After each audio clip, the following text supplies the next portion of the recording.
谁诀别相思成寂，莫问天涯月，莫问归期。怎奈何无人了解，情断只是冷暖自知。谁诀别相思成寂，莫问天涯月，莫问归期。怎奈何无人了解我心思。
Good afternoon, ladies and gentlemen. We are live from the World Siam Stadium in Bangkok, Bangkok, Thailand. And today we are featuring an international boxing event with fighters from Thailand and around the world. We are presenting to you Naris Highland Boxing Promotions. Today we have bouts across all different weight classes, and we have regional titles as well for the WBA and WBC. ประธานที่ปรึกษานะครับคุณนฤทธิ์สิงห์วังชาครับพลตรีดำรงศิมักขจรบุญนะครับแล้วก็โปรโมเตอร์ในวันนี้นะครับคุณสุพนัทจันแรมนะครับมิสเตอร์บริโกสันติกครับแล้วก็อินสเปกเตอร์นะครับคุณธนสารบันครับแพทย์สนามมิสเตอร์เจตศักดิ์บุพภาชาตินะครับแล้วก็วิการดาศรีกลิ่มครับ Ladies and gentlemen, are we ready? These fighters have sacrificed, dedicated, and worked very hard for this moment. This first bout is scheduled for 3 rounds of amateur boxing at the lightweight division. Calling first to the ring from the blue corner, Thanakorn Yasin. Battle of Bangkok, flames arise. Battle of Bangkok, in your eyes. Echoes of war, thunder cries. Battle of Bangkok, no disguise. Towers crumble, steel and bone. Voices clash, the unknown. Dreams dissolve in the zone. Blood and dust, a kingdom throne. Pulse of drums, pulse of veins, feel the fire. Welcoming to the ring his opponent from the red corner, Duck Hui Bui. Bounce to the beat, let your body set free. This is the place where you wanna be. Lights flash, colors seen in a dream. Join the rhythm, become the theme.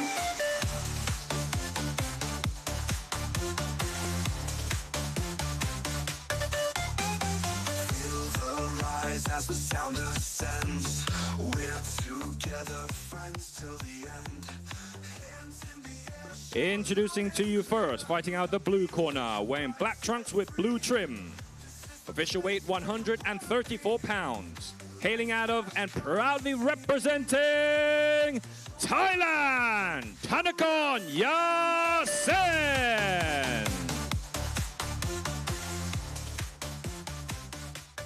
And his opponent fighting out of the red corner, wearing red trunks with white trim. Official weight 135 pounds.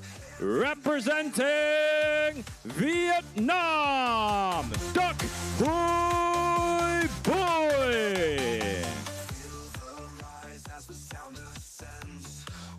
And your referee in charge of the action once it begins, referee Walawut Duan Kao. And the three judges going ringside, Mr. Carlos Costa, Pakapon Songmani, and Mr. Thanakorn Kantong.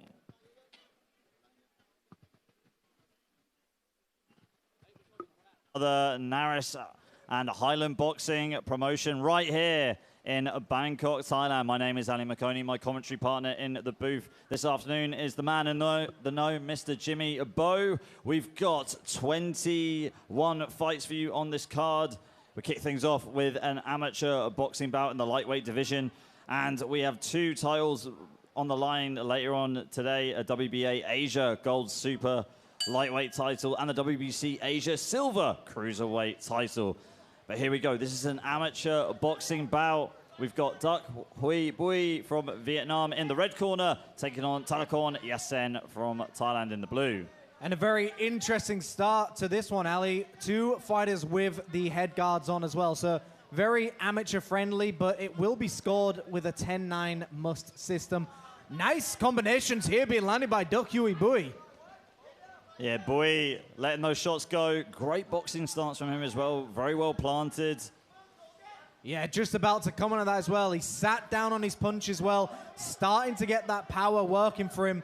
Thanakorn's got to be very careful. He's swinging a lot from the hip here, but he's not generating much power. But swinging wildly, though, Thanakorn, and referee Walawut Duan Kao is going to take a count. And with amateur boxing, putting your head down too low, the referee can call you up on it. And if it's a sign of danger, the referee can give you a standing count. Thanakorn ducks down. Let's see if he can survive this round. We've got 2 minutes to go. Left hook there by Thanakorn as he goes upstairs. Thanakorn coming in like Joe Fraser, ducking and diving, trying to get that left hook upstairs. But Duc Huy Bui with the Ernie Shiver special going to the body, going upstairs. Absolutely slugfest right now, Ali. And you can just see Duc Huy Bui just taking his time here, using the uppercuts. Great uppercuts going to the body and to the head. Picking his moment on unloading. And there it is, Jimmy. There is the finish. Duc Huy Bui wins in his amateur boxing debut here in Bangkok, Thailand. What a performance. Got it one and done in round number 1. Yeah, the man from Vietnam, absolute spectacular performance. Just went there, guns are blazing, just heading to the body, going to the head, using a lot of good forearm control as well. Something you seldom see in the amateurs is that forearm control, you know, pushing the head down a little bit, getting those cheeky uppercuts in that you can see, but everything flirting with the rules to get that victory. Well done for this young man, but credit to Thanakorn as well for getting in there.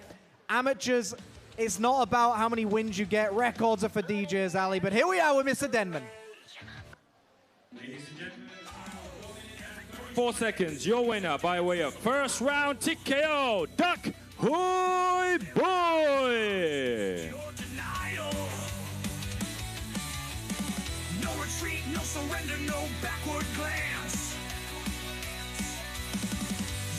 Next up, ladies and gentlemen, this is now the professional boxing. Scheduled for 8 rounds at the weight limit of the featherweight division. Calling first to you from the blue corner, Mongkon Naksi. Battle of Bangkok, flames rise. Battle of Bangkok, in your eyes. Echoes of war, thunder cries.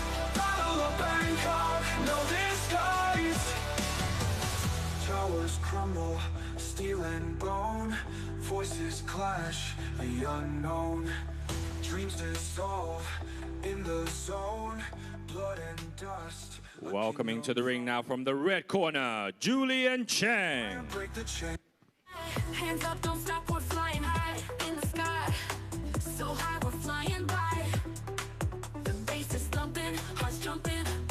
let's light it up, no stop. This room, dance all night, dance, dance all night. Feel the vibe, feel the light. Dance all night, dance, dance all night. We won't stop, we'll fight. Come on.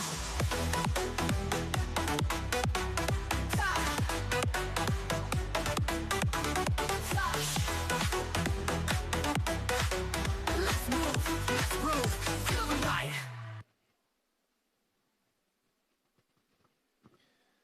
Ladies and gentlemen, introducing to you first, fighting out the blue corner, wearing black trunks with silver trim.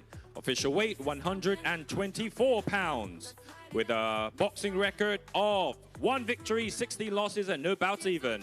Representing Thailand, Mongkon Naksi. Crowd is backing. In this fight, there's no backing. And his opponent fighting out of the red corner, wearing black trunks. Official weight 126 pounds, with a professional boxing record of 4 victories, no losses, and no bouts even. Representing China, the undefeated Julian Cheng. Adrenaline is in our veins. And your referee in charge of the action once it begins, Mr. Arucha Ramon Tongyu. And the 3 judges scoring ringside, Warut Dunkao, Pakapon Songmani, and Carlos Costa. Okay, ladies and gentlemen, here we go. We swiftly move on to our second bout of the afternoon. This is in the featherweight division, consists over 8 3-minute rounds. This is China taking on Thailand. We've got Shu Liang Chen in the red corner with an undefeated record of 4 fights. And he is taking on Mongkon Naksi, who is a veteran of 17 fights. Like you said in the previous fight, Jimmy, records are for DJs, and I think this one is no exception. Yeah, something I like to mention as well, especially when you're starting out in boxing, get the fight under your experience belt. That's what's more important rather than trying to get soft wins. You want to just get up there. But here we are, nice little start in the center of the ring for both of these fighters. Chen looking very solid, good wide base, good broad shoulders, just biding his time. Mongkol here trying to find his way in with the southpaw position. I think the other thing that Mongkol's got to get through is the height advantage that Chen has. I mean, he's staggering over Mongkol, using his jab very well on the outside, and got a very relaxed and calculated approach to this opening round. But also with him being a southpaw, the height difference is not as much as a factor because he's trying to step around his opponent anyway. So he's trying to just create that circle. So when you're in the southpaw position against an orthodox, you're trying to step to your opponent's right to get that power hand off. So the height might not be as much as an issue as it would usually. Straight to the body by Chen. I love how Chen is just stalking his opponent on the outside, whereas Mongkong is holding center of the ring, trying to look for openings. Do what you say that a lot of smaller fighters do against taller fighters, Jimmy. Make themselves as smaller as possible so that they could just get in there. We saw that a lot with Mike Tyson in his fights where he'd make himself real small, then just come out of nowhere with big left hooks. Absolutely. When you're the shorter fighter, making yourself even shorter in the ring and more explosive with your actions is the best way to be. It was a very much a 40s, 50s style. Rocky Marciano making it famous, and of course Floyd Patterson, and then as you mentioned, Mike Tyson. Get yourself nice and low and explode with it. And there we see it. Beautiful, cheeky left hook landed there by Mongkol. Yeah, that woke up Chen as Chen resets and goes back into the center of the ring, letting that jab go. Speaking about waking him up, I think he's got to get that jab work from Chen.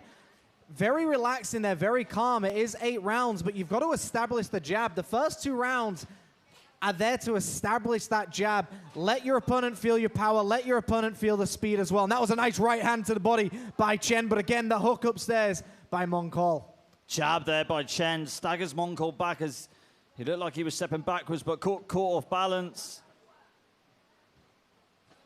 You can see the movement here by Mongkol as well. He's got some good movement up, diving left and right, but he's not really putting anything on it. He's swaying to the left, he's swaying to the right, but he's not planting his feet to land the shots like we saw there, Ali. There goes the 10-second clapper. Right, short right uppercut from Chen. Right hook, like thrown back by Mongkol. That lead hook so far from Mongkol has been lovely. I mean, throwing it straight from the base. He's not generating as much power from it because he's always moving with it, but he's getting the attention of Chen, which is very important. Yeah, 100%. Thought Chen controlled the round very well, though. Here's some of the replays for you. See tit for tat, both fighters exchanging hooks on the replays. Great jab there by Chen. That was really the cornerstone of his offense. Controlling the fight with the jab, and Mongkol just being that sharpshooter of just coming back, getting hit, but also throwing the hit straight back at Chen. See him going downstairs to the body. Chen did not like that. Like to see a lot more of that from Mongkol in the second round. And there we see it, Ali, in those replays. He's sending the hook upstairs, but he's not putting the power behind it. He's getting the attention of his opponent without really developing in the rounds. I'd like to see Chen be a little bit more active with the jab here, but I'd like to see Mongkol actually sit down on some of these shots.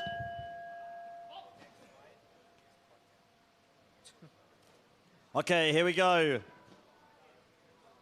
We move into round number 2. Nice 1-2 upstairs there, but Chen again just doesn't seem to be committing to his shots. Staying very calm, very lackadaisical, but I'd like to see him really commit to that jab. Maybe double the jab up as well, because right now, Chen is just leaving a little bit too much room between some of these combinations. There we see it again. I like that he's playing with his opponent, but it's not achieving anything. Yeah, like you said, Jimmy, you shouldn't play with your food. Chen trying to, you know, draw out a bit of emotions from Mongkol, but don't think he fell for that. Looked like Mongkol doing a few of his own little steps inside the ring. Mongkol is the experience of the two. He's seen it all, Ali. 17 professional boxing fights. He knows how to deal with these people. I mean, Chen, to me, if you're going to taunt your opponent, you've got to back it up with something. You've got to dominate part of the round and then taunt them. You can't just set up a random taunt. Straight left to the body by Mongkol. High guard from Mongkol as well. Chen as well shelling up as they go into the pocket. Right hand misses there for Chen. And you can see right now, Chen's starting to try and find the range here, but Mongkol being that shorter fighter, having to stalk his opponent. And beautiful head movement there by Mongkol, that lead hook upstairs, and this is where Mongkol needs to release them. And you can see the experience paying off there. Yeah, good short left hands to the body by Mongkol in the previous exchange. This has been such a relaxed round, though, compared to round 1, where they were really feeling each other out. I feel like in this round, they're just trying to find that right shot and not give away too much. And beautiful jab, the upward spearing jab. And again, made famous by Mike Tyson, as you've mentioned. It's that spearing jab. And to me, I mean, Mongkol's winning this round. Chen hasn't done anything to convince me he's winning this round. We've got less than a minute to go of round number 2. I think Chen just needs to let them go. And there you go, Mongkol dropping his hands, having a good time, giving Chen a cheeky smile as Chen looks like he's a little bit ruffled up, switching to southpaw now. And I think this is more down to experience, Ali, as well. I don't think Chen expected to get in there and really be tested like he is right now, because Mongkol's landing the clean shots to the body, landing the shots upstairs, doing what he needs to do, to me, to win these rounds. Chen moving to the left, but I've got to agree, I think Mongkol's done a really good job in this round to have a good case to win this round on points on the judges' scorecards. I love that left hand to the body. It's been absolute dynamite for him in this round. And there goes the 10-second clapper. I mean, Mongkol pulling out a pull counter, Ali, but a pull counter to the body is very, very difficult to do. For those watching not aware of the pull counter, you allow your opponent to throw a shot, get themselves out of range, and then you throw a counter as they're coming back, and that's what Mongkol just did. Let's see some of these replays. So there we see him hammering away, clobbering up top. I mean, although he's not landing clean with some of these shots, he's making Chen miss the clean shots. So Mongkol is landing the shots. They might not be clean punches, but Chen's not landing anything at all. He's not even hitting the gloves or his opponent. There we see again, just sweeping across the top of the head is Chen. So We're getting into that third round, Ali. 8 rounds feels like a lot, but now we're near that halfway point. If you've given up 2 rounds, you're now playing catch-up. So Chen has got to win this round to establish who he is inside that ring. Yeah, you're absolutely right. Coming into the halfway point now. Sorry, no, we're not. Coming to round 3, we are set for 8. Maths is not my strong point, Jimmy. You should know that. Here we go, round number 3. Maybe that could be why Chen took round 2 off. We saw that against Floyd Mayweather and Manny Pacquiao when they threw down against each other. Manny Pacquiao taking 1 round off. I mean, obviously because he was injured, Jimmy, but it is a smart tactic if you're fighting for a long amount of boxing rounds, like 8 rounds, no? No, absolutely. I mean, when you're fighting long fights, you know, Floyd Mayweather's very known for it. He sometimes loses the first few rounds. When he fought Zab Judah, he lost the first 4 rounds against Zab Judah. Same with Oscar De La Hoya, same with Maidana, but he always finds a way to win. So giving up the first few rounds to learn your opponent is very, very good, but getting all that information and not using it is worthless. So this is what Chen has got to do. How much has he learned and how much will he apply? Looks like he's applying it right now, starting to put more power behind his shots. Good left hand to the body there by Moncol. I love the work rate of Moncol. He's flash, he's dancing, but he's actually landing the shots here. Yeah, he's being a little bit cocky in the ring, but he's backing it up as well. This is where Chen needs to start standing his ground and not allowing Moncol to bully him as well, because Moncol is relying on the fact that he's almost putting a hypnosis on Chen. He's wanting him to make him feel like he's everywhere when nowhere. Fighting a ghost almost. Jab there by Chen. Beautiful head movement. I mean, we're almost seeing that drunken master style, Ali. Just very, very odd, very unusual, but finding a way to get underneath the shots and throw the counters. Yeah, we really are. It's great to watch, something we don't normally see too often. This is fantastic. Moncol attacking the body now. Beautiful left hand by Chen, but McCall returns with one right back. Moncol having a great time in there. Chen getting his cage rattled. Moncol giving Chen a cheeky smile as he backs up into the neutral corner. Chen still hunting him down with a high guard, trying to unload with a right uppercut and a left hook. That was a great combination by Chen there. Nice back up against the ropes, nice shots to the body, starting to land some of these shots, and this is where he needs to be. He needs to start believing in his shots. I mean, when you're fighting someone who's a little bit flash, Ali, you stick to the bread and butter. You stick to the 1-2s, the left hooks, the right hooks. Nothing fancy, just straight through the middle like Antonio Barrera did against, of course, Prince Nassim Hamid. High guard here from both fighters. Right uppercut, left hook from Chen. Left hook to the body there by Chen.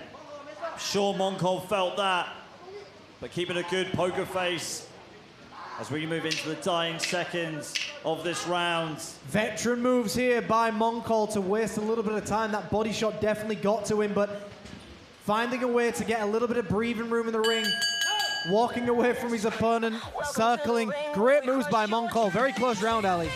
Yeah, very close round. Good start by Moncol. Chen trying to keep a hand on it. But Moncol just having a really good crowd-pleasing style, having a lot of fun in there, and giving Chen some unorthodox looks. Jumping around, dancing around in there.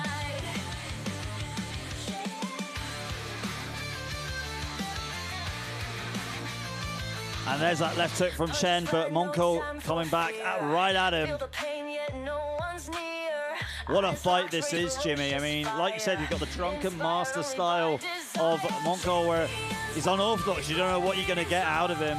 And then Chen, on the other hand, is more of a traditional boxing base, traditional sort of style, traditional guard and approach. I mean, Floyd Mayweather said one of the hardest opponents he fought was, I believe, Augustus, who was a drunken master in the ring. But there is a reason the drunken master style isn't the top style. So there is a way to piece right through it. Chen's got to just sit down on that jab. Start going to the chest as well. You're against the southpaw. You already know what you need to do, Ali. Halfway into this fight as well. How many rounds does Chen give up? Good two-punch combination there by Moncol.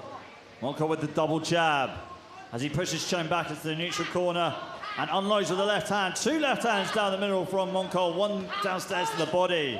I mean, I think this is absolute fantastic. This is a bit of a rocky moment here. The underdog, which is Monko, starts to go live with a big right hand on the sweet spot, straight to the liver.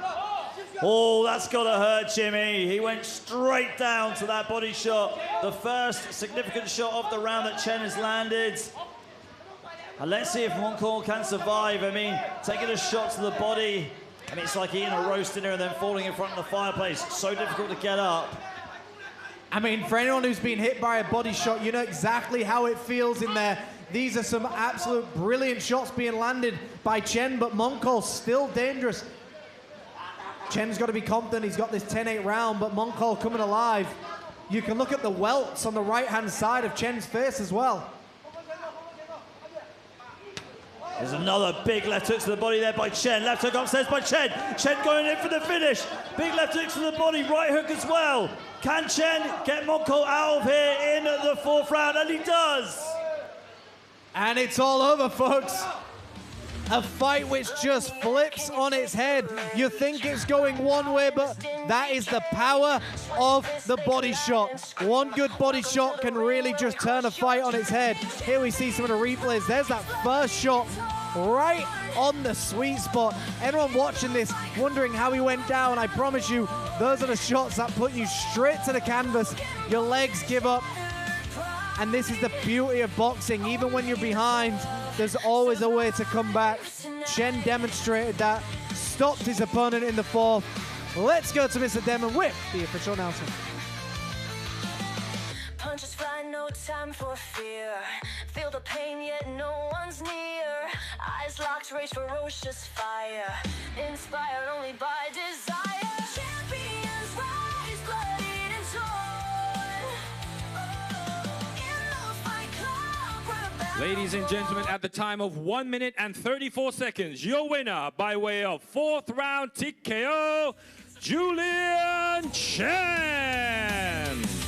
Clearing eyes locked, it's pure denial. No retreat, This no is surrender, the no backward WBC glance. Asia Trophy. Thank you.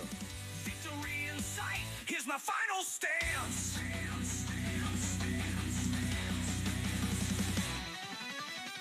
We fight in shadows and light so bright in this arena. In this arena, the Ladies and gentlemen, next up scheduled for 4 rounds at the super middleweight division. Calling to you first from the blue corner, Puanai Lee Thap. Battle of Bangkok, flames arise. Battle of Bangkok, in your eyes. Echoes of war, thunder cries. Battle of Bangkok, no disguise. Towers crumble, steel and bone. Voices clash, the unknown. Dreams dissolve in the zone. Blood and dust, a kingdom throne. Pulse of drums, pulse of veins, feel the fire. Now entering the ring from the red corner, Raf Etienne.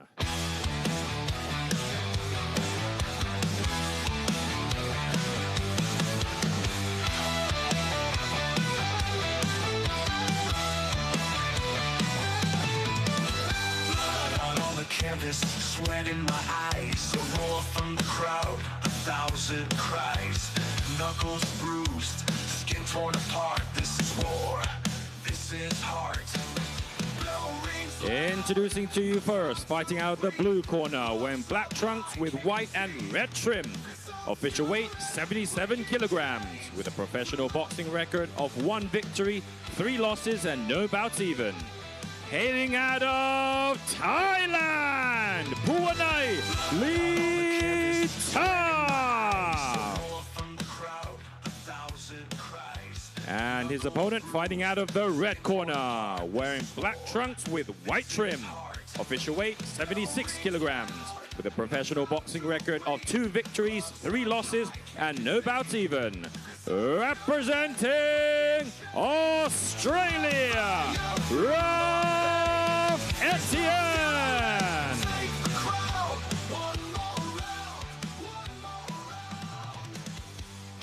And your referee in charge of the action once it begins, referee Thanagon Kantong. And the 3 judges going ringside, Judge Carlos Costa, Arucha Ramon Tongyu, and Pakapon Songmani. Okay, ladies and gentlemen, we move on to fight number 3. This is in the super middleweight division, and this is over 4 3-minute rounds of action.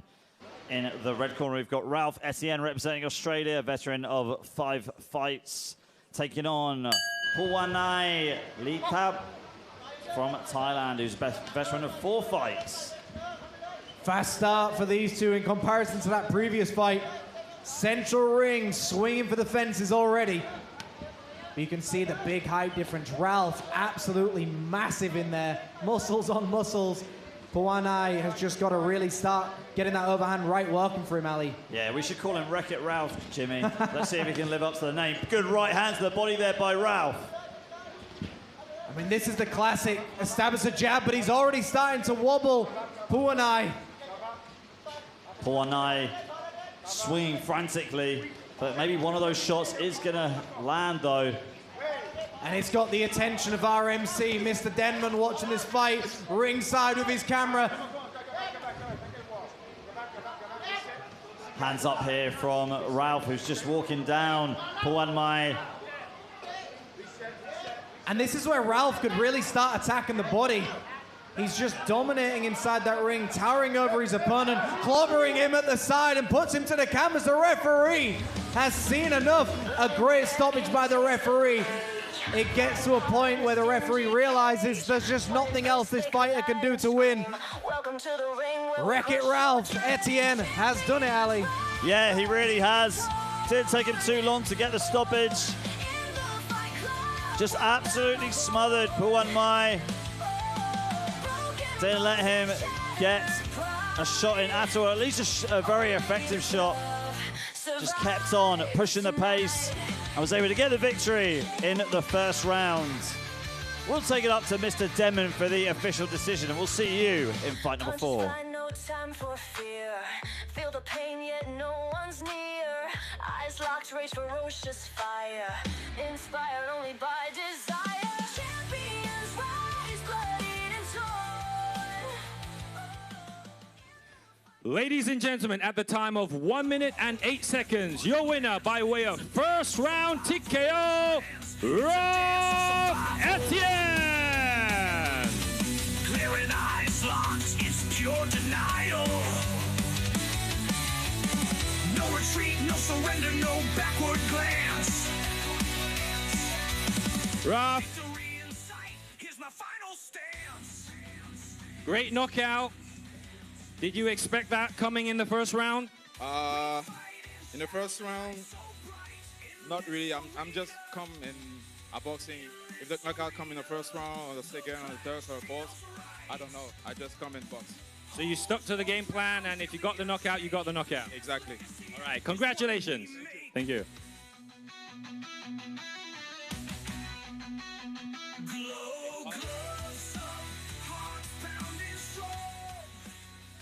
Ladies and gentlemen, next up, scheduled for 4 rounds at the heavyweight division. Calling first to the ring from the blue corner, Kisana Bun Go Son. Battle of Bangkok, flames arise. Battle of Bangkok, in your eyes. Echoes of war, thunder cries.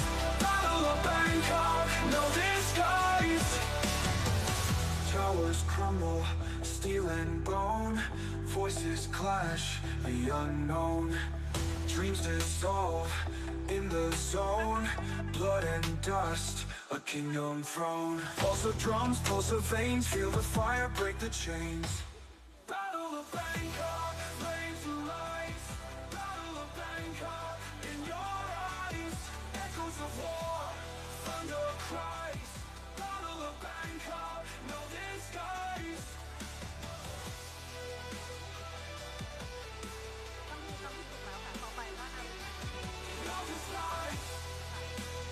Welcome into the ring from the red corner, Nur Sultan Smail.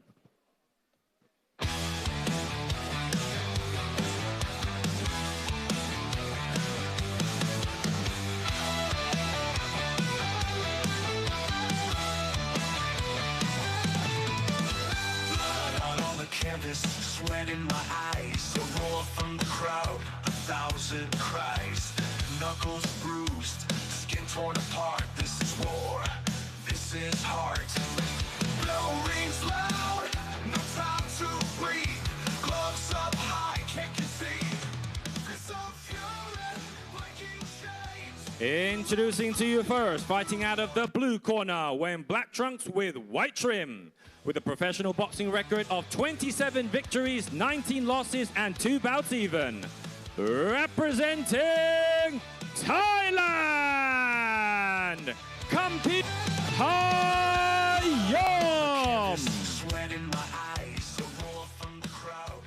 And his opponent fighting out of the red corner, wearing black trunks with silver trim. Official weight 140 pounds. With a professional boxing record of 6 victories, 1 loss, and no bouts even.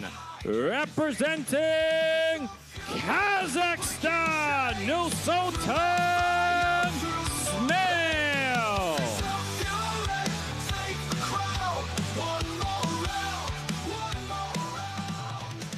And your referee in charge of the action once it begins, Arucha Ramon Tongyu. And the 3 judges scoring ringside, Judge Warwood Dunkao, Judge Pakapon Songmani, and Judge Carlos Costa. Okay, ladies and gentlemen, so we've had to shuffle things a little bit around on the bout card, so we move on to our super lightweight fight. This will be 6 3-minute rounds of boxing action. We've got Kazakhstan taking on Thailand. In the red corner, we've got Nursultan Smale taking on Kampi Payom. So Smale is a veteran of 7 fights, 6 victories, 1 defeat. And Kampi Payom, wow, has, you know, over 50 fights on his record, Jimmy. Yeah, Kampi Payom, definitely a fan favorite. He's got a scoring section for him in the east part of this arena right now. A lot of people come to support this man. He fights almost once a month, Ali. Yeah, you can tell with the amount of fights he's racked up on his record. Lightning jab there for Smale, right down the middle, clipping the forehead of Kampi. Kampi, good boxing base, going downstairs to the body with the shots good. Left hook and right hook to the body. Smale just shaking it off.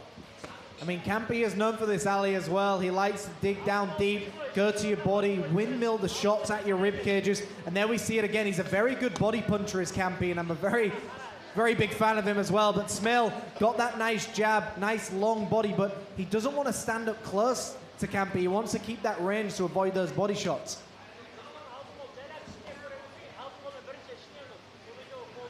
Bit of stalemate between these two. Good hooks to the body there by Kampi. Nice whipping jabs here as well.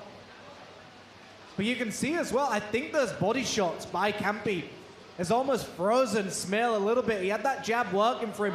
He's got to get that base a little bit wider, get back behind that jab and start delivering those lead uppercuts instead, because right now, Kampi wants you to be a stalemate. He wants you to be a bit of a stick in the mud so you can get those body shots working for him. I like the fact, though, that Kampi is going body hunting early, Jimmy. We've seen very few shots to the head. He's just going straight down to the body. We talk about this so many times when you've got a shorter fighter against a taller fighter. What do? You go straight to the body. We're seeing that a lot from Kampi. I'm loving it. Well, it's a great investment as well. You know, if you're in a fight for 6, 8, 10 rounds, attacking that body as early as you can is a great way to zap some of that energy. It pays dividends for the later rounds, take away some of that leg movement as well. Jab there by Smale. Smale with the head movement. We talked about this before, Jimmy. Opening rounds, you're normally downloading as much information as you can. We talked about some famous boxers giving up a round deliberately just so that they can read their opponent, find their timing, find the right shots that work for them. I feel like Smale is doing the exact same thing, whereas Kampi, he's not taking that approach at all. He's trying to, you know, deal as much damage as he can in the first round. And there's that lead uppercut I was talking about. That is the shot that works against Kampi every time. But you're absolutely right. Kampi doesn't really take time off because he's a veteran of over 50 fights. He knows how to start.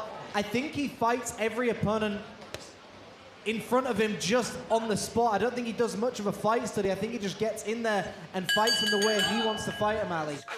Welcome to the ring where we crush your Yeah. definitely just sticks to his own guns. Campi, we saw that in the first round. Let's see if we're going to see it on the replay.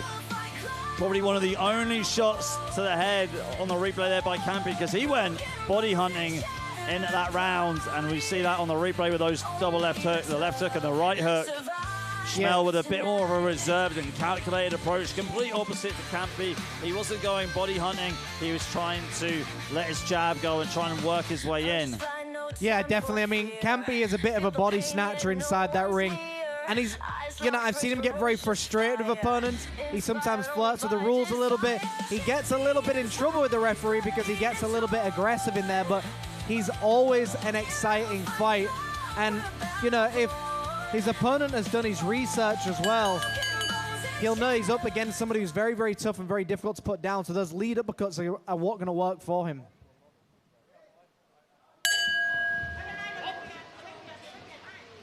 Here we go, round number 2. Got Nel Sultan Schmel in the red corner, taking on Campi Payom in the blue corner. Left hook there by Schmel. Nice double jab there by Campi. I mean, like I said, Campi's jab is just his way to get to the body. A nice counter by Schmel. The correct move. Wait for Campi to come in, going to the body, and that's when you throw those whipping uppercuts in. You've got to time it well. Uppercuts here, coming in by Schmel. Jab by Campi. A great left hook to the body as well. Campi just trying to close the distance so that he can start landing those heavy hooks, those heavy body punches. And it's interesting because, you know, the fighters from Kazakhstan tend to be a little bit more pivotal on their footwork. They like to create more angles. They like to get the jabs going for them. I do believe that Schmel's just trying to stand his ground a little bit too much against Campi, which is, to me, unnecessary. There we see it again. You stand your ground against somebody like that, he'll attack your body, whether you want to shake your head or not. These shots are getting through, Ali. Jab there by Schmel, and a right hand down the middle too. You're right, Jimmy, these shots are going through for Schmel, and now he goes downstairs with 2 hooks to the body. Bit of tit for tat right now. Both fighters landing some very hard, aggressive shots. You can see Campi just moving forward as well, slightly trying to get those feet in, trying to get that foot in the middle of Schmel before he starts delivering those body shots. So Campi, definitely a veteran of the boxing world. Right hand there by Schmel. Schmel controlling this fight so well with his jabs and his straight punches. It's great to see Jimmy adding a head movement too.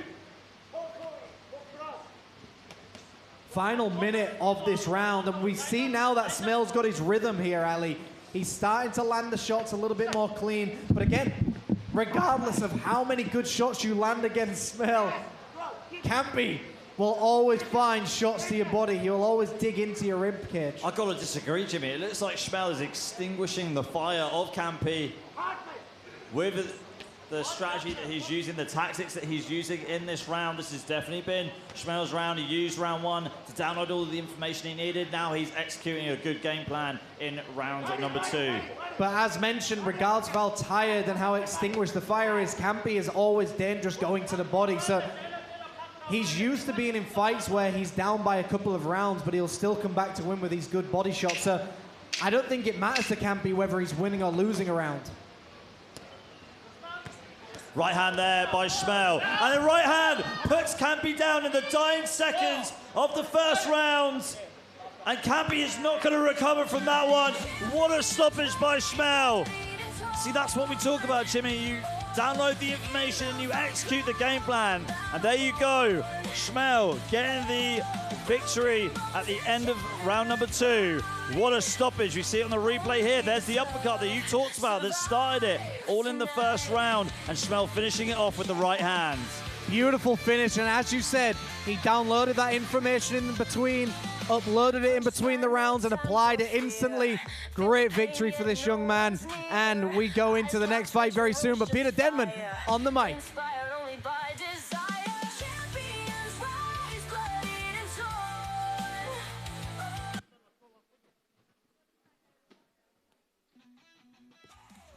Ladies and gentlemen, at the time of 2 minutes and 59 seconds, your winner by way of second round TKO from the red corner. No retreat, no surrender, no backward glance. Victory in sight, here's my final stance. Congratulations. Is there something you want to say to your supporters? Alhamdulillah, Allah for everything. Allahu Akbar, Alhamdulillah. Thank you, my team. Thank you, my coach, Taimo, my brother. Thank you. Әке-шешеме рахмет. Аллаға мыңда бір шүкір, олар бар. Қасымда, дұғада. Бауырларыма, келіншегіме, кішкентай қызым Сумаяға рахмет. И жаным сол папа жеңді. Еще хочу обратиться к Зия Алиеву. У вас есть хороший промоушен All Stars 9 мая. У Марине будет ваш следующий турнир. И дайте мне шанс там боксировать. Я могу показать бокс и шоу. И этого балабола, как зовут? Байра, балабол конкретно. Какой тебе UFC, какой тебе Илья Тапуре? Еркебол на тебе. Время нету на тебя, Еркебол. Даже его мобилогов время нету на тебя. Вот у меня есть время. Давай, выйди со мной на бой 9 мая. Congratulations.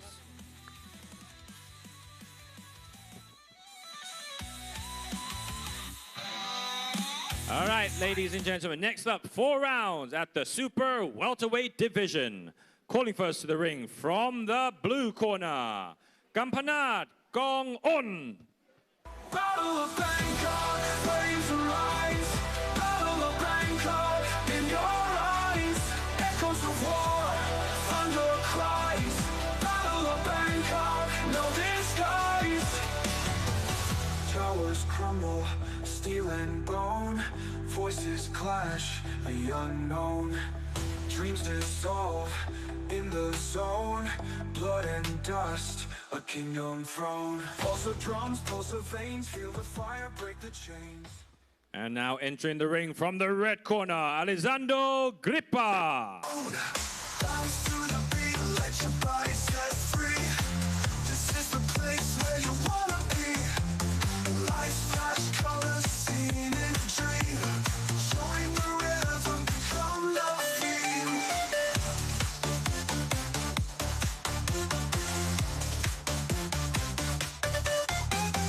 Feel the rise as the sound ascends. We're together, friends till the end. Introducing to you first, fighting out of the blue corner, wearing black trunks with orange trim. Official weight 154 pounds, with a professional boxing record of 1 victory and no losses. Representing Thailand, Kampanat Gong On. And his opponent fighting out of the red corner, wearing black trunks, official weight 154 pounds, with a professional boxing record of 2 victories, no losses, and no bouts even. Representing Australia, Alessandro Grippa.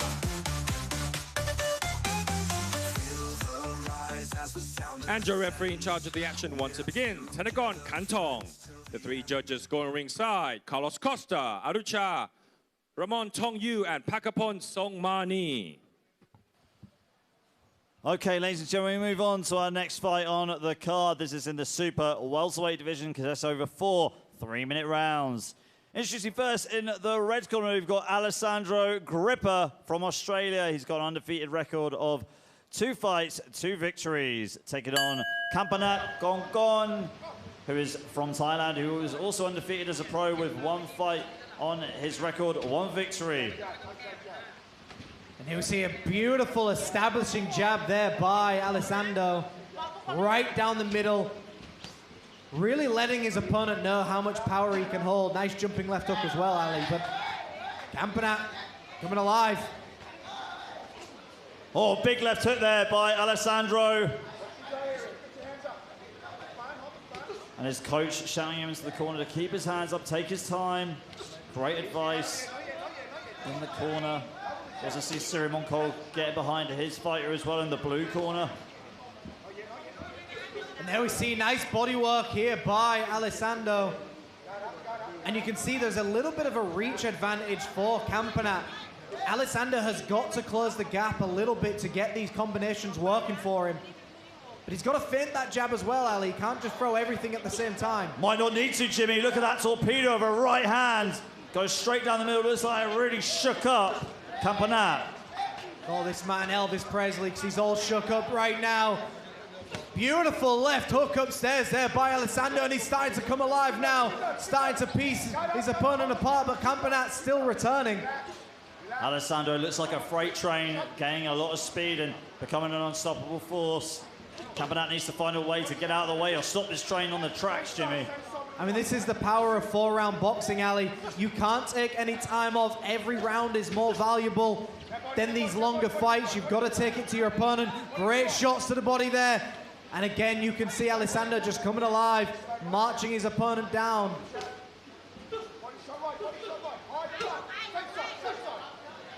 And his corner, Alessandro just shouting at him to go for the body shots as they come raining down. You know, that tends to be down to experience. Oh, huge right hand right there by Alessandro. And Campanat goes down to the canvas. Referee is at 7, at 8. Looks like Campanat is going to make the count. But can Alessandro get the stoppage here in the first round?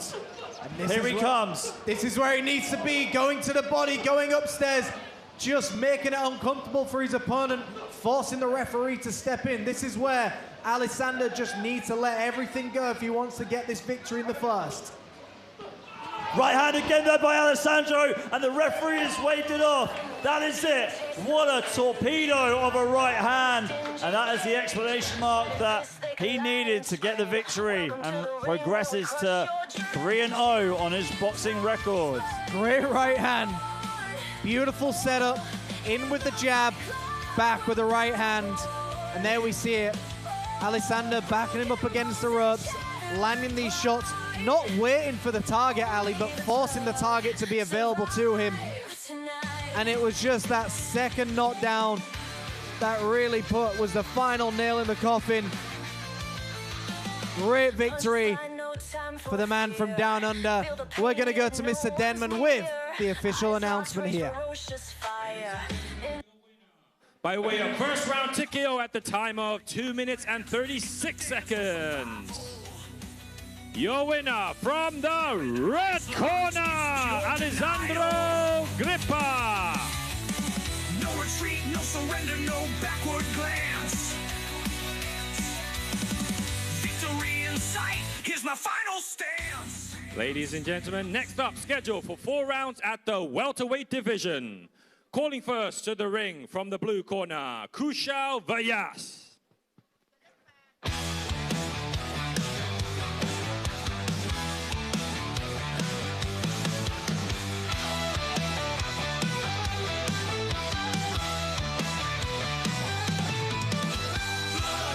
Canvas, sweat in my eyes, the roar from the crowd, 1,000 cries, knuckles bruised, skin torn apart. This is war, this is heart. Bell rings loud, no time to breathe. Gloves up high, can't concede. This of fury. Now entering the ring from the red corner, Samir Hamdam.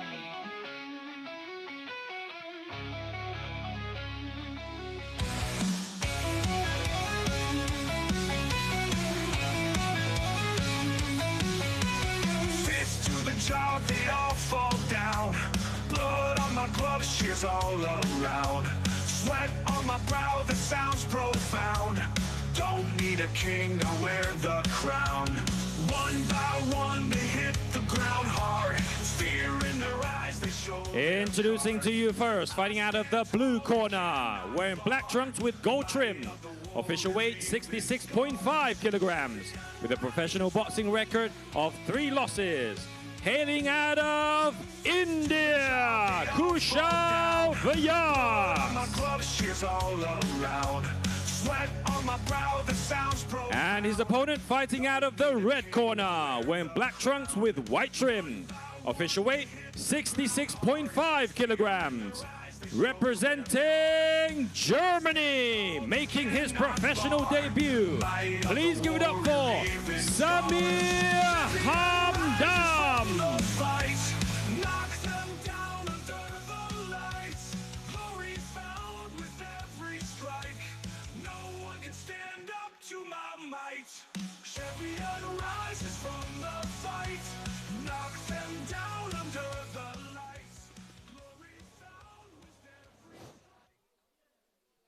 Referee in charge of the action, referee Arucha Ramon Tongyu, and the three judges scoring ringside, Judge Warud Dönka, Judge Pakapon Songmani, and Judge Carlos Costa. Right, ladies and gentlemen, we move on to our next bout on the card. This is a welterweight affair.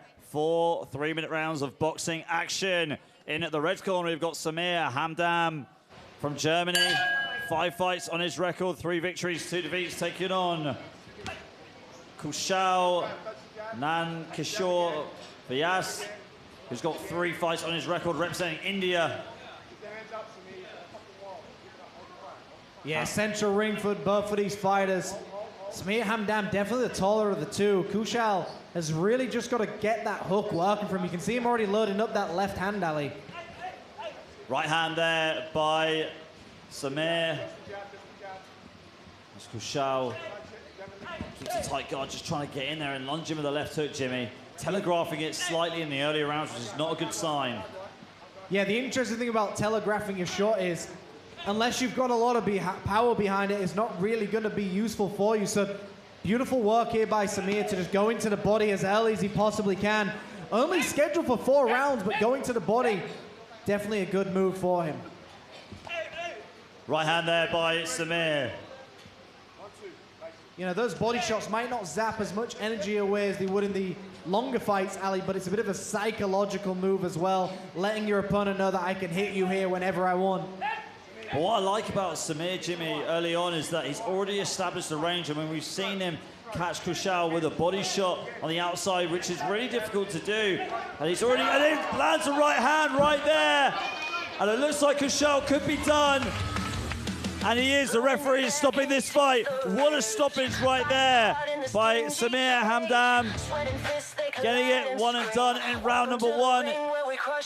He left no stone unturned and just got the stoppage with a right hand. Bread and butter combination, a 1-2 down the middle. Yeah, I mean, he did exactly what he needed to do. The best way he described it, bread and butter.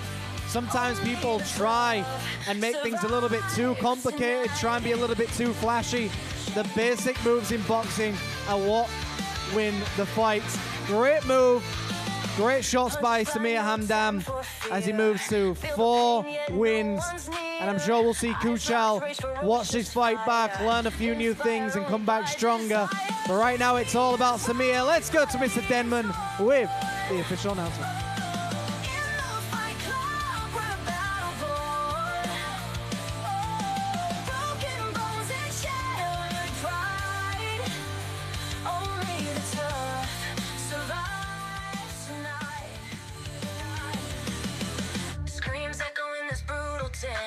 Warriors clash time and again.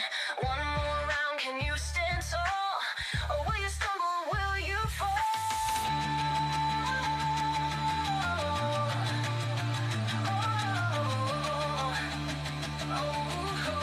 Ladies and gentlemen, at the time of 1 minute and 28 seconds, your winner by way of first round knockout, Samir Hamdam. Clearing eyes locked, it's pure denial. No retreat, Hamdam, is there anything you want to say? That was a great professional debut. Yeah, for sure. A pro debut, only 20 years old. Got a few fights coming this year. Can't wait. All right, what do you want to do next? Getting back in the ring as soon as possible. Amsterdam pros. I've got to keep the year busy. All right, congratulations. Looking forward to seeing more of that action. Ladies and gentlemen, next up, scheduled for 8 rounds at the super lightweight division. Calling first to the ring from the blue corner, Wanpichit Siripana. Battle of Bangkok, flames arise. Battle of Bangkok, in your eyes. Echoes of war, thunder cries. no disguise. Towers crumble, steel and bone. Voices clash, the unknown. Dreams dissolve in the zone. Blood and dust, a kingdom throne. Pulse of drums, pulse of veins, feel the fire. And his opponent from the red corner, Yi Hao Chang. Bounce to the beat, let your body set free. This is the place where you wanna be. Life's flash colors, seen in a dream. Join the rhythm, become the theme.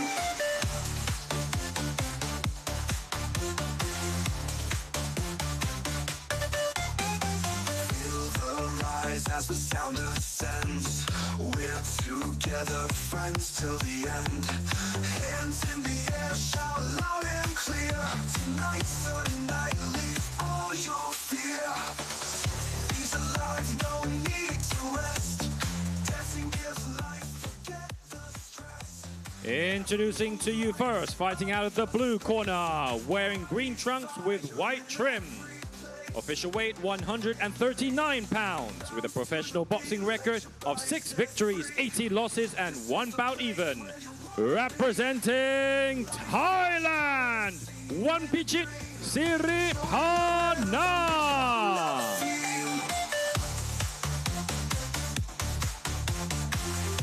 And his opponent fighting out of the red corner, wearing black trunks, official weight 140 pounds, with a professional boxing record of 5 victories and 1 loss. Representing China, Yi Hao Chang. And your referee in charge of the action once it begins, Waterwood Duan Kao. And the 3 judges scoring ringside, Carlos Costa, Pakapon Songmani, and Tanagon Kantong.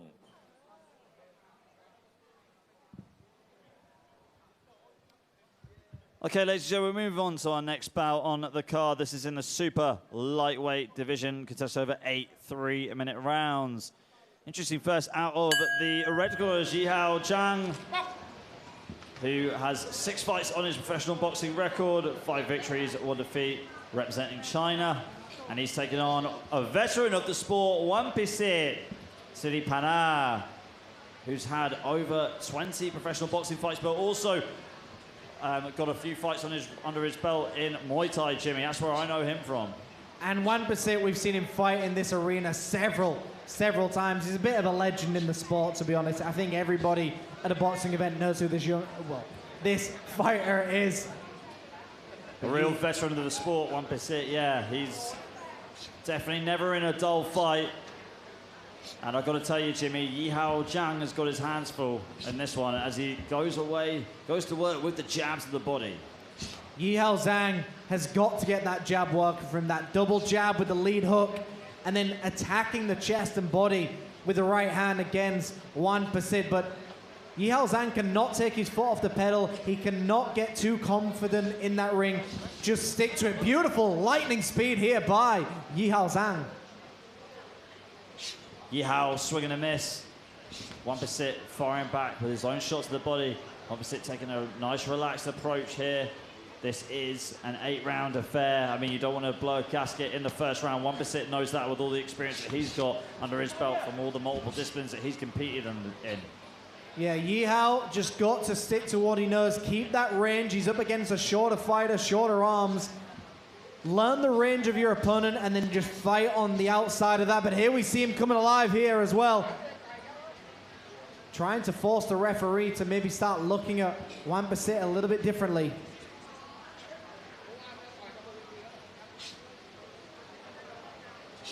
Yi Hao letting that jab go. That jab's really kept 1% at bay. We know 1% likes to have a fight in the phone booth. He's a power puncher, he's a brawler. But you can keep a brawler at bay with a good stiff jab like this, Jimmy. And that's the thing with 1%. He's so confident in there, he's just holding his own level. But at the same time, Yi Hao cannot read into this as if 1% isn't taking him seriously. 1% is trying to lull Yi Hao into something to try and catch him with these shots to the body or the left hook upstairs. Newer fighters tend to get hurt more by the body shots, Ali. Right hand down to the body by Yi Hao. Going upstairs, missing with the left hook to the head. Central ring for both of these fighters. 1% throwing those low security shots, just nice taps to the gloves, to the body, but then he sneaks in these very big, powerful shots as well, Ali. Right hand there by 1%. Yeah, you just see Yi Hao charging it up. And that is the end of round number 1. We'll get the replays for you shortly before we head into round number 2. A lot to unpack in that first round. So we see on the replay here, there's that left hook to the body by 1%. Made a career out of those body shots. See if we can see more of those in the later rounds. And Yi Hao Zhang just letting his hands go. Really started off with building his work up with the jab, charging his power up with the jab as well, getting a good establishment of the range. And we see him on the replay just going to work, letting some of his combinations go. Yeah, I do feel like 1%'s holding back a little bit. I mean, when you know you've got 8 rounds in front of you, Ali, it's very common to feel like I don't want to get too tired in the first few rounds, but then what happens is you start playing catch-up. You give up the first few rounds to keep your energy, but then you realize you're so far behind that the only way you can win is with a knockout, so 1%'s got to do it here. Yeah, here we go. Round number 2 is underway. As 1% starts off the second round with 2 big body shots. And that's what we were talking about earlier. 1% in that first round tap into the body, but now he's starting to really hammer away at that body of Yi Hao, trying to lull him into a false sense of security. 1%'s trying to pull Yi Hao into a dogfight, trying to get him to, exchange back and forth with him. We know those are the kind of fights that he likes. He doesn't like to have to walk down his opponent like this, doesn't like to have to hunt them down. He wants to stand toe-to-toe with them. Yi Hao making it a bit more tricky for 1% to do that and taking a big, deep breath. Yi Hao from that body shot in the earlier exchange. You can see he's breathing heavy here, Jimmy. Yi Hao's got to treat the ropes like an electric fence. As soon as you touch them, get away from them, because that's where 1% is just going to start teeing off on you. Yi Hao has got to keep the ropes close to him, but not use them as rest. He's got to keep dancing around, because I think 1% is trying to give it his all in this second round. Can he keep this energy up, though? Looks like he can. I mean, that was a huge body shot. It looked like to me that it hit the elbow of Zhang, but 1% just taking his time. Zhang was able to recover. And again, body shots coming in. Real heavy body shots from 1%. I mean, even hitting to the elbow, Ali, it's still psychological warfare. You're letting your opponent know how hard you could hit them. And if you didn't block it, imagine how hard that shot would hit. So this is where the veteran really comes alive. Got another left hook to the body, and Zhang did not like that. He's backing off. A quick glance at the clock as well by 1%, making it very clear he's fighting in bursts of energy here. 1% with the left hook to the head this time. Zhang has really slowed down in this second round. When we talked about it before, how body shots can really pay off in dividends like this. Left hook again by 1%. It looked like it hit the elbow again of Zhang, but like you said, Jimmy, it's psychological warfare. It's still hurting your opponent, even though it's not hit the relevant target. Huge right hand to the body there by 1%. And you can see it right now. Just 1% does not care what's in front of him. He's just attacking the body. The one thing about 1% is he's very sensible to that rear uppercut. I've seen him go down to the rear uppercut several times, but has Yi Hao Zhang done his homework on his opponent? Because these body shots are getting through. Newer fights, it looks like that body shot might have hurt him, Ali. Let's see if Yi Hao Zhang can hold on, or if 1% can get the finish. They go huge left to the body again by 1%, and that is the end of round number 2. What a round for 1%. I'm impressed, Jimmy. I mean, exactly what I was saying, Ali. 1% puts you in that false sense of security, but he's a veteran of the sport. I don't want to call him an old man of the sport, but he's been in there for so long. He knows all the tricks of the trade. Let's see some of these replays. You notice when 1% goes to the body, he doesn't care if the target isn't clean. He's going to swing that shot regardless, kind of like a ball on a miss. Even if the shot isn't hitting clean, you're feeling the impact of the shot. And even if you try and block a shot with your elbow or your forearm, you still feel a slight shot on your body. It doesn't absorb everything. And that's what we witnessed in that shot. Great round. Let's see if Yi Hao Chang can come back from this.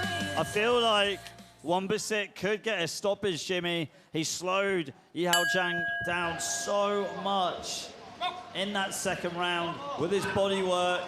Let's see if he can get a finish. Well, let's see if he can get a comeback from Yi Hao Chang. Let us know what you think at home on the YouTube stream. Comment who do you think's going to win this fight and how.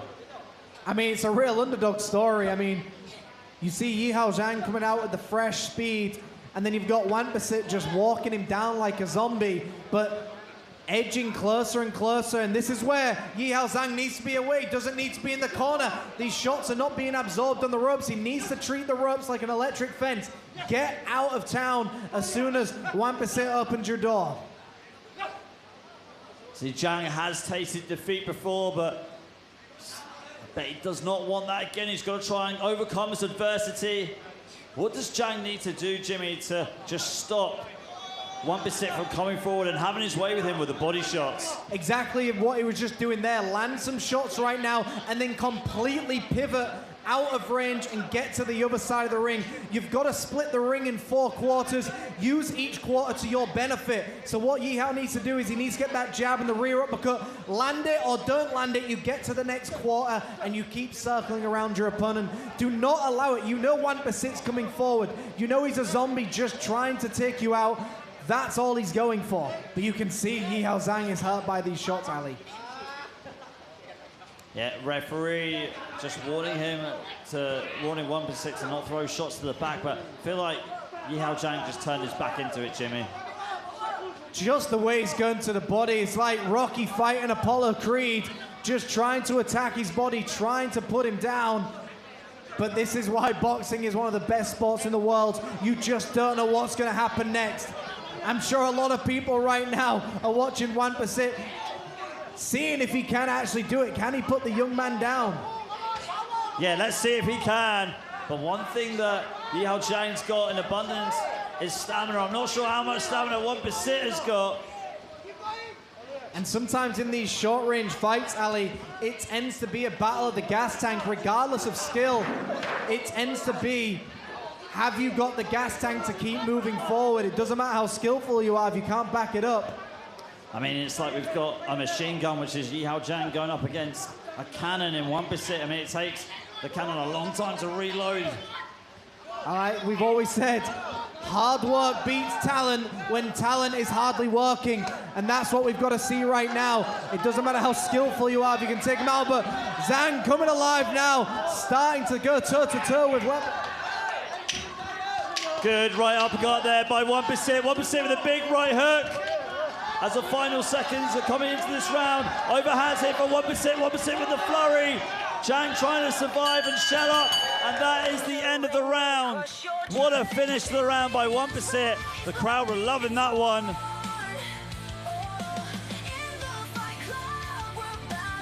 And we'll get the replays for you from that round coming up shortly. That was very entertaining. Who have you got winning this fight at home? Is it Wambasit in the blue corner or Yi Hao Chang in the red corner? Wambasit, definitely the more powerful puncher of the two. Yi Hao Chang has got more gas in the tank and able to unload it on Wambasit. We've seen that multiple times in this round.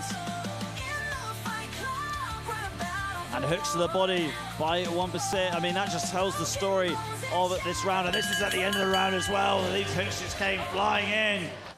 And overhand rights by Wambasit as we move into round number 4. This is almost at the halfway stage of this fight. And how entertaining has this been? I mean, we call this show Dangerous Encounter. It's been a very dangerous encounter for Yi Hao Chang this afternoon, Jimmy. Absolutely, but again, Yi Hao Chang is the younger of the two. He's the fresher of the two. Wambasit proving to the world right now, but he's starting to tire. He's starting to get exhausted. And when you're tired, Ali, every shot hits harder. You can see these shots starting to get through right now. It looks like he's getting tired. This is where Yi Hao Zhang really needs to come alive. This is the moment he needs. Left hook to the body there by Yi Hao Zhang. Huge left hook to the body there by Yi Hao Zhang. What a comeback here as 1% stumbles back. And down goes 1%. This really is a Rocky movie, isn't it, Jimmy? As we're seeing a comeback right now by Yi Hao Zhang, who was in a lot of trouble in the previous 2 rounds. And it looks like the tables have finally started to turn. The drama happening right now. This is Yi Hao Zhang's moment. He's got to go for it. He's teeing off on him. 1% swinging for the fences, but the referee's seen enough. He's done it. Yi Hao Zhang, the comeback to start 2026 strong. Yi Hao Zhang has done his thing. Well, like you like to say, Jimmy, boxing is theatre, and we just witnessed a great story right there, a great comeback story in the 4th round. I mean, he was getting absolutely thrashed, Yi Hao Zhang, in the previous rounds by 1% with the body shots, and made that awesome comeback that we're seeing here on the replays. It was that left hook that sealed the deal, and Yi Hao Zhang moves to 6-1 on his professional boxing record. What a comeback! What a fight! Take it up to Mr. Denman for the official decision. Punches fly, no time for fear. Feel the pain, yet no one's near. Eyes locked, rage ferocious fire. Inspired only by desire. Champions rise, bloodied and torn. Ladies and gentlemen, at the time of 1 minute and 14 seconds, your winner by way of 4th round TKO, Yi Hao Zhang.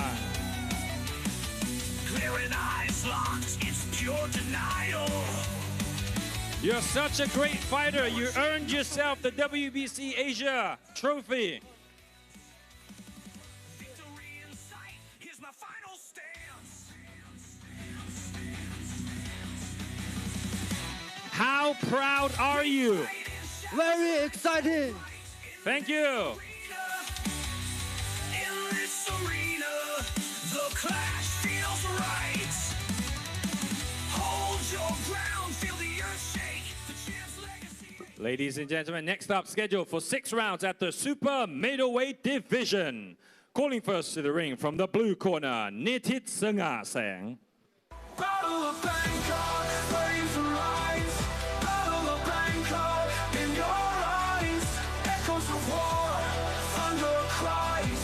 Battle of Bangkok, no disguise. Towers crumble, steel and bone. Voices clash, the unknown.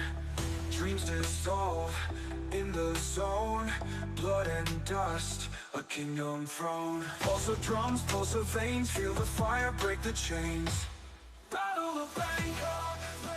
And now entering the ring from the red corner, Sigurd Molman. Bounce to the beat, let your body set free. This is the place where you wanna be. Lights, flash, colors, seen in a dream. Join the rhythm, become the theme.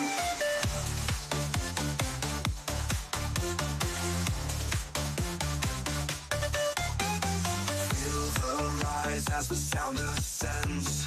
We're together, friends till the end.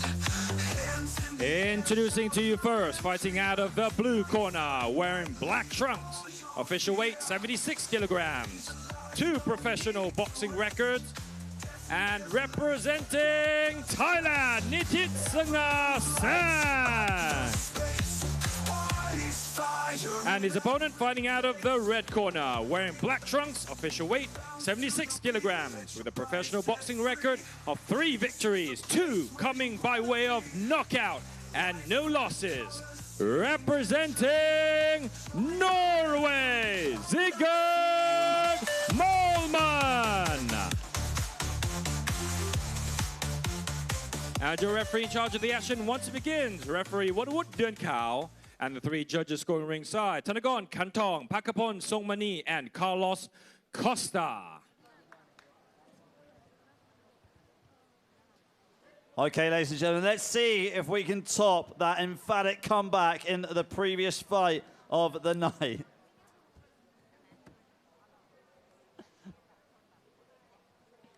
As we move on to super middleweight action, 6 3-minute rounds of boxing action here as Sigurd Molman from Norway takes on Nihit Sangsang from Thailand. So Nihit with 2 professional fights on his boxing record, and Molman with 3 fights in his boxing record, undefeated as a pro, 3 victories, 2 of those coming by way of knockout. Let's see if he can continue that on our show this afternoon. Good left hook there by Molman. I'm really liking the style of Molman as well. He's got that shoulder roll working for him. He's got that flicking jab. The Tommy Hearn style, having that jab really low at your hips, making it hard for your opponent to know where that jab's coming from. Nice style so far from Molman. But sorry, Jimmy. Molman just trying to loop in that uppercut. Controlling the pace very well with the jab. As Nihit shelling up a little bit too much for my liking. I mean, he loses the power on that uppercut when he throws it away from the hip as well, but it doesn't matter how much power. He landed it clean. He put it where it needs to go, and that's the power of boxing as well, Ali. It's not about power and speed, it's the accuracy of the shot, it's the timing of the shot. Landed clean, exactly. I mean, I was saying you don't get that much power from the hip, but he just demonstrated he did. It landed just behind the ear on the sweet spot. I mean, when you get hit behind the ear, Ali, as you may have experienced, it completely rocks your equilibrium where you just can't stay upright. Let's go to Mr. Demon with the official announcement.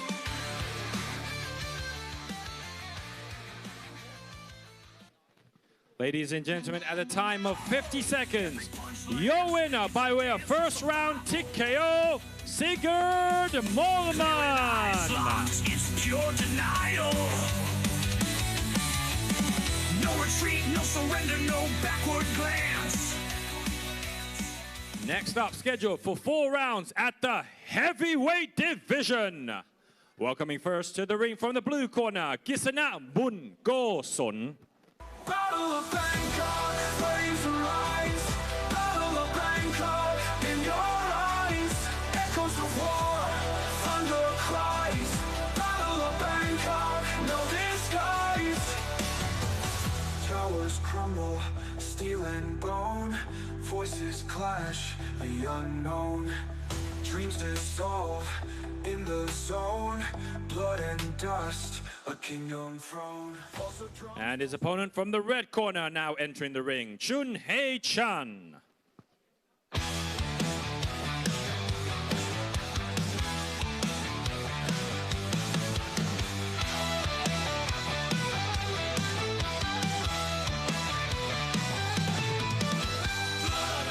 Canvas, sweat in my eyes, a roar from the crowd, 1,000 cries, knuckles bruised, skin torn apart. This is war, this is heart. Bell rings loud, no time to breathe. Gloves up high, can't concede.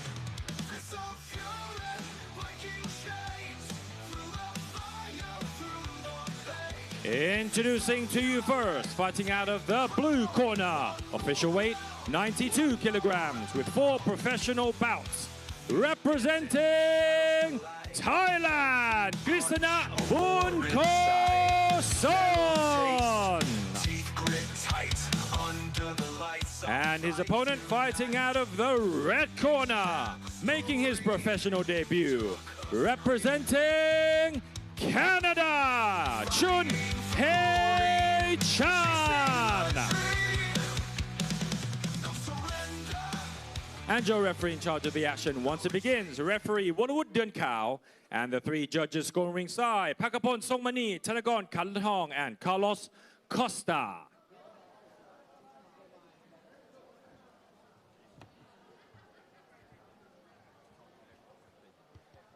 Right, here we go, ladies and gentlemen. We move on to our heavyweight fight.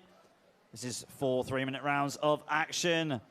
Making his debut this afternoon is Chun Hei Chan from Canada, taking on Kritsana Bunkoson, who's from Thailand. 4 fights on his professional boxing record. And we're getting in very fast and furious here. Overhand right there by Chan.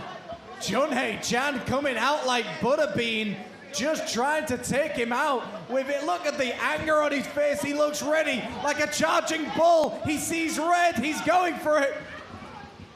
Kritsana's got to hold his ground. I mean, this almost looks like a wrestling match, Jimmy, instead of a boxing match. Two very, very big people in there. Junhei Chan channeling something inside to take out Kritsana.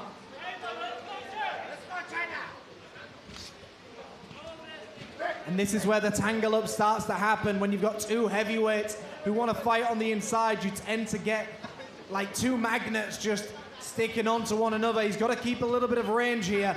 Junhei Chan just got to weather some of this bad storm if he wants to survive this fight, Ali. But again, the punch sends him to the canvas. The referee has seen enough. Wow, what a way to win in your debut. Junhei Chan absolutely steamrolling Kritsana Bunkoson in the first round. Just came out guns blazing and didn't pull any of his punches, let them all fly.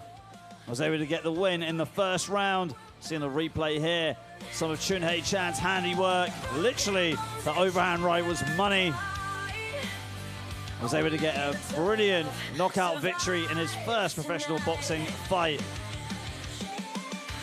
You see it here on the replay, just bulldozing him with the overhand, and that is the shot that got the stoppage.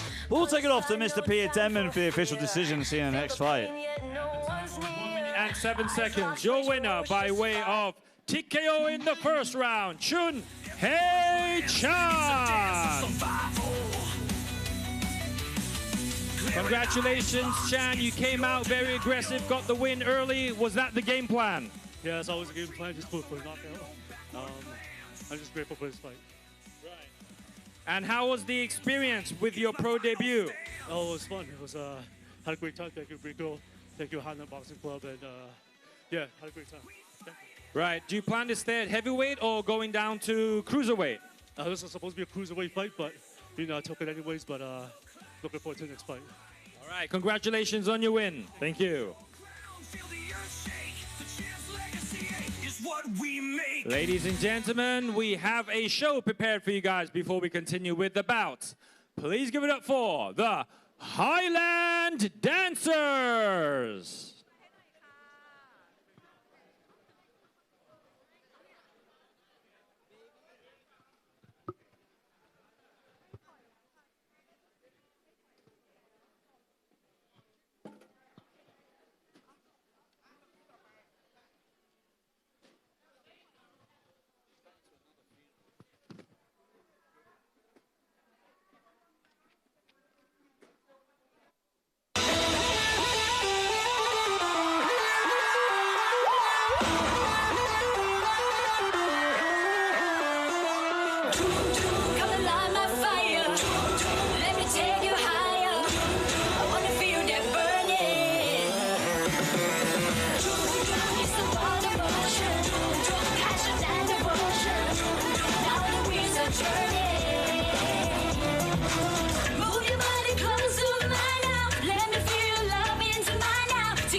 Ladies and gentlemen, next up scheduled for 4 rounds at the lightweight division. Welcoming first to the ring from the blue corner, Manot Kamput. Battle of Bangkok, flames arise. Battle of Bangkok, in your eyes. Echoes of war, thunder cries. Battle of Bangkok, no disguise. Towers crumble, steel and bone. Voices clash, the unknown. Dreams dissolve in the zone. Blood and dust, a kingdom throne. Pulse of drums, pulse of veins. Feel the fire break the chains. Battle of Bangkok, flames arise. And now entering the ring from the red corner, J. Lane Taylor. Bounce to the beat, let your body set free. This is the place where you wanna be. Life's flash colors seen in a dream. Join the rhythm, become the theme.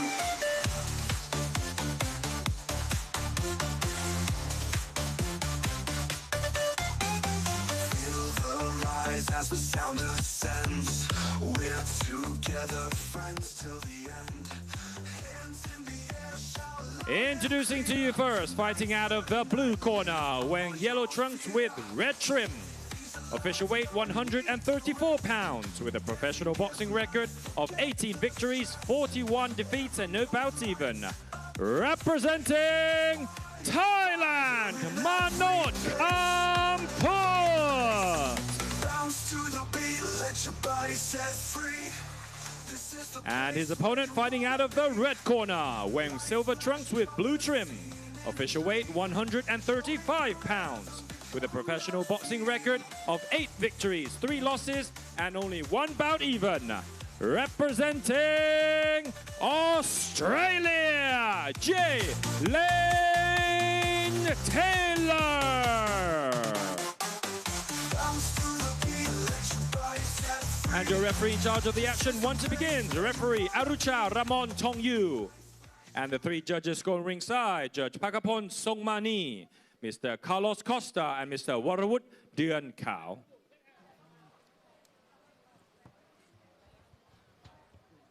Okay, ladies and gentlemen, we move on to our next bout on the card. This is in the lightweight division because that's over 4 3-minute rounds. Introducing first, fighting out of the red corner, we've got J. Lane Taylor, a veteran of 12 fights, 8 victories, 3 defeats, 1 draw.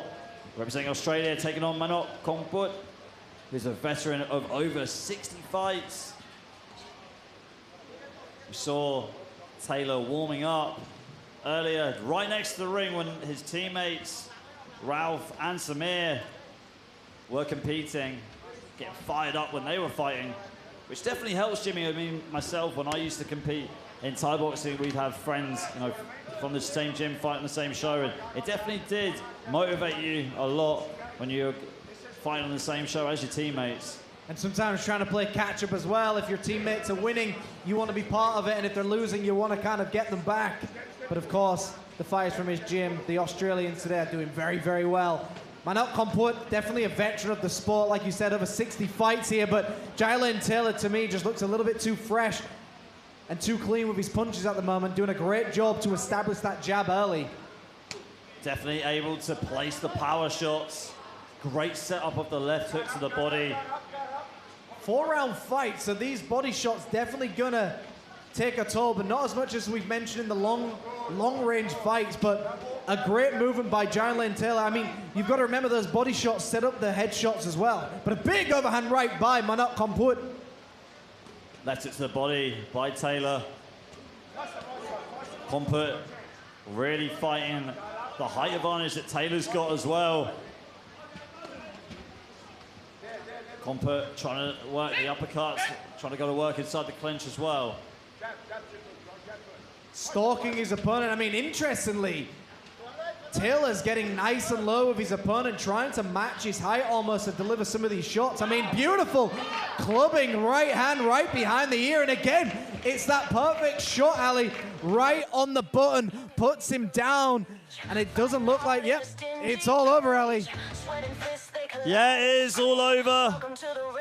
Jaskaran Taylor able to get the stoppage in the first round. Beautiful overhand right. Similar to the shot that we saw before in the previous fight, where he was able to land a knockout shot just behind the ear. Just completely scrambles your equilibrium, as we see there.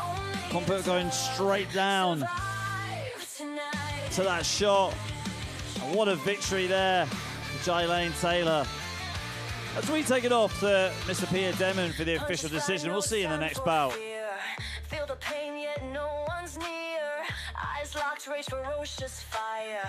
Inspired only by desire. Champions rise, bloodied and torn. In the fight club, we're a battle born. Broken bones and shattered pride. Ladies and gentlemen, at the time of 1 minute and 52 seconds, your winner by way of first round TKO, Jaskaran Taylor. Clearing eyes locked, it's pure denial. No retreat, no surrender, no backward glance. Victory in sight, here's my final stance. Ladies and gentlemen, next up, scheduled for 4 rounds at the super featherweight division. Calling first to the ring from the blue corner, Farouk Sirne.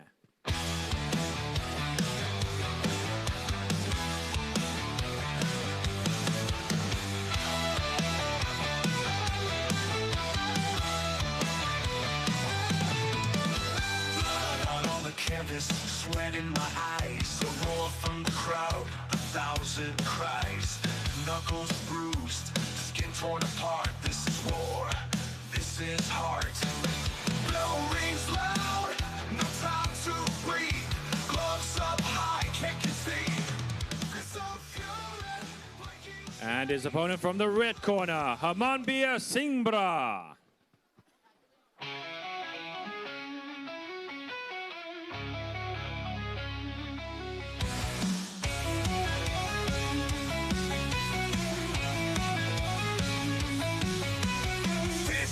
Jaw, they all fall down. Blood on my gloves, shears all around. Sweat on my brow, the sound's profound. Don't need a king to wear the crown. One by one, they hit the ground hard. Fear in their eyes, they show their cards. Introducing to you first, fighting out of the blue corner, wearing black trunks with white trim. Official weight 59 kilograms. With a professional boxing record of 2 victories and 4 losses. Representing Thailand, Farouk Sirne.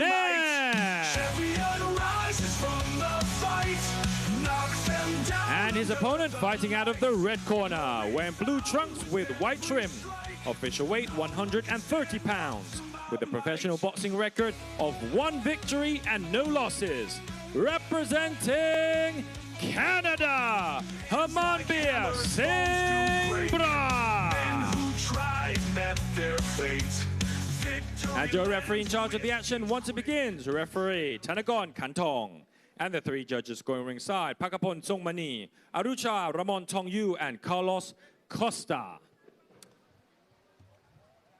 Okay, ladies and gentlemen, we move on to our next bout on the card. This is in the super featherweight division, because that's over 4 3-minute rounds.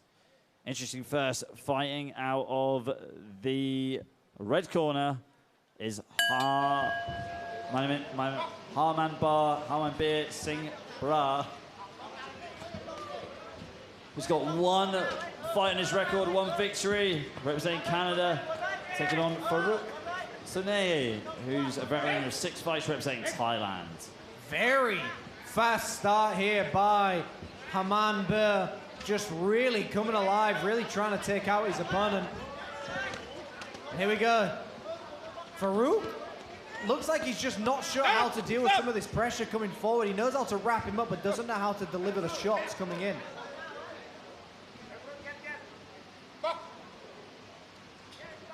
Singh with the upwards jab here, getting nice and low, getting under the shot with a nice counter right. Singh again staying low, good jab there. Getting tied up in the clinch by Farouk.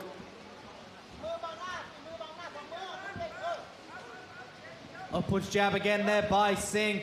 A good thing to establish is that upwards jab. Make it very awkward for your opponent to relax inside that ring.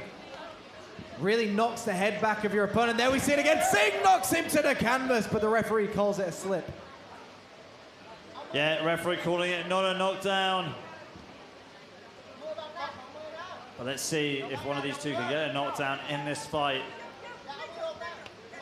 Singh getting low, using that jab, popping out that jab. Great jab by Singh. Swing and a miss, but a land there by Farouk. You know, Singh, this is his second professional fight. He's still learning the ins and outs of the ring. Farouk a little bit more experienced, but two very inexperienced professional boxers still trying to establish themselves right now.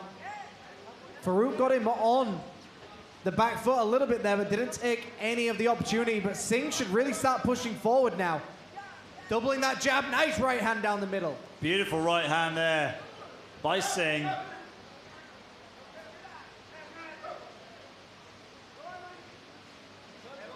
Referee just warning of clash of heads. Final minute of round number one. I mean, scheduled for 4, but a very fast pace for these two. You can see that Singh is thinking very much about this. He just doesn't know how to react on the inside. So both fighters doing okay at that medium range. It's that close range that they just need to work on a little bit. Farouk in the previous exchange landing a hook, trying to land the hook again, but Singh clocking him with that jab. Overhand right there by Singh, hitting the gloves of Farouk, but looks like it did cause some damage, Jimmy, because Farouk dropped his guard. Jumping left hook there, but again, Farouk goes to the canvas. Maybe that left hook is the one that got through. He spits his gum shield out, and Ali, it's all over. Yeah, it's all over in round number one. Farouk just couldn't continue. Complaining to the doctor that hurt his eye as well. Well, for sure, he definitely got hurt to the body. There's the jab. And then that quick and short body shot. Sucking the life out of Farouk. So Singh progresses to 2-0 on his professional boxing record. And I think something went into his eye, and once that's done, it's hard to come back. Let's go to Mr. Denman with the official announcement. Ladies and gentlemen, at the time of 2 minutes and 54 seconds, your winner by way of first round TKO, fighting out of the red corner. Clearing eyes locked, it's pure denial. No retreat, no surrender, no backward glance. Victory in sight, here's my final stance. Ladies and gentlemen, next up, scheduled for 4 rounds at the super middleweight division. Calling first to the ring from the blue corner, Thanawat Ponnaku.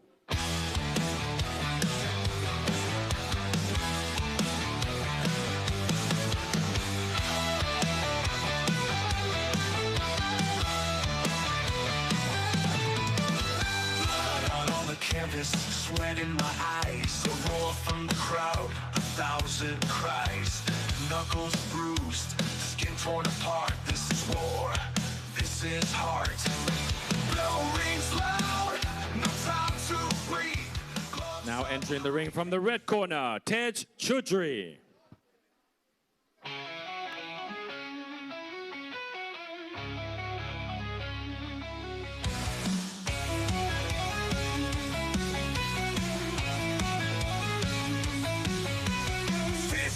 Jaw, they all fall down. Blood on my gloves, tears all around. Sweat on my brow, the sound's profound. Don't need a king to wear the crown. One by one, they hit the ground hard. Fear in their eyes, they show their cards. I stand tall, they cannot bar. Introduce to you first, fighting out of the blue corner, wearing yellow trunks with red trim. Official weight, 78 kilograms, with a professional boxing record of 32 victories, 17 defeats, and 1 bout even. Representing Thailand, Thanawat Ponnaku. And his opponent fighting out of the red corner, wearing black trunks, official weight 76 kilograms, with a professional boxing record of 7 victories, 1 loss and no bouts even. Representing India, Tej Chaudhary. Victory lands with each quake, trail of the broken mile. And your referee in charge of the action once it begins. Referee Wonderwood Durnkow. 3 judges scoring ringside. Pakapon Songmani, Thanakorn Kantong, and Carlos Costa. ขอวันเกิดย้อนหลังนะครับคุณนฤทธิ์สิงห์วังชานะครับเกิดวันที่ 18 January นะครับ Happy birthday to Mr. Naris Singh Wangcha, as it was his birthday on the 18th of January.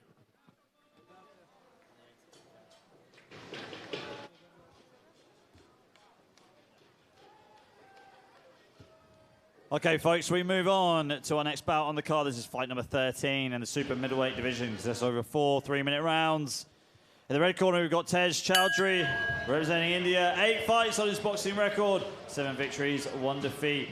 Taking on a veteran of the sport, Thanawat Portnaku, who is a veteran of 50 fights representing Thailand. It's a southpaw versus an orthodox, Jimmy.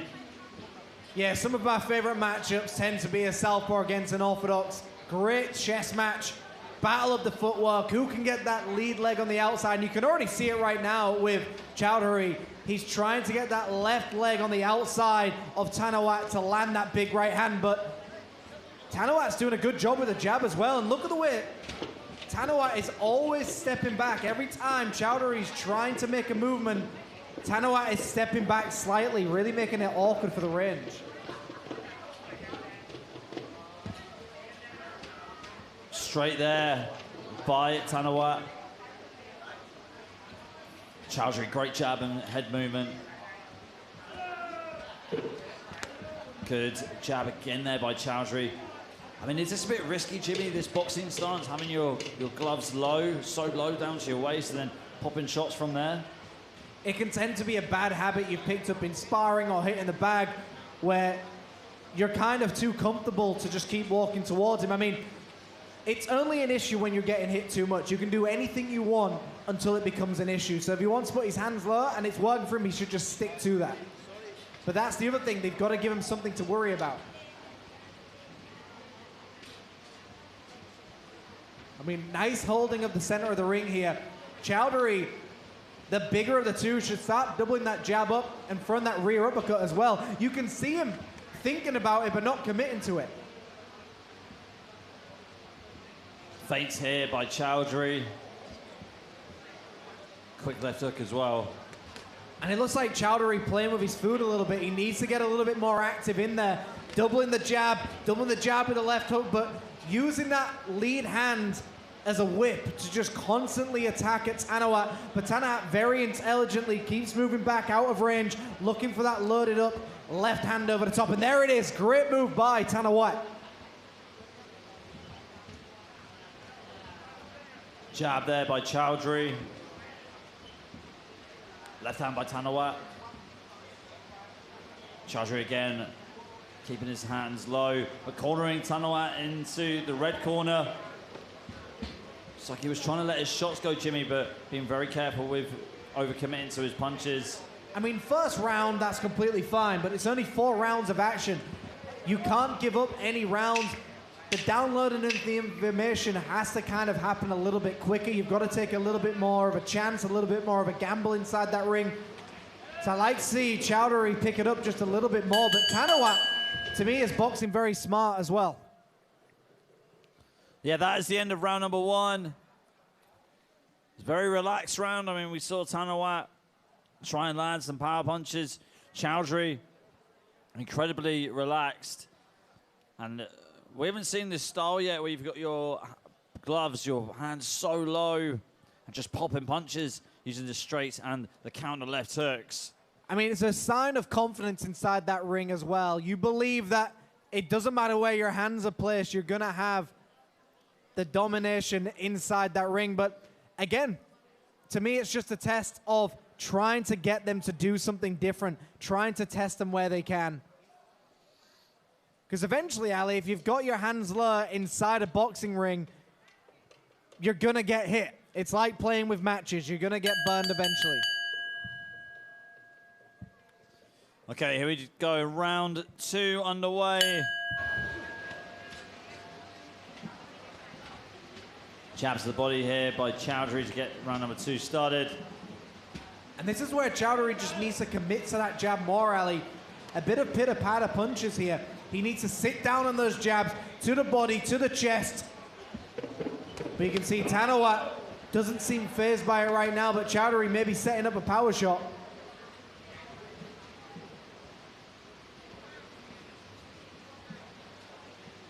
Bit of a stalemate between these two. Swing and a miss by Tanawat.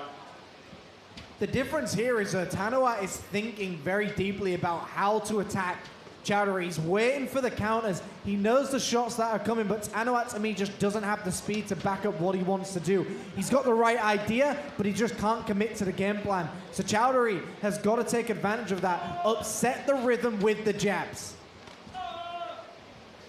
Straight punches here by Tanawat as he starts to break through Chowdhury's defense. Chowdhury going for the shoulder roll, the Philly shell at the moment. So upping it from having his hands too low, almost like Prince Nassim Hamid. Without the power, unfortunately, he's got to move forward and start putting things together. He's got to remember people have come here to watch him fight. You've got to prove that you've got the power to back it up.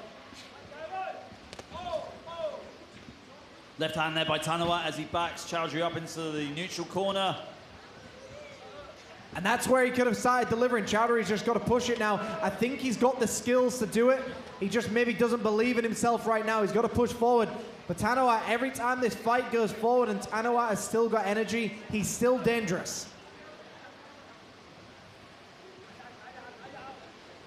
Jab here by Chowdhury. 1-2 as well. Tanawat with a big swing and a miss with the left overhand right. Sorry, left overhand. Final minute of round number 2. We're already entering that halfway point, Ali. But I do think Chowdhury's got to pick this up. It looks too much like a sparring match between these two. I mean, Chowdhury downloading a little bit too much information. Yep. It's exactly that, Ali. He knows he's getting information on his opponent, but it's only a 4-round fight. You've just got to keep pushing the pace here and take some of the chances that you can.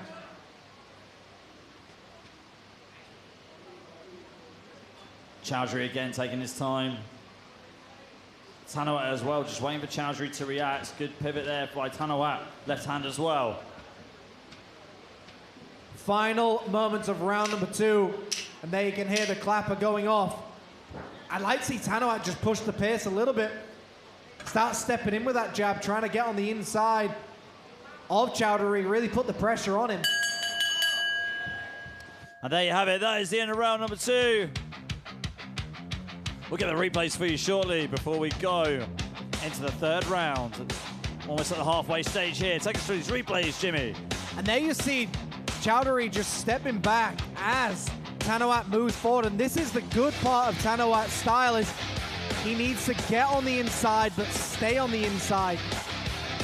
Make it a little bit of a dogfight. Push his opponent against the ropes, use his forearms. Make it a sloppy fight. You've got 2 more rounds to prove yourself, but, you know, on the other hand, Tej Chowdhury, to me, is just not really pushing it. He's just tapping his opponent, having a bit of a sparring match, but he's got to remember, everybody watching him right now could be a potential promoter, potential sponsor. You've got to prove your moves inside that ring. He's got, well, 6 minutes to do it, Ali. Yeah, playing with his food a little bit too much, Chowdhury. Tanawat been able to hold on very well. It's going up against the height advantage. And I've got to say, I mean, I feel like Chowdhury's got more power than Tanawat as well. It's having power, but proving you've got the power as well, Ali.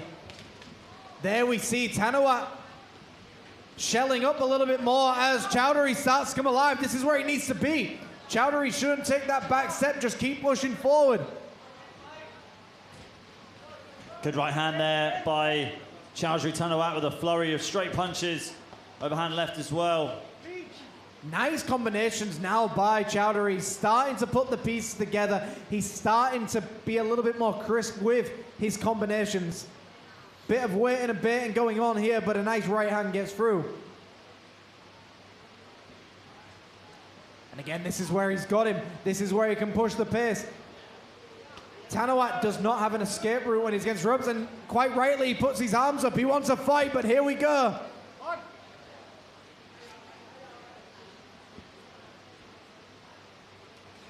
Good flurry again there by Thanawat, just fending off Chowdhury. Feel like Chowdhury still needs to keep on pushing forward and keep on putting the pressure on Thanawat.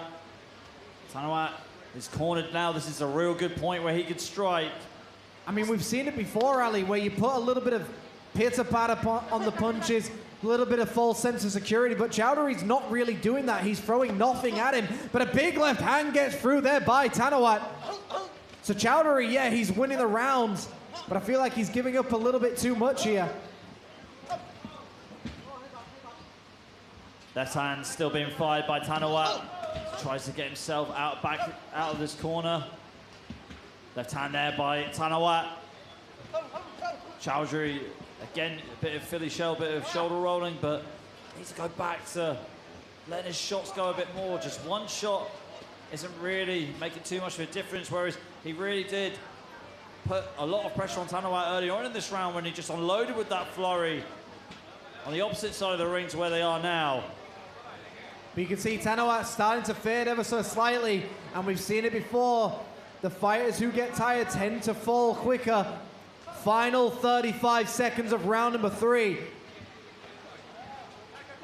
Good head movement here, but here we see Chowdhury coming alive right now.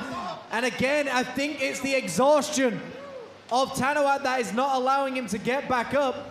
But I think Chowdhury can go back and watch this fight and realize there was so many moments he could have pushed it, but he's got the victory. He's done it well. He kept himself fresh. Chowdhury.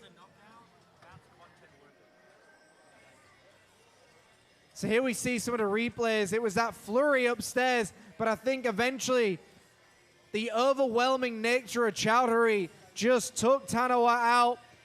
Thanawat couldn't continue. The referee saw enough. A victory to Ted Chowdhury. Let's go to Mr. Demon with the official announcement. Ladies and gentlemen, at the time of 2 minutes and 36 seconds, your winner by way of third round TKO, Ted Chowdhury.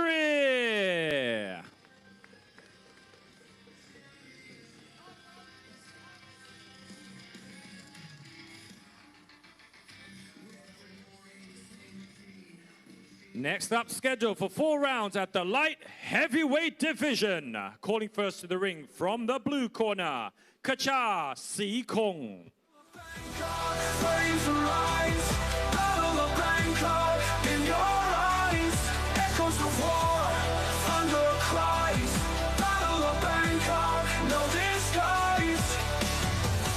Towers crumble, steel and bone. Voices clash, the unknown. Dreams dissolve in the zone. Blood and dust, a kingdom throne. Pulse of drums, pulse of veins. Feel the fire break the chains. Battle of Bangkok, flames and lights.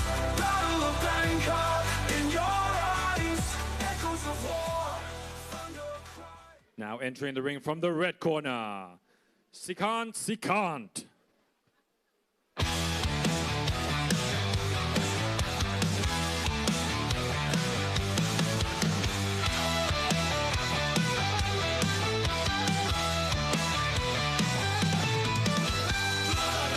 Canvas, sweat in my eyes, a roar from the crowd, 1,000 cries, knuckles bruised, skin torn apart. This is war, this is heart. Bell rings loud, no time to breathe. Gloves up high, can't conceive. This of fury, breaking chains, through the fire, through the pain. This of fury. Introducing to you first, fighting out of the blue corner, wearing blue trunks with gold and white trim.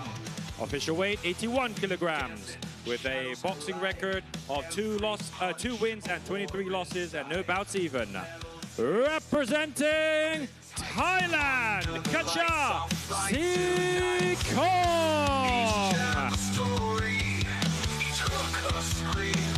And his opponent fighting out of the red corner, wearing white trunks with gold trim, official weight 88 kilograms, making his professional debut, representing India, Sikhant Sikhand. And your referee in charge of the action once it begins, Arucha Ramon Tongyu. And the three judges scoring ringside, Pakapon Songmani, Carlos Costa, and Waterwood Duan Kao.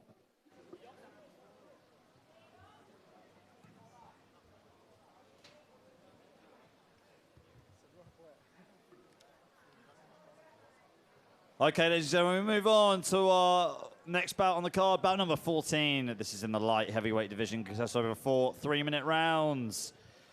We have Sikhant Sikhand representing India. This is his debut, professional boxing debut this afternoon, taking on Kacha Sikong, who's a veteran of over 20 fights representing Thailand. And it is a southpaw versus an orthodox, Jimmy. Sikhand, built like a Greek god, came in with a Dragon Ball Z jersey against the more experienced fighter, which is Kacha. I mean, Kacha with 25 professional fights. Sikhand, professional debut. Very interesting matchup, Ali. Like we say, Jimmy, numbers don't mean anything. It's quality over quantity. It's how you do. In the fight that's in front of you, it doesn't really matter about what your opponent's experience is. Absolutely. We remember the fighters who put it all on the line. I mean, you look at people like Arturo Gatti, Mickey Ward, Augustus. I mean, not the best of records, but the most exciting fighters. People want to see them. So that's the importance of boxing, just getting yourself in the ring. But here we see Sikhand doing a good job to cut off the ring here. For a professional boxing debut, very impressive in that southpaw stance. Nice left hand down the middle. Kacha felt that one. Yes, Sikhand letting that left hand go downstairs as well. Great jab too. Sikhand feinting his way in, using that prowess, that strong frame that he's got as well, just to muscle his way into the short range. But this is where Kacha needs to use that against him. When you're against somebody with such broad shoulders, such a big frame, you use that frame against him. You attack the shoulders, you attack the biceps, you hit the target that's available to you. So Kacha doesn't have to keep waiting for the head to be there for him. Kacha just needs to start jabbing those shoulders, start hitting the arms of his opponent, and really break him down from the outside. Right hand to the body there by Sikhand, who's switched to orthodox right now, making things more confusing for Kacha. Well, it makes things you know, even more difficult for your opponent if you can switch stances. Good right hook there that momentarily dropped. Kacha. And that should be a knockdown. The ropes held him up from falling. That should have been a knockdown, but we carry on. You can see right now he's stalking his opponent. He's got to believe that the power now is in him.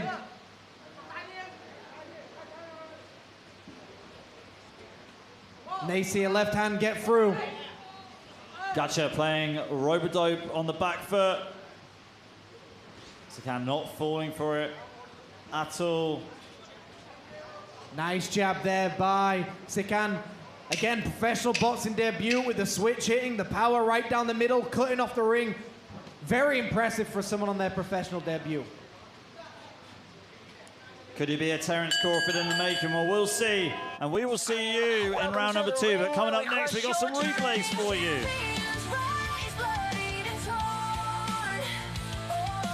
What a round that was. Great round there by Sikhand. Caught a couple of times though by Kacha. Left hand right there by Sikhand. Great uppercut as well, was able to just tower over his opponent and just bully him around the ring. Jimmy, if you're in the corner of Kacha though, what are you telling him? I mean, you're up against somebody who is absolutely massive but less experienced than you. Use it against him. You've got to start pulling out all the moves. Flirt with the rules as much as you can, but attack the frame that's in front of you, break down the barriers that are there. His armor, those big muscles, I mean, boxers are not scared of big muscles, but the average person is. You've got to use it against him. You know he's going to slow down. You know it's a lot of oxygen in those muscles, so attack the body that is available to you. Saying that though, Sikand starts round number 2 off in orthodox, starts landing right hands down the middle. Started off going to the body, now he's gone upstairs. Well, Sikand even using a very classic tactic, jab downstairs, up and right. He's put him to the canvas. The doctor's getting into the ring. The man from India, Mr. Sidhan Sikand, with his professional boxing debut, wins by knockout. Wow, what an impressive knockout that was. Slipping in that left uppercut. It was the right hand that started it. Beautiful left uppercut right through the guards. And down goes Gacha. Sikand having an impressive boxing debut, getting the victory here. We'll take it up to Mr. Denman. The official decision to see in the next bout. Punches fly, no time for fear. Feel the pain, yet no one's near. Eyes locked, rage ferocious fire. Inspired only by desire. Champions rise. Ladies and gentlemen, at the time of 24 seconds, your winner by way of second round TKO from the red corner. Clearing eyes locked, it's pure denial. No retreat, no surrender, no backward glance. Next up, scheduled for 4 rounds at the welterweight division. Welcoming first to the blue corner, Somchai Pulpan. Battle of Bangkok, flames arise. Battle of Bangkok, in your eyes. Echoes of war, thunder cries. Battle of Bangkok, no disguise. Towers crumble, steel and bone. Voices clash, the unknown. Dreams dissolve in the zone. Blood and dust, a kingdom throne. Pulse of drums, pulse of veins. Feel the fire, break the chains. Battle of Bangkok, flames arise. Battle of Bangkok. Welcoming to the ring from the red corner, Daringara Trihela.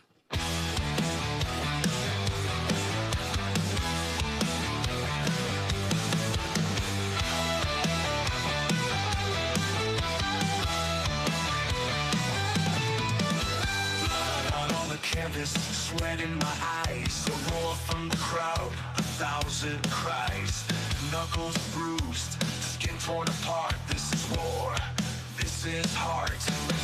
Blow rings loud, no time to breathe. Gloves up high. Both of these fighters are undefeated, so someone's O will have to go. Introducing to you first, fighting out of the blue corner, wearing black trunks with yellow and white trim. Official weight 146 pounds, with a professional boxing record of 2 victories and no losses. Representing Thailand, Somchai Pulpan. Under the lights, I'll fight tonight. And his opponent fighting out of the red corner, wearing black trunks with gold trim. Official weight 147 pounds. With a professional boxing record, a perfect one. 6 victories and no losses. Representing Australia, Daringara Trihela.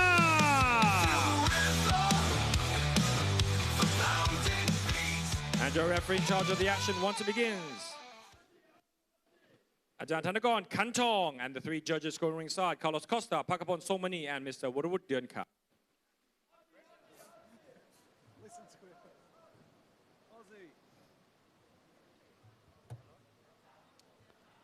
Okay, ladies and gentlemen, we move on to fight number 15. This is in the welterweight division, contests over 4 3-minute rounds.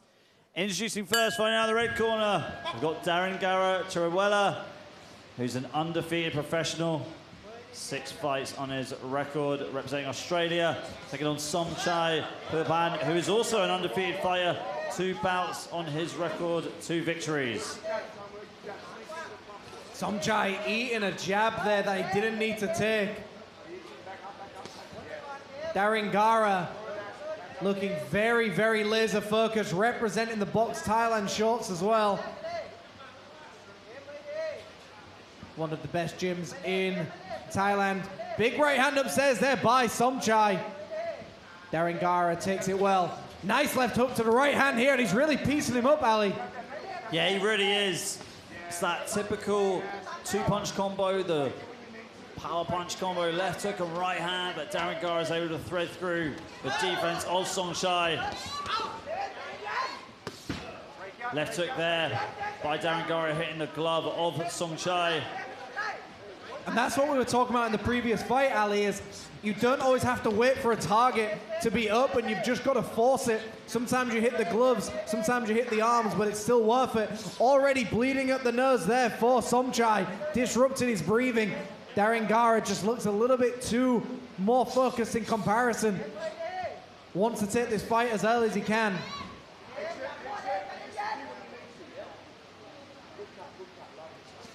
Jab there by Daringara.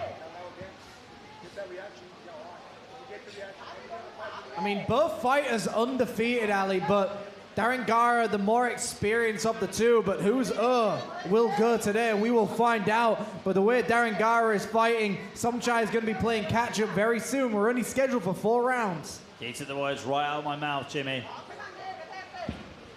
Like the way Daringara's boxing, though, really just able to break down Somchai just firing back with counter punches as best as he possibly can. Right hand again there by Daringara. I like that Somchai comes right back with a powerful combination. You know, often when people are getting really hit hard, they tend to freeze up and they don't throw the powerful shots back. Somchai fighting very well there by giving these powerful shots right back, not allowing himself to get bullied at all, but Daringara definitely the more accurate of the two.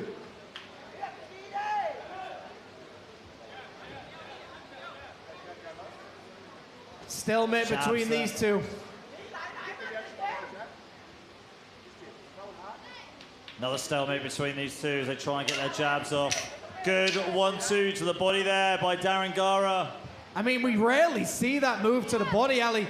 The 1-2 to the body, a beautiful move, really confuses your opponent. Beautiful combination to end the round.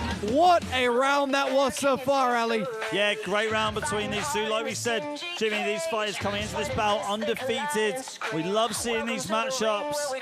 There's a lot on the line here, a lot at stake. You want to keep that perfect record for as long as you can. Daringara, though, being an absolute sharpshooter with that right hand. But Somchai definitely had something to say in that round with his counter punches. As you can see right here on the replay, that counter right hand. Daringara, just the way he was able to build and charge up those combinations. Great work. I mean, it was one of those rounds where, to me, Daringara was dominating, but then Somchai would come back alive with some very big shots as well. Some big 1-2s right down the middle. But to me, it was that 1-2 to the body which really set it up for him.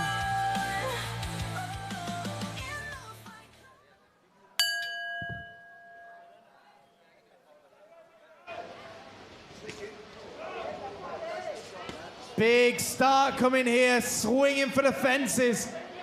Somchai came out with that double jab, overhand right, but Daringara, stiff jab down the middle. Overhand right there by Somchai. He's happy to take a couple of punches, Somchai, Jimmy, and just deal one big, heavy shot straight back. Stepping forward into southpaw there, Somchai getting a bit unorthodox. I mean, this is really stirring up to be a possible fight of the night, Ali. Great fight so far between these two.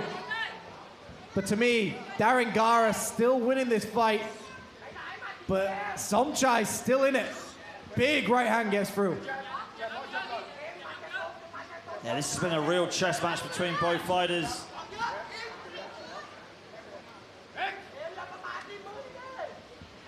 Referee peeling them apart.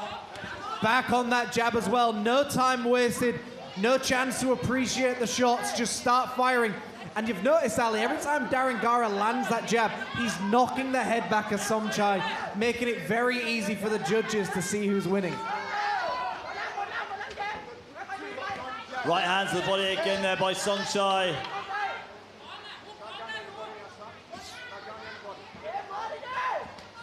Left hook to the body by Songchai again, and a jab to back it up too. Beautiful jab, tripling that jab. And this is what we talk about when we talk about the jab, Ali. Everything off the jab, everything works for you. That's exactly what he needs. Darren Gara trying to pop out the jab. Songchai going downstairs against the body. All this body work in the second round, Jimmy, it slowed down Darren Gara, made him have to readjust, reset. And rethink his game plan when you're hitting somebody with beautiful jabs. But I think the good thing about Songchai is he's taken a gamble here. I don't think he realizes that Darren Gara has the power behind some of these shots, but I think he's aware that Darren Gara is the better boxer of the two. When you're up against someone who's the better boxer of the two, but a big body shot, he's rolling around on it. And that is it, Ali. Where did that come from? To the body. We're going to get a replay soon. What an amazing stoppage, Jimmy. I mean, that's where you show when you've got real grit. Darren Gara going down to the body with the left hook. That was one of them earlier on in the round. No, that was it. That was the one that stopped it. And that's the delayed onset reaction we spoke about before. Those shots to the body, absolute peach perfect in the sweet spot. And it's just a moment where you cannot get back up. Great victory. The man who's still undefeated, Mr. Darren Gara. Let's go to Mr. Denman.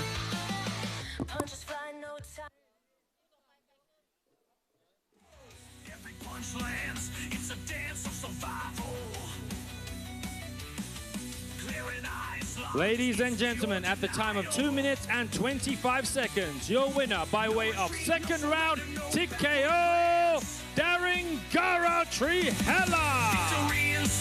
Here's my final stance. Congratulations, now moving on to 7-0. You gave him his first loss. How did that feel? Yeah, look, it was a great experience. Felt good, good atmosphere, great crowd. Thanks to the promoters. Yeah, good event. Thank you. Looking forward to seeing you fight again. Ladies and gentlemen, next up, scheduled for 4 rounds at the light heavyweight division. Calling first to the ring from the blue corner, Tasapong Sikhap. Battle of Bangkok, flames arise. Battle of Bangkok, in your eyes. Echoes of war, thunder cries. Battle of Bangkok, no disguise. Towers crumble, steel and bone. Voices clash, the unknown. Dreams dissolve in the zone. Blood and dust, a kingdom throne. Pulse of drums, pulse of veins. Feel the fire break the chains. And his opponent from the red corner now entering the ring, Anmol Tayagi.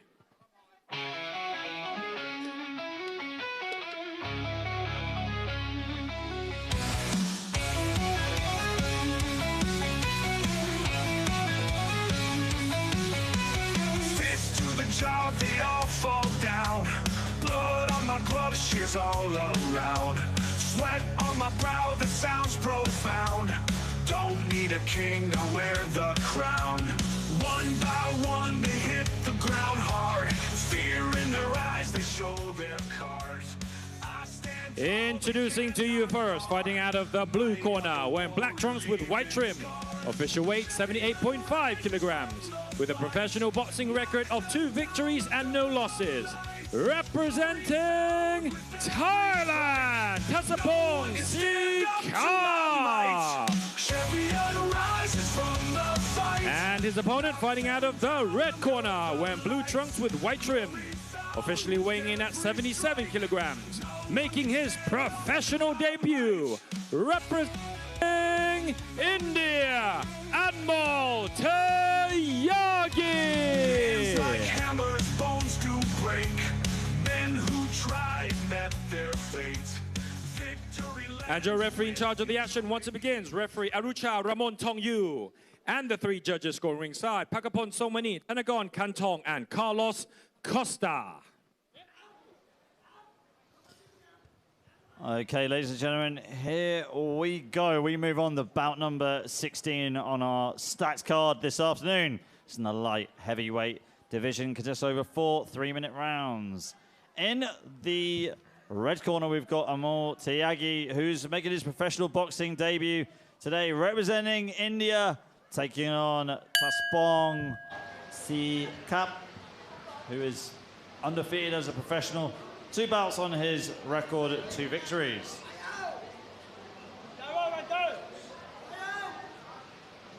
So in your debut, Jimmy, I mean, when you fought yourself and when you've had fighters from your gym back home fighting their debuts, what are you expecting from them?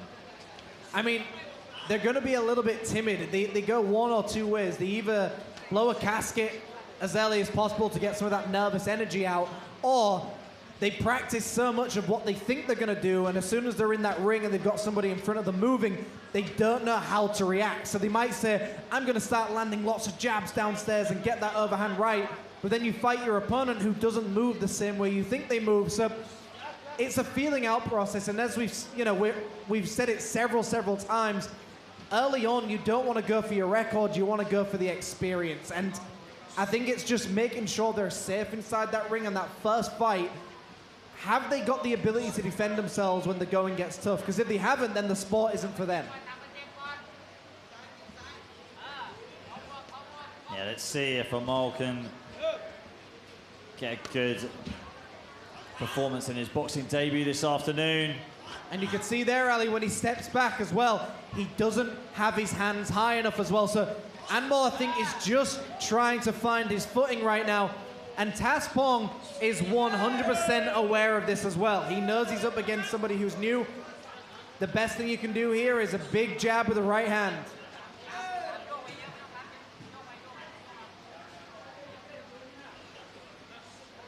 But again, not much action between these two. You can see Taspong thinking very well about this. Anmol just trying to find these openings. But as you know, in boxing, Ali, you can't wait for openings. You've got to create the openings. Yeah, you definitely do. Spong trying to download as much information as he can, trying to get a good read on his opponent. And that's the difference here, is the information you're getting from your opponent. And we've seen it in other fights, Ali. Someone's giving you, it's like giving somebody the answers to an exam and then going to the exam and pretending you never got them. You've got to apply what you've learned.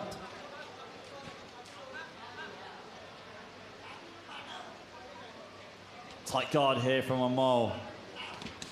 Good right hand though, by Taspong. You know, Anmol looks like he's in fantastic shape, but again, muscles don't win boxing fights. Taspong on that back foot, almost got that Muay Thai style with the hands up, trying to block these shots, but again, I just think Taspong's not letting his hands go either.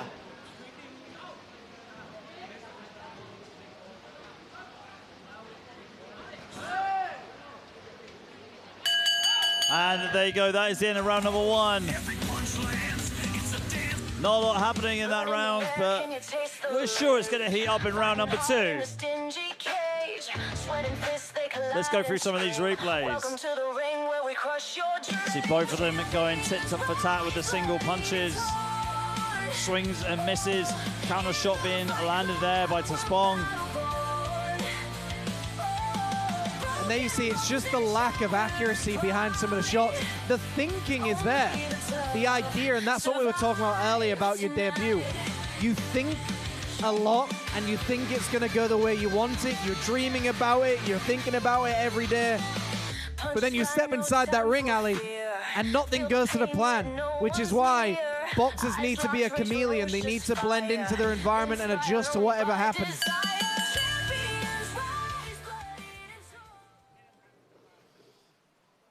Let's see who can blend in right here as we move into round number 2.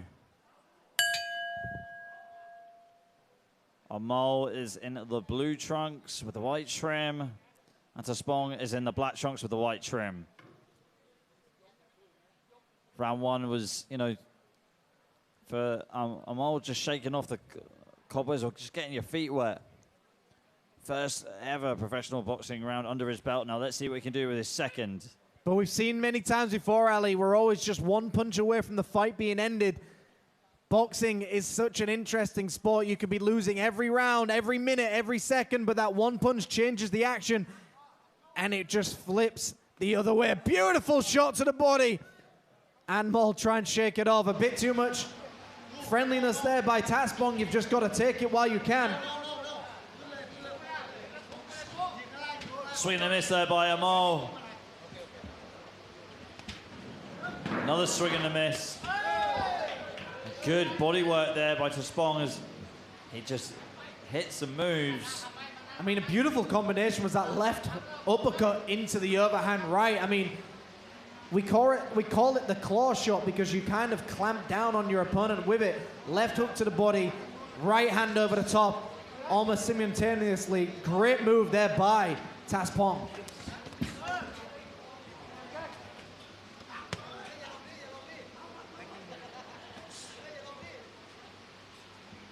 Central ring for both of these fighters, you can see. Anmol, once again, he knows what he wants to do, but can he apply it? Get tagged there by Taspong as well. Real stalemate's going on here, Jimmy. You can just see the inexperience between Anmol and Taspong. I mean, you're only as good as your dancing partner, really, in boxing. Yeah, 100%. I think Taspong is 100% aware of this as well. You know, sometimes in boxing, when you go up against somebody that you know is less experienced than you don't need to just take him out instantly. You can box beautifully and make the fight last.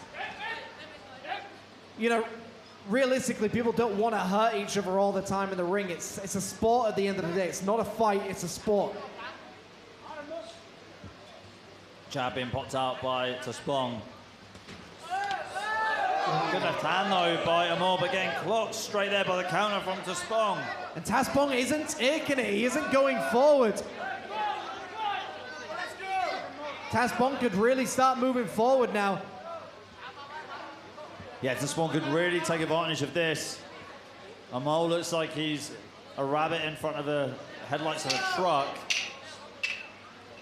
I think Taspong just doesn't want to take that gamble, Ali. I think he just doesn't want to push forward in case he gets clipped moving in. We saw Anmol was definitely hurt by that shot. Taspong didn't want to move forward. We're going to go into some action replays in just a moment there. And there we see both fighters a little bit messy, but great shots landed to the body here. Some of the combinations being landed here by the Thai fighter. Beautiful thinking here. And it was that left hook there that just found its way to the target, that rocked Anmol. But the thing about Anmol is he didn't go to the canvas. He didn't give up. He kept himself in the fight. But he's got to do something spectacular coming out into this next round, Ali, because I just think Anmol's inexperience is showing a little bit too much, but Taspong maybe being a little bit too friendly, a little bit too light-hearted here. Yeah, got to completely agree with you, Jimmy. Anmol really just needs to let his hands go, take some risks. Just seems like he's a little bit too concerned about getting hit. But I feel like the best way to explain a boxing match is, you know, when you go swimming, you're going to get wet, aren't you? So you just got to get in there and get stuck in. And there we see him now. Anmol knows he's behind on the judges' scorecards. He's got to take some risks here, Ali. These are the shots that he needs to start landing. When you know you're behind, when you know you're in a fight, these are the only opportunities you have, and I think this is what Anmol realizes he has to do right now. He has to take these opportunities. He has to hit his opponent. Yeah, he's just got to start unloading his shots. We've seen this is a much better round now by Anmol. Took him a while to sort of wake up. This is at the halfway stage. Big swing left hook there by Anmol. And this is what you've just said. You've got to be woken up in your corner. And I think Taspong is having a bit too much in. The referee has seen enough. Anmol Tyagi, in his professional debut, is victorious. Great victory for the man from India. Professional debut. Any punch can change the action. There we see that flurry going to the body, going to the head. Referee watching this closely. He saw enough He knew it was over. Welcome to the ring where we And the crush man your holds his arms up proud. Let's go to Denman with.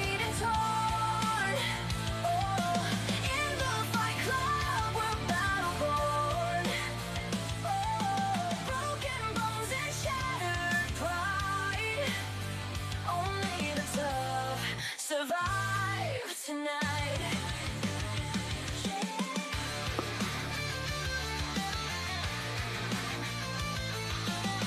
Punches fly, no time for fear.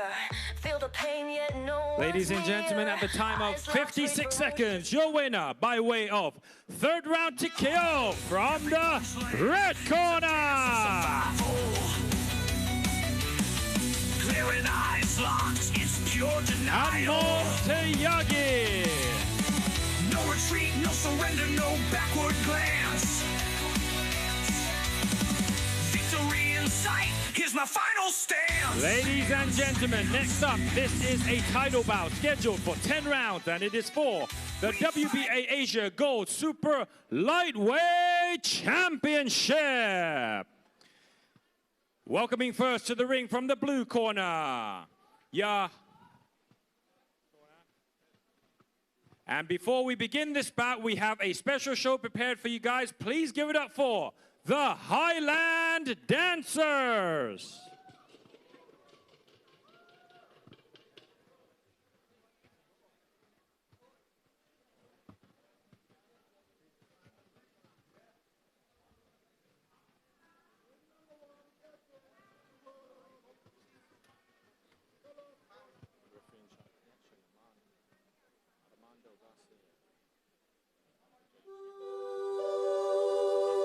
Straight on one fighter.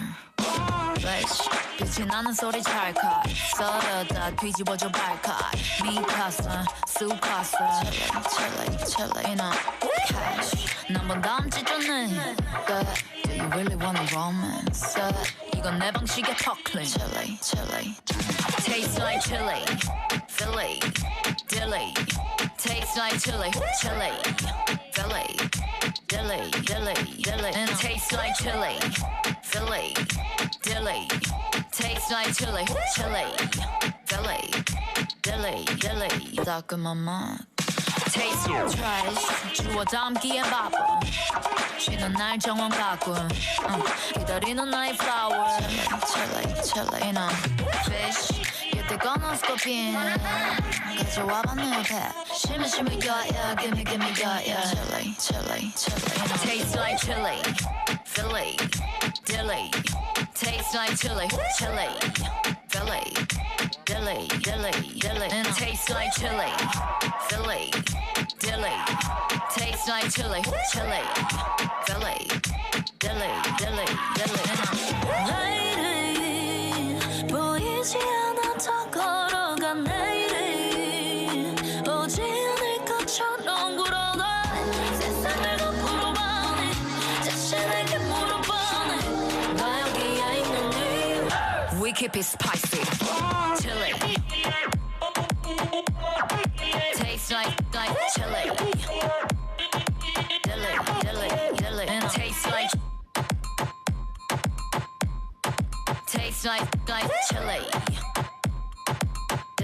chili, dilly. And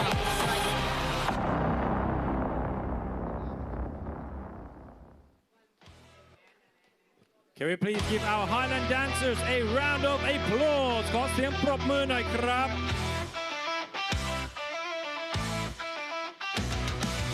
Eyes like this, take a breath from the storm. Blood on the canvas, hearts more than torn. Calling first to the ring from the blue corner, Yahaya Musa.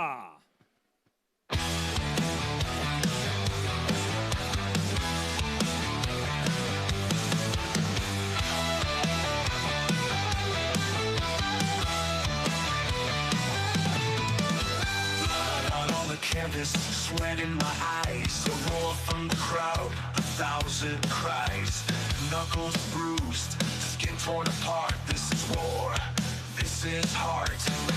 Bell rings loud, no time to breathe. Gloves up high, can't conceive. This of fury, blinking shades, through the fire, through the pain. This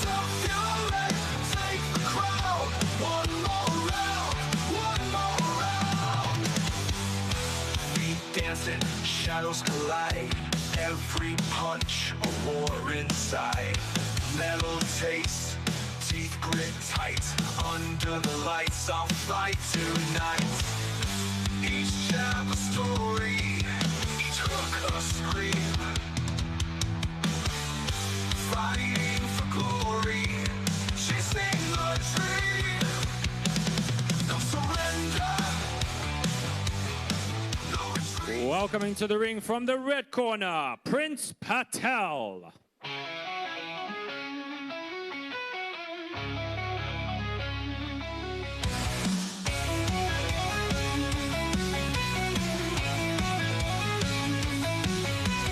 Fist to the jaw, they all fall down. Blood on my gloves, shears all around. Sweat on my brow, the sound's profound. Don't need a king to wear the crown. One by one they hit the ground hard. Fear in their eyes, they show their cards. I stand tall, they cannot bar. Might of the war relieving scars. Champion rises. May I please invite Mr. Bridgerweight Santic, the promoter of Highland Promotions, to come up into the ring and give a birthday gift for Mr. Naris Singh Wangcha. ขอเรียนเชิญนะครับคุณนฤสิงห์วังชานะครับขึ้นมารับเซอร์ไพรส์ของขวัญย้อนหลังวันเกิดนะครับในวันคล้ายวันเกิดวันที่ 18 นะครับ 18 January นะครับ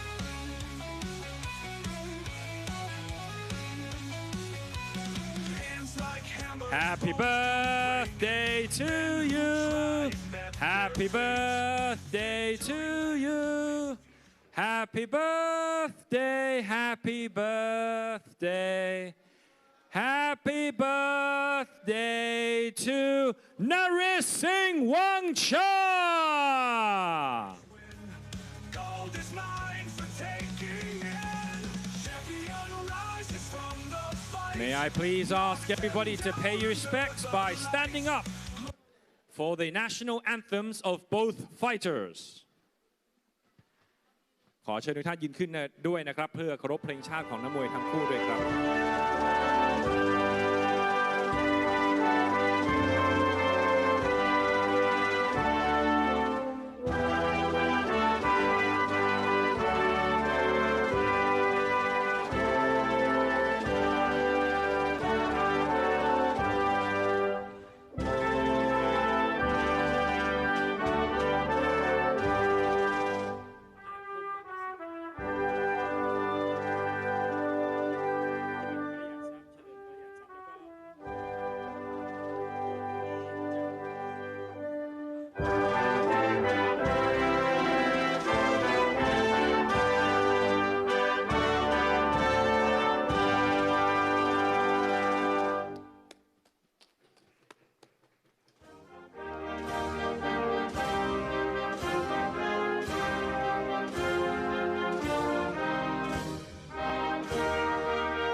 Ladies and gentlemen, we are live from the World Siam Stadium, Bangkok, Thailand.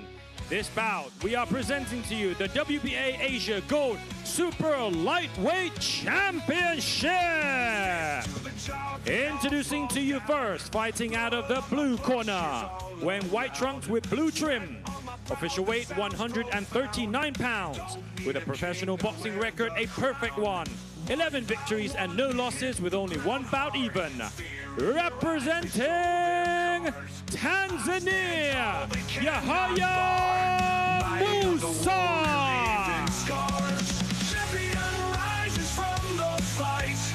And his opponent fighting out of the red corner, wearing white trunks with orange trim. Official weight 140 pounds, with an outstanding professional boxing record, 33 victories, 1 defeat and only 2 bouts even. Hailing out of and proudly representing India, Prince Patel. And the WBA supervisor, Ajahn Chalerm Prayat Sap. And the referee in charge of the action once it begins, Armando Garcia. And the 3 judges scoring ringside, Judge Pinit Prayat Sap, Judge Promet Jaturaks, and Mr. Akon Wanasit.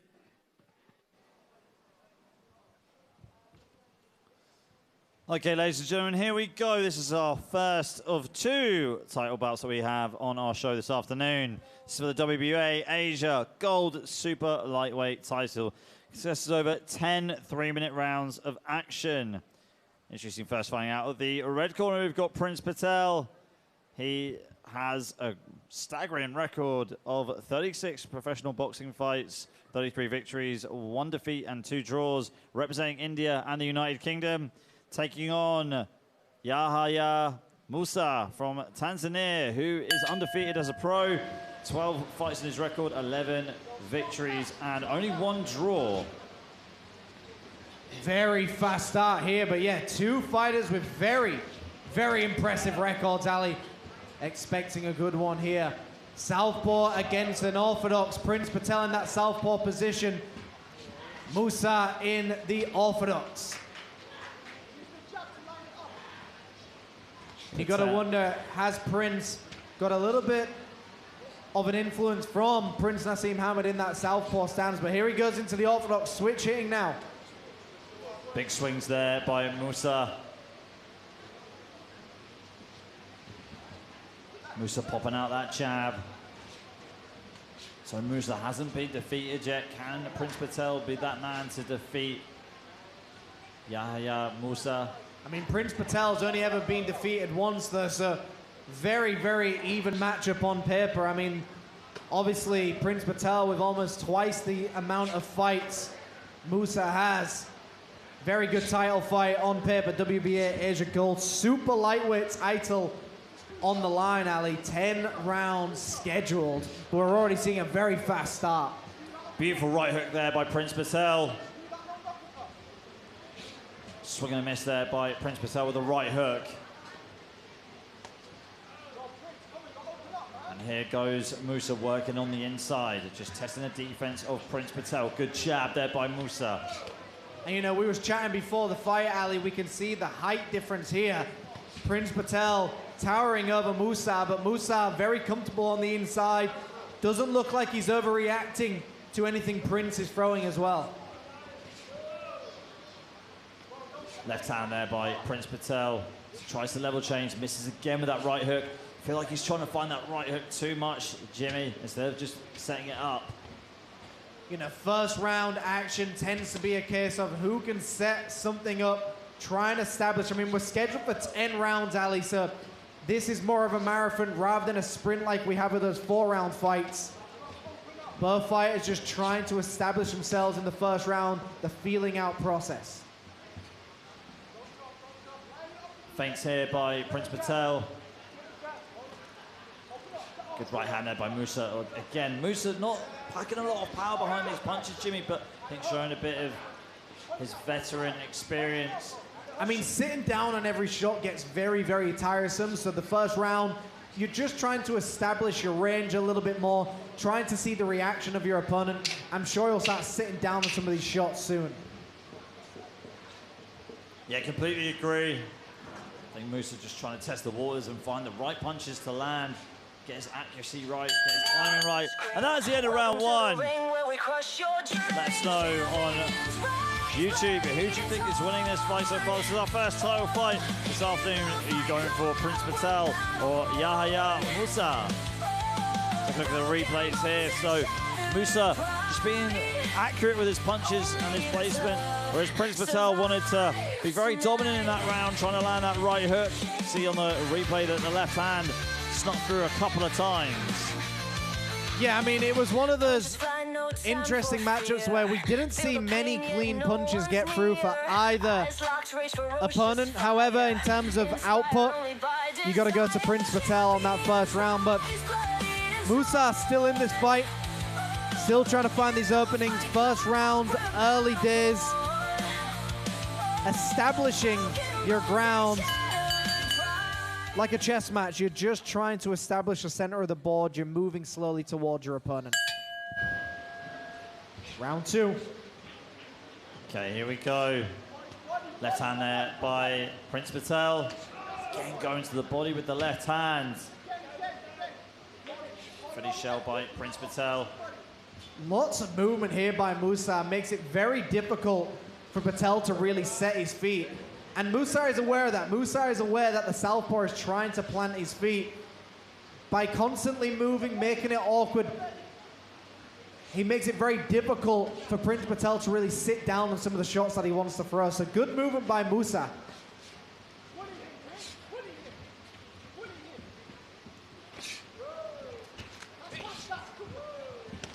Swing and a miss here by Musa. I like the evasion here, the head movement of Prince Patel.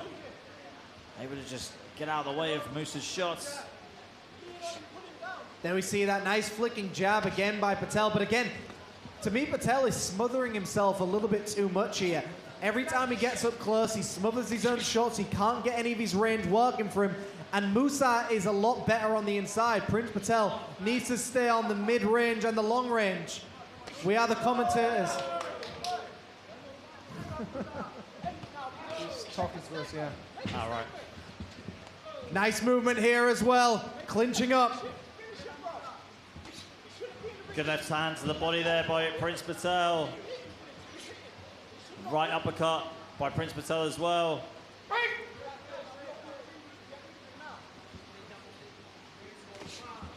Left hand again by Prince Patel.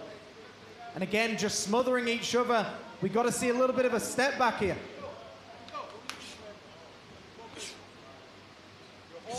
And again, clinching up. Referee giving a bit of a warning here for holding on too much. There's clinching and there's grabbing. Musa holding on a little bit too much here. Shots being landed by Prince Patel as we get out of the clinch. Good left hand to the body. Final minute of round number 2. Uppercut to the body here. Musa holding on for dear life. Trying to get out of the clinch, or just trying to work in the clinch as well, not getting a lot of room to work with. Yeah, Musa keeps dipping his head down a little bit too late here. Final moments of round number 2. Big left hand gets through.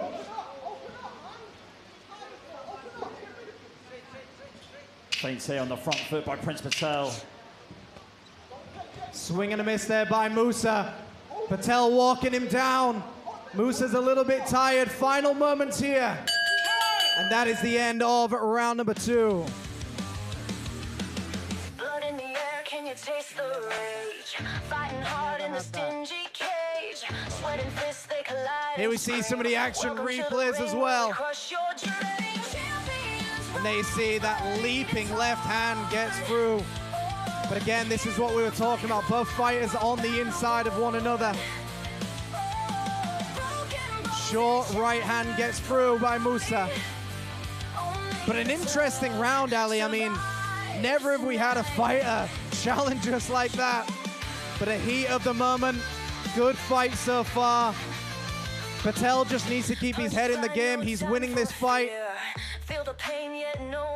Musa, to me, looks like he was tiring towards the end of the round, Ali. Again, you can tell from all the clinch work from Patel. Well, we've seen this a few times, haven't we, from Tyson Fury when he fights. His opponent's just putting all of his weight on his opponent and making them tired as we come into round 3.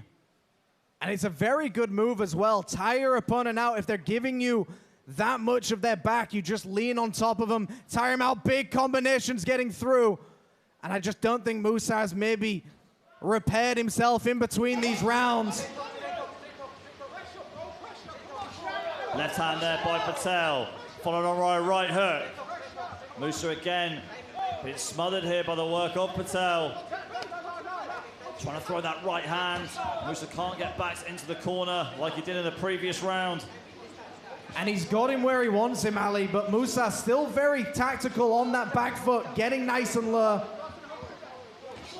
Big left hand gets through. And you can see Prince Patel cutting him off now, setting him up in the center, putting him into the corner of the ring here. Musa still firing on that back foot, but again, both fighters just inside the clinch. Left hand there again by Prince Patel. A left uppercut as well. Great left uppercut.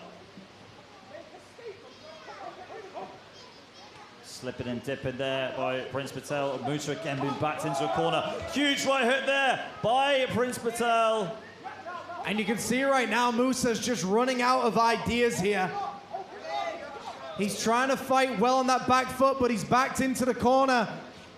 Yeah, he's been, like you say, he's been cornered here, Jimmy, and again being cornered onto the ropes into his own corner as Prince Patel just starts smothering him with the right hooks and the left uppercuts. And this is just where it kind of comes alive, Ali. I mean, when someone gets tired, just walking him down. Like I said, I think Musa's still always going to be damaged on that back foot. He's a shorter fighter. They know how to pivot. They know how to get these uppercuts going. Beautiful uppercut gets through inside.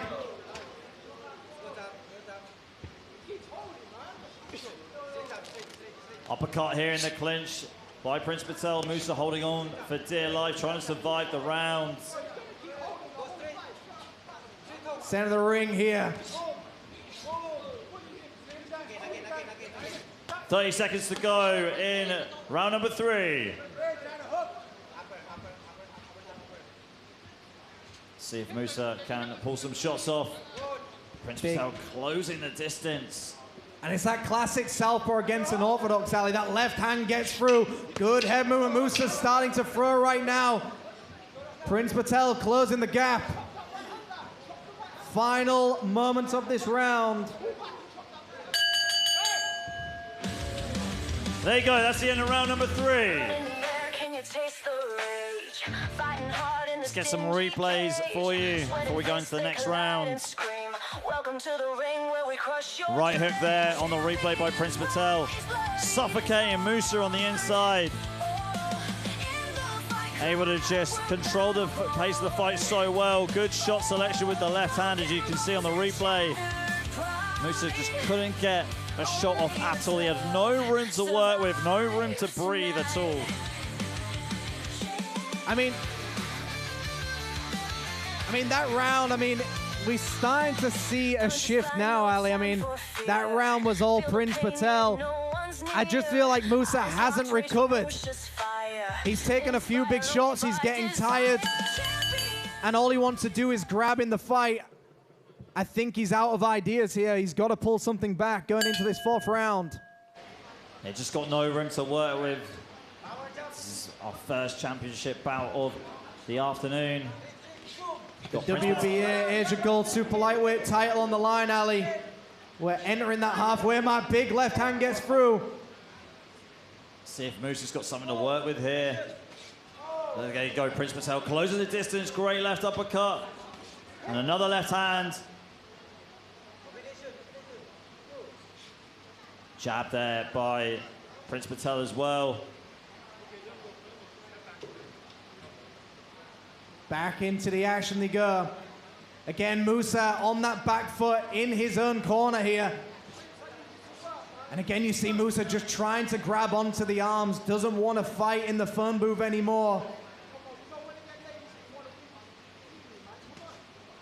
Sweeping hand up shares. Whoa, huge right hook there by Prince Patel. Surprised that Musa's still standing. Prince Patel goes for a right hook yet again. Left hand down the middle. as Patel clinches up with Musa. And you've got to assume Musa does feel comfortable in the corner, but he's not doing anything with it anymore. He's beckoning on Prince Patel to come forward. Jab there by Prince Patel, keeping Musa on the ropes. This is exactly where he needs him. Trying to get the finish eventually. See, Musa is breathing very heavy. And we've seen that just towards the end of each round, Ali. And the more tired you are, the harder the shots hit, and the less you can really think about what you need to do.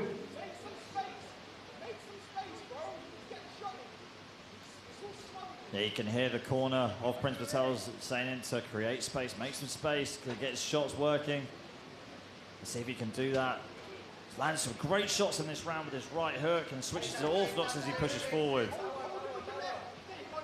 Marching forward now, shot to the body again. Musa putting his head down.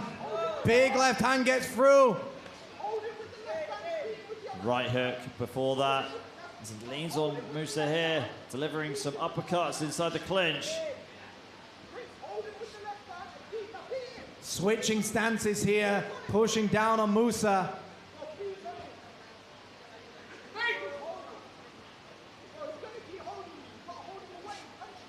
Straight left there by Patel. Musa just can't do anything here, trying to use the Philly shell. Not sure if that's a great guard to use against the clinch. Good left hand there by Prince Patel. Final moments of this round, Ali. Gotta make these moments count. Musa holding on, Prince trying to break free. Fighting hard in the stingy cage. Sweating fists, they collide and scream. Welcome to the ring where we crush. We think Prince Patel is winning this fight. Good round. Let's see some of these replays here. And there we see both fighters just trying to land the clean ones, but a lot of smothering going on. Survive tonight. Big shots to the body here, but again, Musa getting nice and low, dipping underneath, and there was that left hook there. That was probably the best shot of the round. Eyes locked, rage ferocious fire. Inspired only by desire. Champions rise, bloodied and torn.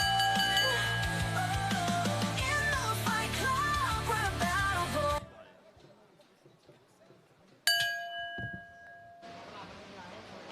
Okay, here we go. Round number 5. And there we see both fighters holding central ring.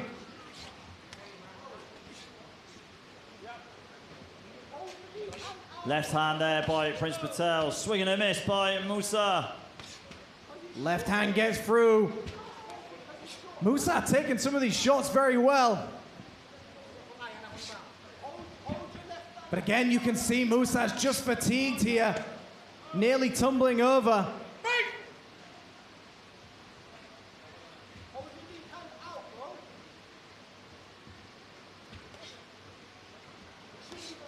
Left hand again there by Prince Patel. As he gets Musa inside the clinch, working very well inside the clinch. Right uppercuts to the head and to the body. See if we can see the overhand left again. There's that overhand right coming in from Prince Patel. Both fighters fighting inside the phone booth, just leaning on one another, trying to get that inside fight working for them. Referee letting them work on the inside, one arm is free. Nice shots to the body as well. Big left hook gets through. Prince Patel leans on him again, trying to push him back. I think Musa's now just trying to survive rather than trying to win at this point. He's taking a lot of shots here. Big uppercuts getting through. Uppercuts again here from Patel. He's not slowed down at all in this round. You see Musa wrapping up the arm there. Referee breaking them up. Musa got no room to work with in this round. Big left hook there by Prince Patel again. Musa still standing, but Musa is just not doing anything back.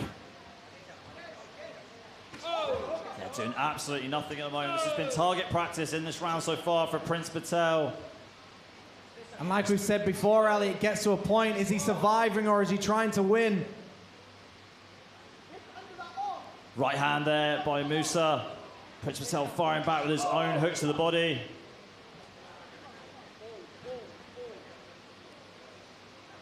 Again, Final Musa. moments of this round for this title fight. I mean, Musa's never tasted defeat yet, Ali, but to me, he's losing the majority of these rounds. Yeah, I have to agree with you, Jimmy. Looks like defeat is imminent at the moment for Musa unless he can pull something out of the bag at some point in this fight. Shots inside the clinch there by Prince Patel as we end the round. Blood in the air, can you taste the rage? Fighting hard in the stingy cage. Sweat and fists, they collide and scream. Okay, don't go anywhere. We've got the replays coming up for you. Very one-sided round. Prince Patel landing the majority of the shots and controlling the majority of the round inside the clinch. Been able to pop his head up and land his shots to the body and to the head. Musa trying to create some room, but... And that is it. It looks like the fight... I think that's yeah, right. That's it. The fight is over. I mean, as we were saying, Musa just wasn't doing anything there. He wasn't doing anything to win.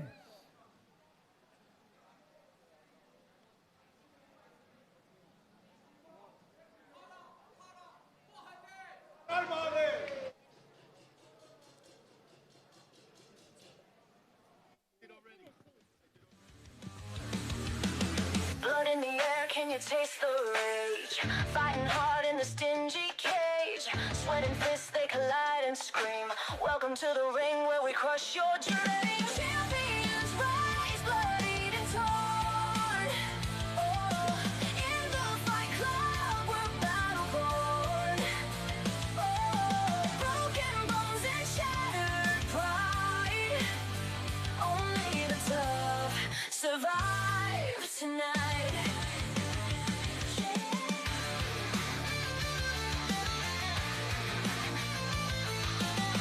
Punches fly, no time for fear. Feel the pain, yet no one's near. Eyes locked, rage ferocious fire.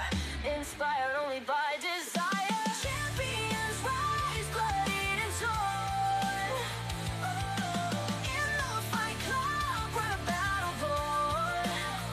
Oh, broken bones and shattered pride. Only the tough survive tonight. Screams echo in this brutal den. Warriors clash time and again. One more round, can you stand tall? Or will you stumble, will you fall?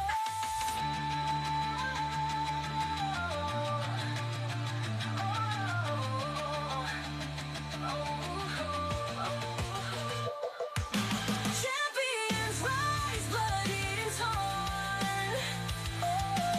In the fight club, we're battle-born. Broken bones and shattered pride. Only the tough survive tonight.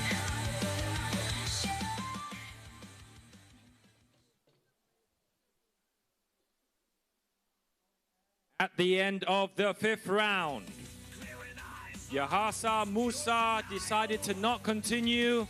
So the new WBA Asia Gold Super Lightweight Champion, Prince Patel.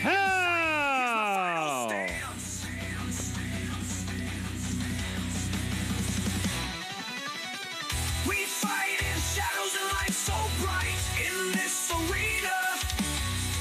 In this arena, the clash feels right. Hold your ground, feel the earth shake. The champ's legacy is what we make. Glow, glows up, hearts pounding strong. Champion spirit keeps pushing on. One more round till the final bell.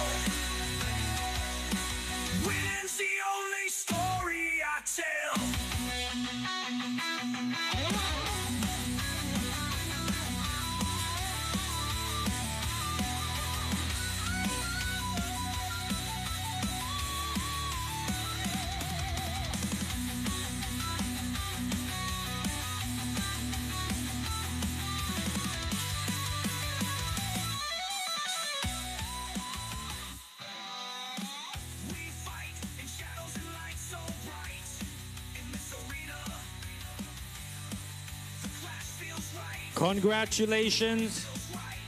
You came in, you fought on the inside, you used your size advantage. It was a very good game plan. Was that the game plan coming in?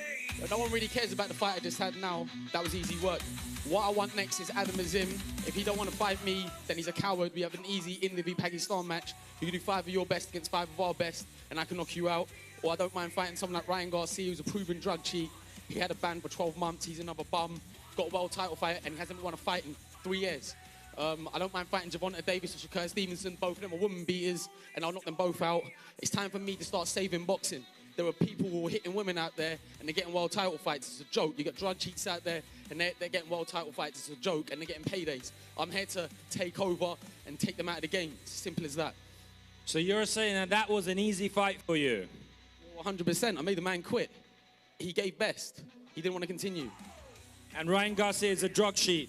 He is a drug cheat. He had 12 months. He had a 12-month ban for taking Ostrine, which is a performance-enhancing drug. I don't need any of that. I still knock people out. And Tank Davis and Shakur Stevenson, those are what, woman beaters? Well, we saw Shakur Stevenson having a gas station fight where he punched a woman and couldn't even rock her. What kind of a man hits a woman? As for Javonta Davis, he's been charged for the 2nd time. So we need you to set the stage right, is that correct? Well, 100%. Them sort of guys shouldn't be getting TV platforms. Guys like me, guys who are God-fearing, man, who should be getting platform. Guys who are here to inspire a nation of 1 billion people. That people like me should get the TV time. All right, congratulations. Looking forward to you taking over the world. Congratulations.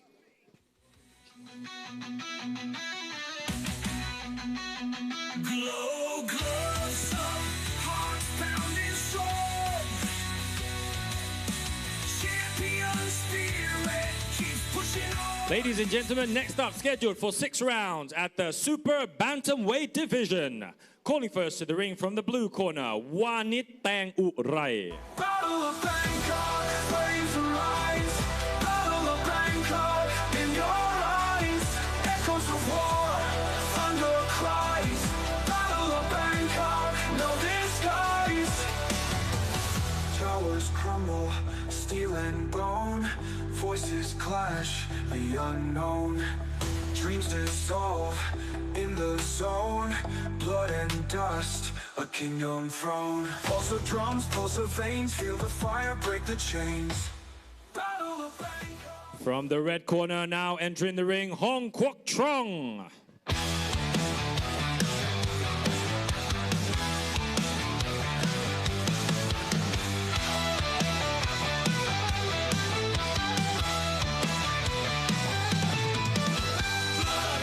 Canvas, sweat in my eyes, a roar from the crowd, 1,000 cries, knuckles bruised, skin torn apart. This is war, this is heart.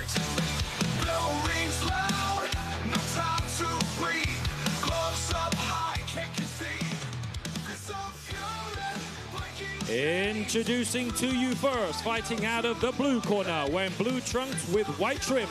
Official weight 54.9 kilograms, with a professional boxing record of 1 victory, 1 loss, and 1 bout even. Representing Thailand, Wanit Tang Urai. And his opponent fighting out of the red corner, wearing white trunks with black trim. Official weight 54.8 kilograms, with a professional boxing record of 1 victory and no losses. Representing Vietnam, Hong Kwok Trong. And your referee in charge of the action once it begins. Warawut Dun Kao and the 3 judges scoring ringside, Pakapon Somani, Carlos Costa, and Thanakorn Kantong. Okay, ladies and gentlemen, we move on to fight number 18 in the Super Bantamweight division. Contest over 6 3-minute rounds. In the red corner, we've got Hong Kwok Trong, who's got 1 fight on his record, 1 victory, representing Vietnam, taking on Wanik Tangarai, who's got 3 fights on his professional boxing record, 1 victory, 1 defeat, and 1 draw, representing Thailand.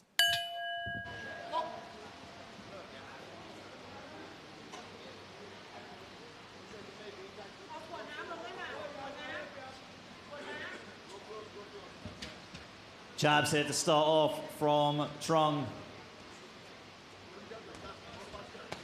Good right hand there in reply by Wanik. Right hands here from Trung as well.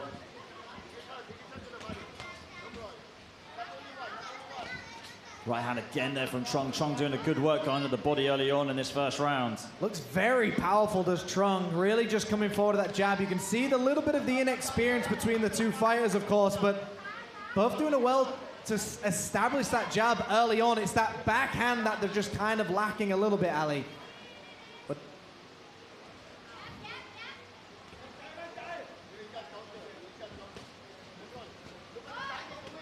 good right hand there by Wanik. Nice jab there, down by the middle by Wanik. Swing and a miss there by Wanik as well. I mean, Wanik's got a good base for him. He's got good footwork.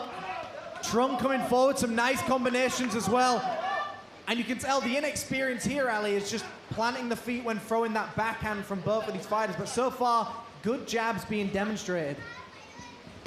Straight right there by Trung. Wanik firing back with his own right hand, catching Trung. Trung firing a little bit off balance.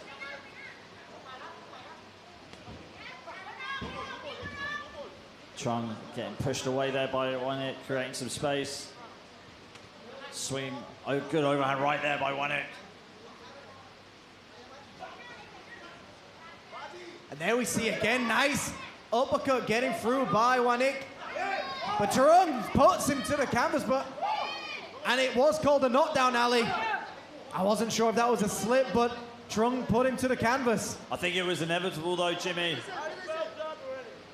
Trung packing a lot of power in that right hand. We've seen it already early on in this round, and here he comes again. Let's see if he can finish the job. Bit of a bulldozer style just coming forward. Beautiful right hand upstairs, puts Wanik to the canvas. And that is it, folks. The man from Vietnam moves to 2 wins, 0 losses. Beautiful right hand, good sportsmanship, checking on his opponent. That's how you put someone down. Great right hand. Yeah, I mean, what a right hand that was, Jimmy. That was a definite power punch for him. That's the first knockdown.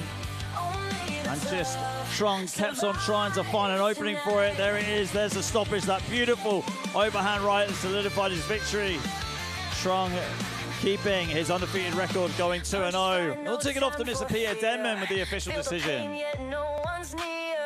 Ladies and gentlemen, at the time of 2 minutes and 25 seconds, your winner by way of first round TKO, Hong Kwok Trung. Clearing eyes locked, it's pure denial. No retreat, no surrender, no backward glance.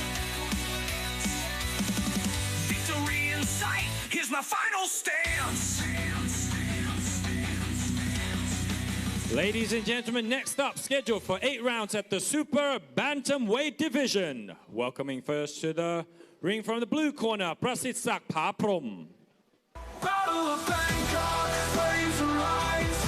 Battle of Bangkok, in your eyes. Echoes of war, thunder cries. Battle of Bangkok, no disguise. Towers crumble, steel and bone. Voices clash, the unknown. Dreams dissolve in the zone. Blood and dust, a kingdom throne. Pulse of drums, pulse of veins. Feel the fire break the chains. Battle of Bangkok. Now entering the ring from the red corner, Rusen Cheng. Bounce to the beat, let your body set free. This is the place where you wanna be. Life's flash colors, seen in a dream. Join the rhythm, become the theme.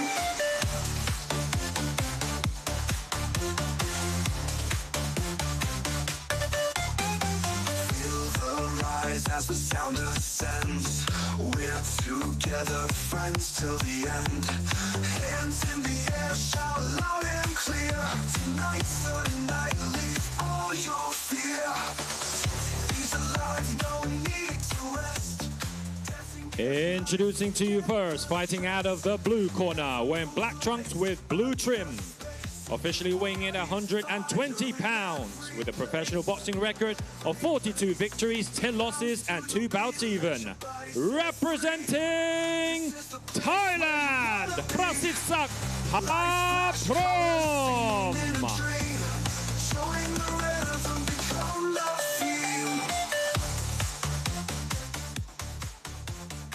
And his opponent fighting out of the red corner, officially weighing in at 55 kilograms, with a professional boxing record of 6 victories, 6 losses, and no bouts even. Hailing out of and proudly representing China, Rusen Cheng.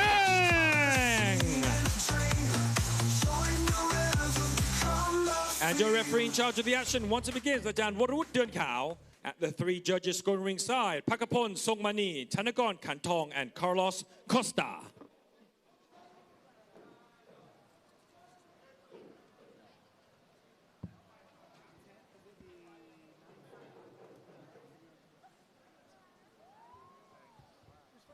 Okay, ladies and gentlemen, here we go. Moving on to our next bout. We've got a super bantamweight fight for you. This is 8 3-minute rounds of boxing. In the red corner, we've got Rusen Cheng, who's got 12 fights on his record, 6 victories, 6 defeats. Hailing from China, taking on Prasitsak Haprom, with a veteran of over 50 fights, 54 fights on his record. I mean, we've seen Rusen Cheng fight before. Very explosive, likes to blitz his opponents, but Prasitsak, definitely a veteran's got all the moves, knows how to survive in there, but he's up against the younger Rusen Cheng with a lot to prove. We saw him coming out as well. Very, very confident is this young man. Yeah, I remember watching Rusen Cheng fight a couple of times, and great southpaw, really good at finding the body shot, good power, and all of his weapons. We'll see if he can increase that winning column by taking out Prasitsak. But again, southpaw against an orthodox ollie, so Rusen Cheng in that southpaw position, Prasitsak in the orthodox, but on that back foot, just biding his time, not allowing himself to rush into this one. 8 rounds scheduled. No need to go too crazy in that first round. Good left hand there by Rusen Cheng. Swing and a miss though. Great evasion by Prasitsak. Flicking out that jab, big right hand, gets through, but doesn't land clean for Haprom.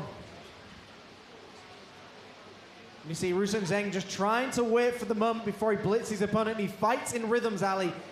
He waits for that moment and then starts coming alive with a big rhythm.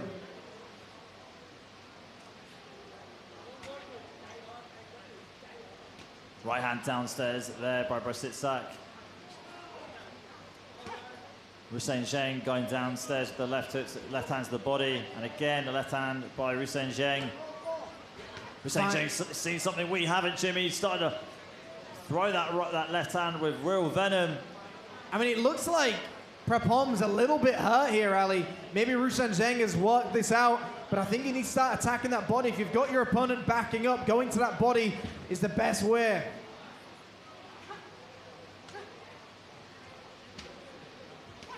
Left uppercut there by Rusen Cheng and right hook downstairs. Great left uppercut there by Rusen Cheng again. Swing and a miss there. Rusen Cheng really trying to double down on that rear uppercut. One of the most difficult shots to land in boxing, but he's not getting much power on it either.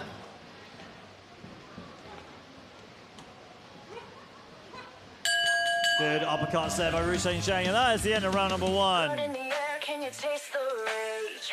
Fighting hard in the stingy cage. Sweating fists, they collide and Rusen Cheng refusing to take the stool at the end of the round. As we get these replays ready for you. Right hand down the middle there by Prasitsak. Rusen Cheng trying to line up that powerful left hand. Definitely did it a few times. To the head and to the body. Brasitsak felt the power. Let's see if he can take that power though and come back with his own shots, execute his own game plan in the second round. If Hussein Zheng can get into a good flow with that left hand, Jimmy, we know it's going to be a long night for Brasitsak, or maybe a short one.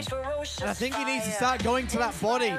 Like you said, there was something in that round where something happened where it looked like he was a little bit hurt. He's got to start pushing back now. But again, veterans of the sport find ways through.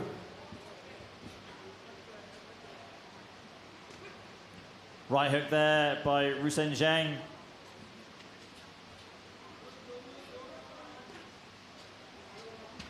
Left hand as well by Hussein Zheng. Swing and a miss by Hussein Zheng, going downstairs with the right hook to the body. And I think Hussein Zheng could actually stay in the pocket a little bit longer here. I think he could overstay his welcome and start throwing some more combinations. He's doing a great job of backing up Paprom. Swing and miss there again by Brasitsak, or Paprom. But we know Prapom's got that good overhand right. Hussein Zheng is definitely open to it. Beautiful left hand there by Hussein Zheng, going downstairs to the body too. And again to the head, and he puts Brasitsak, Paprom down to the canvas, and referee Walrat Durnkal says that's enough and waves off the fight. What a stoppage in the second round, and Hussein Zheng advances to 7 victories on his boxing record. Take us through these replays, Jimmy. And I think it was just the overwhelming nature of Zheng just coming forward, being very, very difficult to deal with. And I think the referee knew that eventually the power and the speed of Zheng was just way too much. Sometimes it's better to call the fight where you can.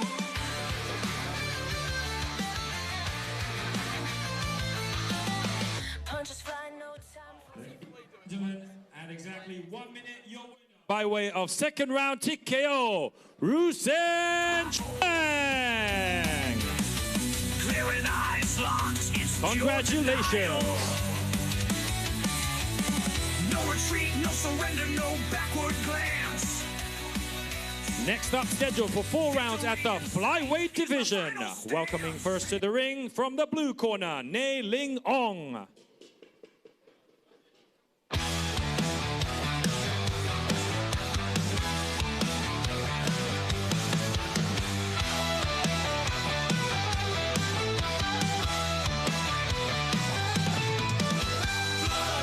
Canvas, sweat in my eyes, the roar from the crowd, 1,000 cries, knuckles bruised, skin torn apart. This is war, this is heart. Bell rings loud, no time to breathe. Gloves up high, can't conceive. This of fury. Welcoming his opponent to the ring from the red corner, Robert Angelowski.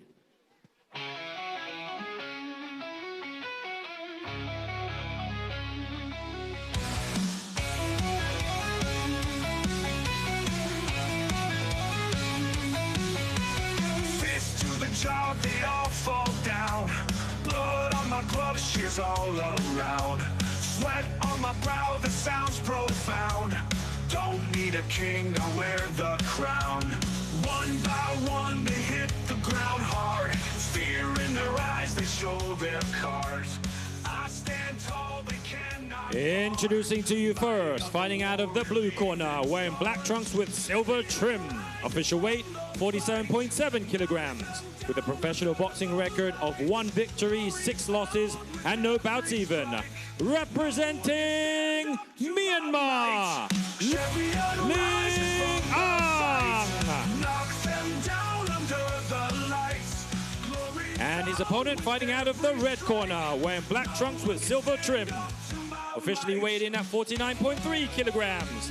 Making his professional debut at only 14 years of age.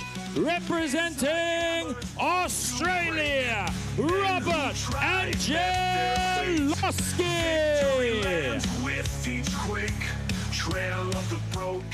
And the referee in charge of the action once it begins, Ajahn Arucha Ramon Tongyu. 3 judges go ringside, Carlos Costa, Pakapon Songmani, and Waterwood Deun Khao. Okay, ladies and gentlemen, we move on to fight number 19. This is in the flyweight division, contests over 4 3-minute rounds. In the red corner, we've got Robert Angelowski, representing Australia. This is his debut this afternoon, taking on Net Lin Ung from Myanmar, who's a veteran of 7 bouts. Robert, or Robbie, only 14 years of age, and already, wow, Jimmy, in the first opening round. 14 years old, professional boxing debut, probably one of the youngest professional boxing debuts we've seen. Establishing a jab very well, good movement here, but he's up against a very, very tough fighter. The fighters from Myanmar, we know, very, very tough. Yeah, we know that Burmese fighters, what they lack in technique, they make up for in grit, heart, and determination. Never in a dull fight, and very happy to slug it out, just like there. But you can see right now, Robert doing a very good job of establishing that jab. Very good with sitting down on his punches as well, getting underneath some of these shots. As long as Robert can weather the storm of Nee Lung Ung and just get himself into calmer waters, he'll do a lot better here, but good movement by Robert so far. Nee Lung Ung ducking under. Robert Angelowski landed a great right hand, and that stumbles Nee Lung Ung. Referee doesn't call it, but we carry on. But Right Robbie's hand. got to believe he's got the power right now to put this man down. Left hook there by Robert Angelowski. Nee Lung Ung needs to try and survive. Good jab there by Angelowski. I mean, for 14 years of age, he's got the power to knock someone down already. Nee Lung Ung knows he's got to start swinging for the fences here. He's not going to outbox Robert. He's just got to try and outmuscle him if he can.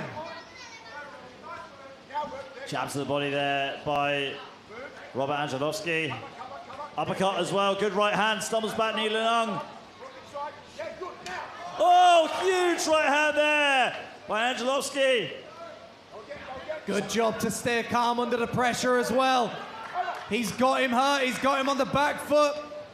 Robbie throwing those overhand rights like Triple G right on the top of the head.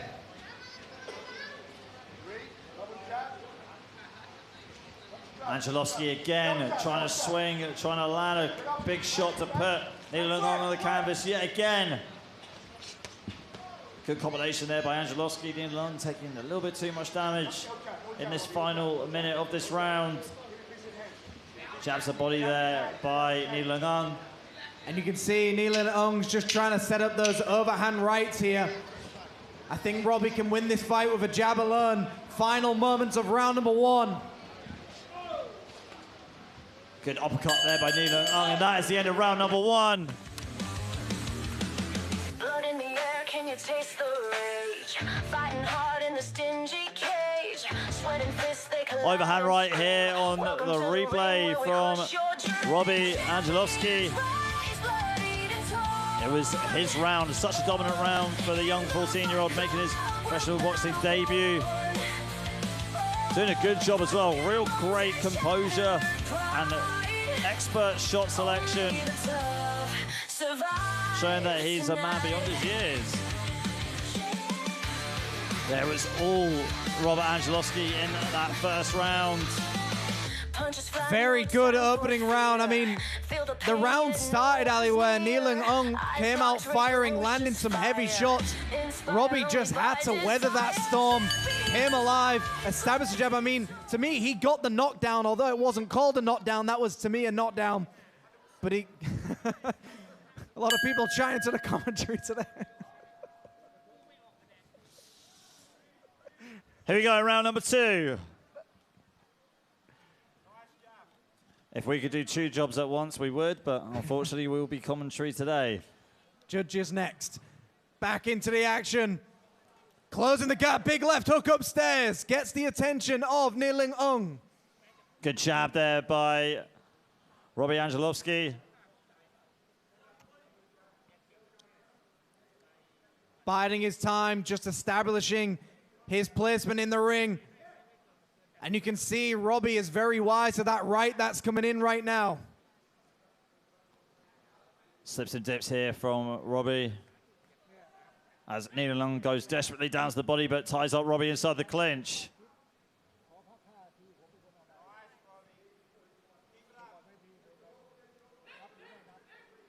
Bit of a stalemate between the two fighters.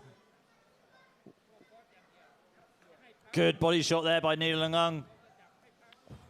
Robbie Angelovski with the right hook. You can see Nilalung just trying to hold on for as long as he can. Robbie creating the space. Nice jumping uppercut there. The Ricardo Lopez special, the lead uppercut right through the guard.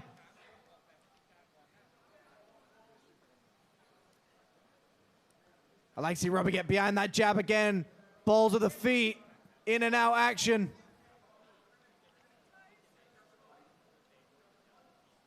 Jabs the body there by Robbie Angelovski. Overhand right though, great counter by Angelovski. Very wide to that overhand right coming in. Big shots getting through here by Nilalung, but again, doesn't put anything behind it. Double left hook here. Right hand, beautiful right hand there by Angelovski, and Nilalung tries to return with one of his own, but it hits the gloves of Angelovski. Final minute of round number 2. Another stalemate between these two. And sometimes you got to take a breather inside the ring. Got to find pockets of time. But so far, on my unofficial scorecard, Robbie is winning this fight. Big left hook here, gets through.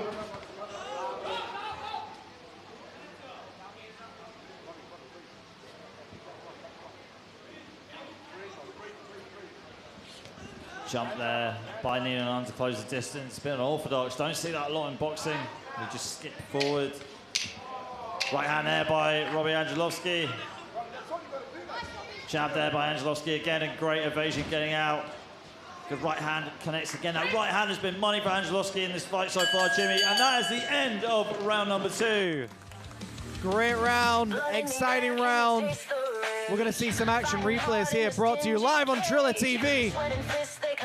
Jab through the middle then. There was that leaping uppercut. Like I said, the Ricardo Lopez special. You jab with the uppercut right through the middle of the guard. Whipping left hook to the right hand. And there we see Nilalung really coming alive, swinging for the fences, but it's the quality shots of Robbie that seem to be coming through. Great round of boxing so far. I mean, people watching around the world, watching Robbie, 14 years old, making a professional debut, Ali. Very, very impressive. Yeah, very impressive. I mean, the fact that he's 14 years old, having his professional boxing debut, it's a great milestone, great achievement. No matter which way this fight goes, well, I think it's definitely going in the way of Robbie Angelovski, Jimmy. In fact, on my unofficial scorecard so far. Already past that halfway point now. Big swing and a miss there by Nilalung. Robert reads it well, gets underneath the shot, back on that jab. The footwork of Robbie Angelovski's been great, though, how he's been able to just move around the ring so eloquently. And here we go, starting to go downstairs with the body shots. Good overhand right by Angelovski as Nilalung tries to swing back but doesn't land any of his shots. Absolutely fantastic overhand rights. Right over the top, right on the button. Getting the attention of Nilalung, all these big shots.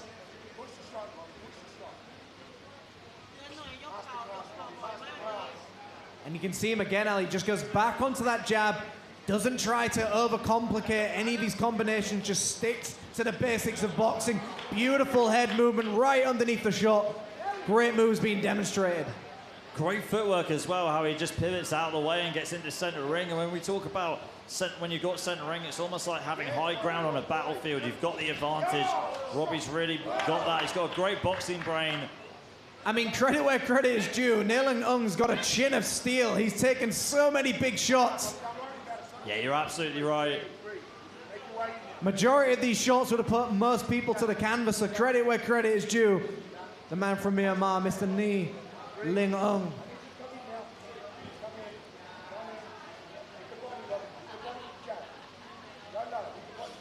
Swing there by Nilang Ung. Good uppercut as well by Nilang Ung.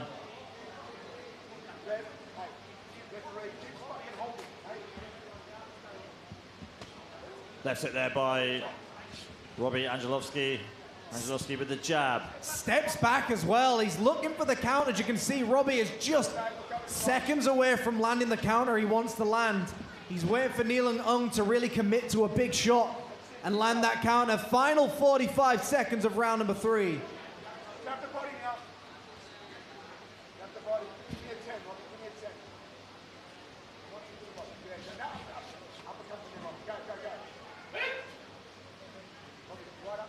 Robbie's got to get that jab working for him again. Jab into the chest, jab into the body. Just keep Nilang Ung away from him to deliver that right hand, but those jabs to the chest will be the one.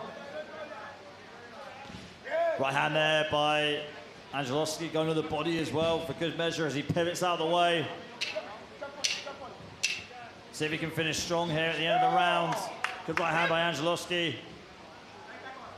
Again, pivoting out back in the center ring. Straight right from Nilang Ung. And that is the end of round number 3. Another very dominant round from Robert Angelovsky in his debut, impressing us a lot. Here's some of his handiwork on the replay. Nilang Ung smiling at that shot, trying to fire some of his own as best he could. But Angelovsky just able to hit so well and not get hit. Not going to hit too much at least. Controlled the ring very well with his own footwork and boxed beautifully in that round.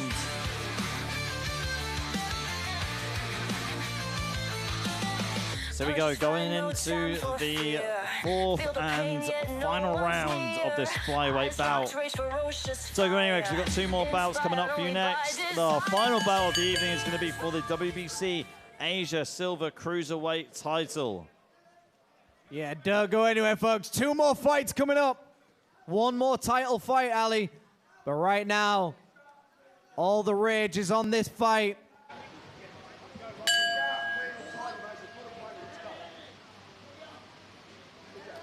Final round, Robert Angelovsky in the red corner, representing Australia, and Nilang Ung in the blue corner, representing Myanmar. Final round, I mean, every round on my unofficial scorecard's gone to Robert, Ali. But again, Nilang Ung, he's always dangerous. He's always in this fight. Fighters from Myanmar, very, very tough. Have always got something that they can pull out of the bag. But he's got a chin of steel. Robbie knows he's got 3 minutes to survive it. Left hand there by Nilang Ung, and then trying to smother Robbie inside the clinch. See if Robbie can get the fight under control again. Good jab to the body by Robbie. Faking the jab now here.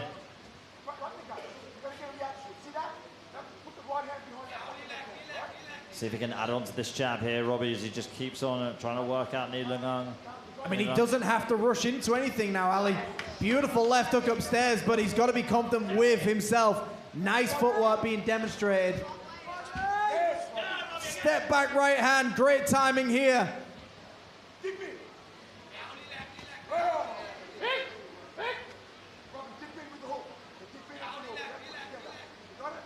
And there we can see creating the distance here, Ali. I mean, you don't need to charge yourself in if you're already winning the fight. Bide your time. This may be the first fight that goes the distance, Ali. Yeah, it could be. First and only distance, only fight that has gone the distance this afternoon. And what a fight it's been so far. Very good contrast of styles. We've got the tactical style of Robert, and then we've got the wild style of Nilang Ung. A very good matchup between these two. Yeah, Neil Young showing how tough he is as we approach the final minute of this fourth and final round. Nice jab being demonstrated here. Windmill shot over the top. Neil Young is returning with shots of his own, but Neil Young looks exhausted.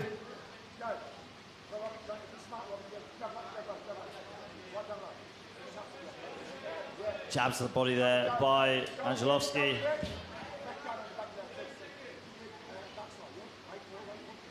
Angelovsky and Neil Young, a bit of a stalemate between both fighters. I mean, it's a stalemate, but Robert doesn't need to do anything now. He's got to be confident that he's cruised his way to victory. Big overhand right once again, chopping left hook on the inside. Swing there by Angelovsky. Angelovsky with the right hand. Coming over the top of the left hook again with the left hook by Angelovsky. And that is the end of the fight. That is the end of the round. What a fight between these two. Neil Young showing how tough he is. And Robbie Angelovsky impressing all of us here in this stadium with that debut performance. Bright future ahead of this kid. Take a look at the replays right there. Good overhand right from Robbie. Neil Young trying to fight back with his own. And beautiful left hook from Robbie as well against Neil Young. We'll take it off to Mr. Peter Denman for the official decision. Feel the pain, yet no one's near. Eyes locked, rage ferocious fire. Inspired only by desire. Champions rise, bloodied and torn.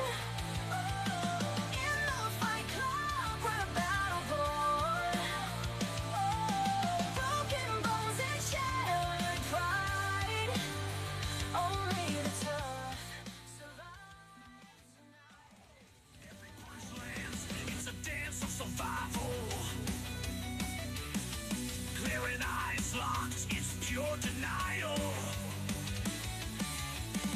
No retreat, no surrender. Ladies and gentlemen, all three judges scores it the same, 36-40. 4 rounds to none. And your winner, by way of unanimous decision, Robert Angelovsky.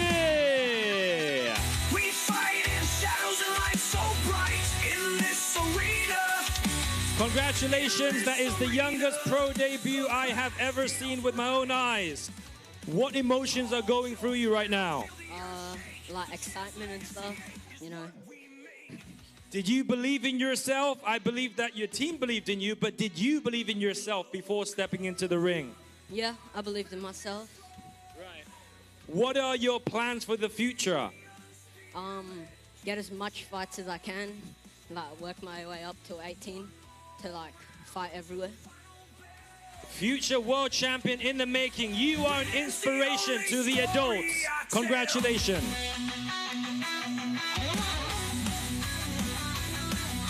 Ladies and gentlemen, next up, scheduled for 8 rounds of featherweight action. Welcoming first to the ring from the blue corner, Sugar Chauhan.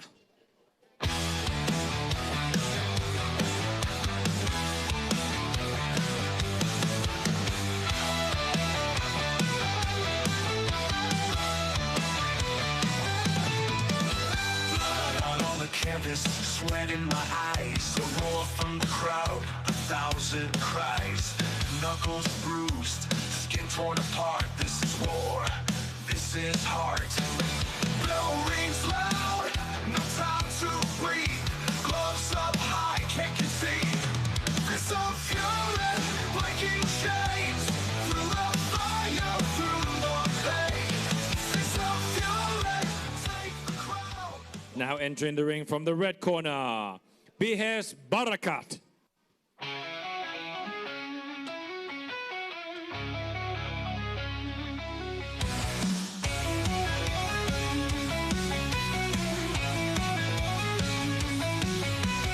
Fist to the jaw, they all fall down. Blood on my gloves, shears all around. Sweat on my brow, the sound's profound. Don't need a king to wear the crown. One by one, they hit the ground hard. Fear in their eyes, they show their cards. I tall, they cannot bar. Might of the war, relieving scars. Champion rises from the fight. Knock them down. Introducing to you first, fighting out of the blue corner, wearing white trunks with black trim, officially weighing in at 57 kilograms, with a professional boxing record of 7 victories, no losses, and 3 bouts even. Representing India, Sugar Chauhan. Stand up to my might. And his opponent fighting out of the red corner, wearing gold trunks, officially weighing in at 126 pounds, with a professional boxing record of 13 victories, 2 losses, and no bouts even. Representing Germany, Bihes Baraka. Round 3 begins. Eyes locked tight. And your referee in charge of the action once it begins, Ajahn Thanakorn Kantong. And the 3 judges scoring ringside, Judge Carlos Costa, Judge Wadwood Dun Kao, and Judge Ramon. Okay, ladies and gentlemen, here we go. We move on to our next bout on the card. This is in the featherweight division, contest over 8 3-minute rounds. Introducing first, fighting out of the red corner, we've got Bihas Barakat. He's a veteran of 15 fights, 13 victories, 2 defeats, no draws, representing Germany. And his opponent across the ring from him, Sugar Chauhan, who's a veteran of 10 bouts, 7 victories, no defeats, but 3 draws, representing India. Yes, Sagar doing a good job of dancing around, good footwork. And you can see Barakat just trying to cut off the distance here, trying to trap his opponent whilst he can. Not much of anything being thrown just yet between these two. Just trying to work each other out. Cat and mouse game with the footwork, Jimmy. I mean, great footwork by both of these fighters, and definitely a contrasting style. We got the one fighter that's just on that back foot, trying to create distance, and you've got Barakat who's trying to find a way to trap him in a corner. Nice shots to the body here being landed by Sagar. Sagar, great lateral movement around the ring. But Barakat doing a good job of cutting him off. We talk about it a lot in boxing, Jimmy. You can always tell a good fighter between a good fighter and a bad fighter where they cut off their opponent. Don't follow them because Sagar's trying to set a trap here. We can see, sorry to cut you off there, but Sagar looks hurt. It looks like his left hand is giving him problems here. I think Barakat's just got to bide his time here and accept maybe that left hand isn't going to come at him, which means he can start stepping to his right-hand side a little bit more. Less risk. Sagar pushing away at Barakat. Yeah, that left hand is causing him some trouble. Maybe dislocate the shoulder or something like that. We have seen that before here on Highland Boxing Promotions. Right hand, right hook there by Sagar. I mean, we have seen fighters win entire fights with one arm. Danny Williams doing it very famously, won the entire fight with a dislocated shoulder. It can be done. But when you know you're looking at that many rounds in front of you, once the adrenaline's gone, that pain comes right back. And there we see it again, shaking out that left hand. Is Barakat aware of it? Good shots to the body there by Barakat.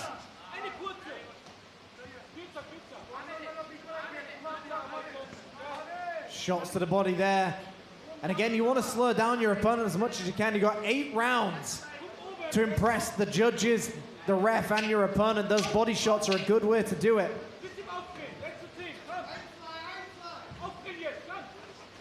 And you can hear the crowd just shouting 1, 2, 1, 2. And that is the end of round number 1. Blood in the air, can you taste the rain? Get the replays for you shortly before we go into round number 2. Sweat and fists, they collide and scream. Welcome to the ring where we Here's some of the replays right here. As we saw Barakat just hunting down Sagar. Great footwork by both fighters as well. Sagar, here on the replay, you see great right hand from him. But Barakat really, for me, was the dominant fighter in that round. I mean, we've got to see now how much he can withstand the pain in that hand. I mean, knowing you've got to go 8 rounds with a potential injury with one arm, I think Barakat's got to just take advantage of this. Really push the pace. Know he's up against a one-hand fighter. You got to give the credit to Saga, though. Absolutely 100%. Fighting with an injury, Ali. Every fighter is always injured, but knowing you've lost one of your weapons in the fight must be a very difficult thing to keep coming forward with. Especially boxing, Jimmy, where... Especially in boxing, Jimmy, where, you know, that's 50% of your offense. You got to be very good with it then. He is throwing that left hand, though, Saga, but just not putting a lot of power behind it. Really relying on that right hand, which, for obvious reasons, good. The right hook, there's the head by Saga as Barakat stalks him, hunts him down. And Saga's got the great footwork. He's got the good movement. He knows how to shimmy around. I think Barakat's just walking him down and biding his time. I think Barakat knows eventually Saga will tire and I can start teeing off at him. But Saga has landed some good shots. I'm waiting for Barakat to start landing some big ones too. High guard here from Barakat as he walks down Saga. Dishing out punches to the body. Again, going upstairs with a right hook to the head.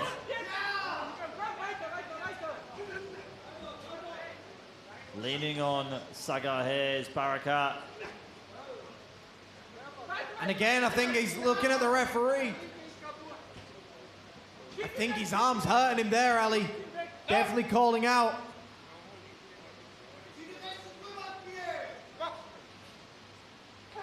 Good jab there by Saga. Barakat coming back with his own punches. Right uppercut to the body there by Barakat.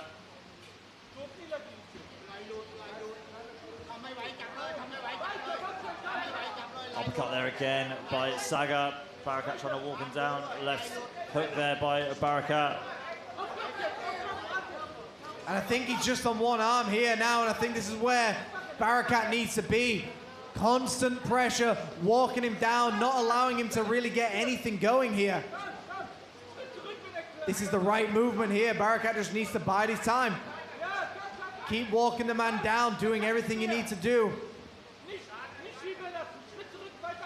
But credit to Saga, he's still trying to last in this one. Big left hand. Good left hand again there by Barakat. Saga doing a good job to stay in there. Leaning on Barakat.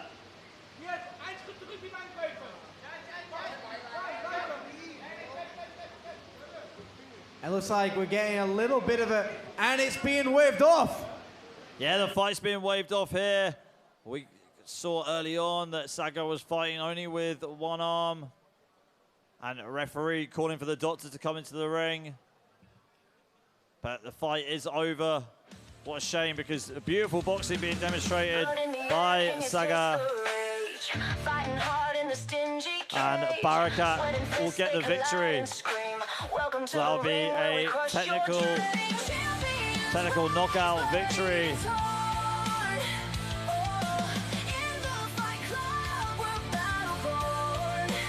Such a shame when that happens in the boxing ring, Jimmy. Yeah, I mean, you saw he had so much good movement, great footwork, great adaptability. But, you know, like you said, you're fighting with 50% of your weaponry against somebody who is just getting stronger and stronger and seems to be picking it up more and more. And 54 seconds, your winner by way of second round TKO, BS Barakat. Your denial. No retreat, no surrender, no backward glance. Next up, this is the time that you guys have been waiting for. The Naris Highland Boxing Promotion main event. Calling first to the ring from the blue corner, Jaskaran Singh.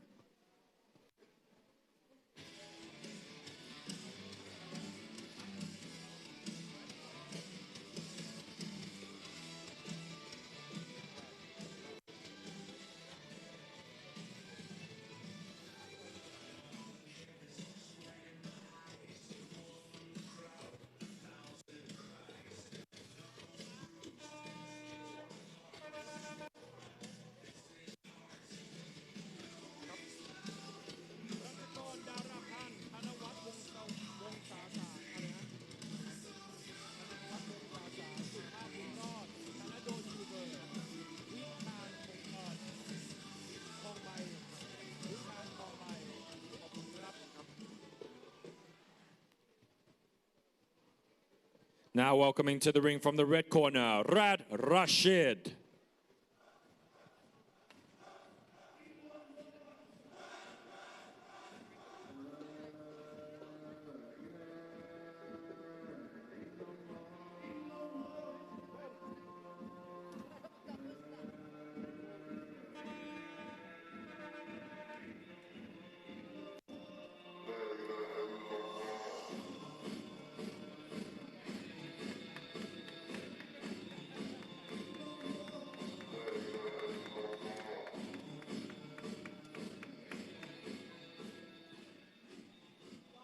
May I please invite Mr. Briko Santik into the ring, please. Mr. Naris Singh Wangcha.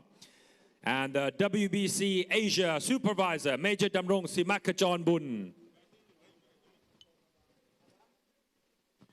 The referee in charge of this bout is Mr. Ratchakon Darapran. And the three judges scoring ringside, Judge Thanawat Wong Sasan, Judge Supha Bunrod, and Judge Thanadon Yuberg.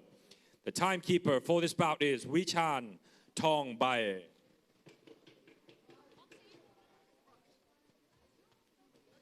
May I please ask everybody to stand up to pay your respects to the national anthems of both fighters, please.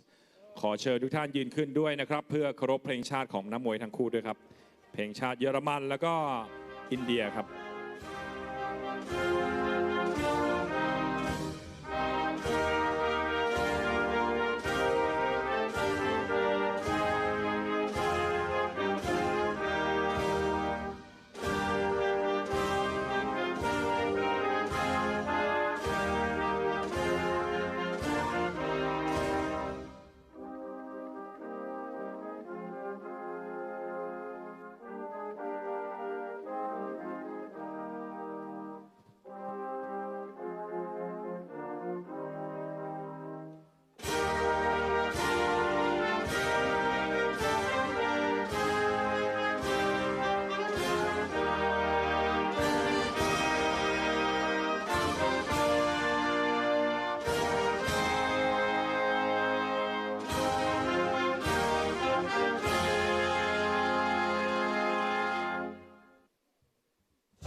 Ladies and gentlemen, we are live from the World Siam Stadium, WSS, Bangkok, Thailand, presenting to you the WBC Asia Silver Cruiserweight Championship.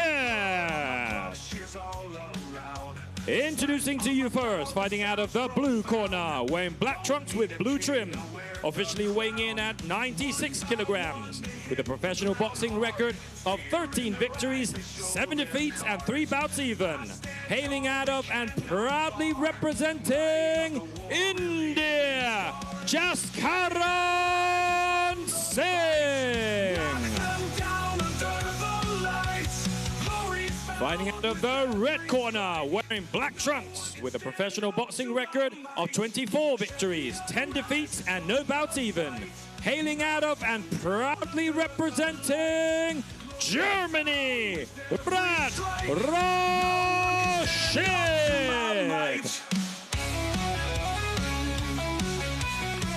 And the third man inside the ring, inside of the action, once it begins, referee Ratchakon Darapan. And the three judges going ringside, Judge Thanawat Wong Sasan, Judge Supap Bunrod, and Judge Thanadon Yuberg. And the supervisor, Major General Damrong Simakajon Bun, and the timekeeper, Wichan Tong Bai.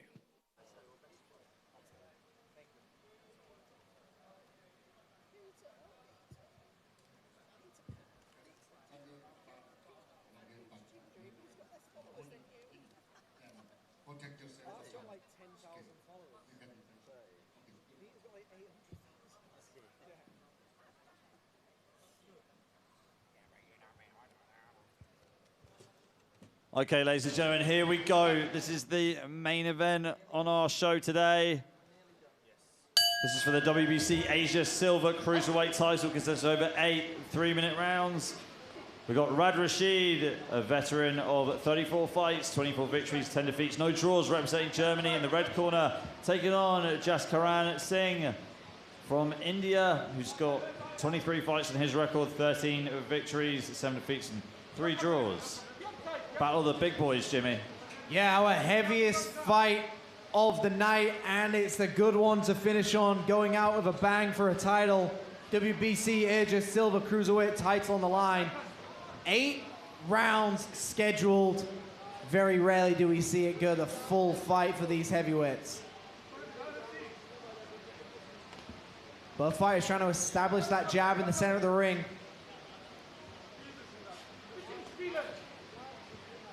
Yeah, you're right, Jimmy. Jab from both fighters to get this first round going. Great jab there by Rashid. Right hand there by Rashid as well, adding on to that jab. And he's just flicking that jab out nicely, just whipping the jab upstairs and downstairs. And you've got to assume when Rashid finds his range, he'll start delivering those big right hands upstairs. Nice shots to the body as well. Jab there by Rashid. Singh trying to get some shots going, but unable to get off the jab. Already feinting the jab with the shoulder there. I think that's a little bit too early on to start doing that, Jimmy. Then again, though, in these 8-round fights with the heavyweights, 8 rounds doesn't always mean 8 rounds in heavyweights because it tends to finish a little bit sooner. You've just got to take those gambles while you can.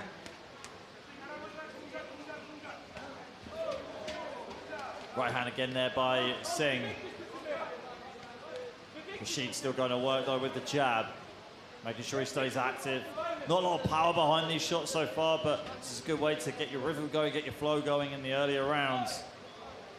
I mean, not power to us, but power to them. These shots are still getting through. Big right hands, and again, he's hitting the guard of his opponent, but the guard can only do so much, Ali. It's not a magic force field. Every shot on those, that big right hand gets through. Beautiful stuff by Rashid. Swing and a miss there by Singh. Rashid with the left hook. Singh feinting, sorry, Rashid feinting here on the outside.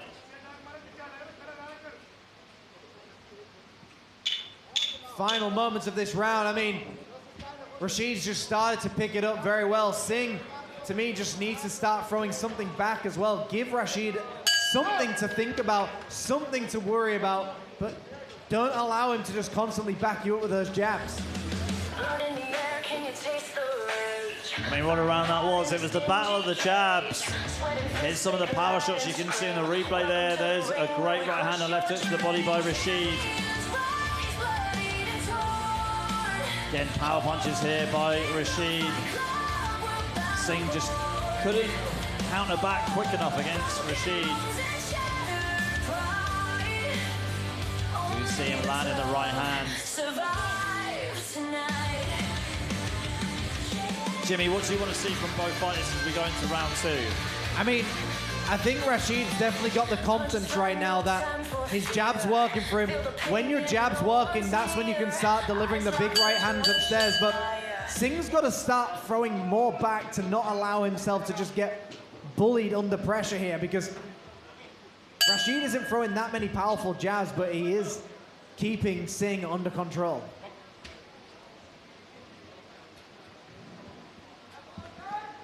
Here we go, round 2 underway for this title fight. We've got Rad Rashid in the red corner with the black trunks, up against Jaskaran Singh in the blue corner, wearing the black trunks and the blue trim. And we saw it there, Ali. Singh had a moment to attack with the right hand, chose not to. And Rashid is just having a field day now. He's allowing himself to just do whatever he wants because Singh has not given anything as a deterrent. Right hand there by Rad Rashid, starting to let his punches go. And you're right, Jibby. Singh has given Rashid an inch, so he's trying to take a mile at the moment. And you can see the hands dropping very low for Rashid. A sign of confidence, a sign of belief that I don't have anything to worry about. And you can see the blood pouring out on Singh as well. I think Rashid is just closing the gap ever so slightly. Good flurry there by Rashid. Staying low, staying busy. Yeah, I think that bleeding nose definitely has disrupted Singh. Our final fight of the night as well, finishing on a heavyweight title fight. But I think Rashid's got to be confident here. Singh's got to throw something. He's got to throw a jab, he's got to throw a right hand, he's got to do something different here. Grab his opponent, do whatever you can.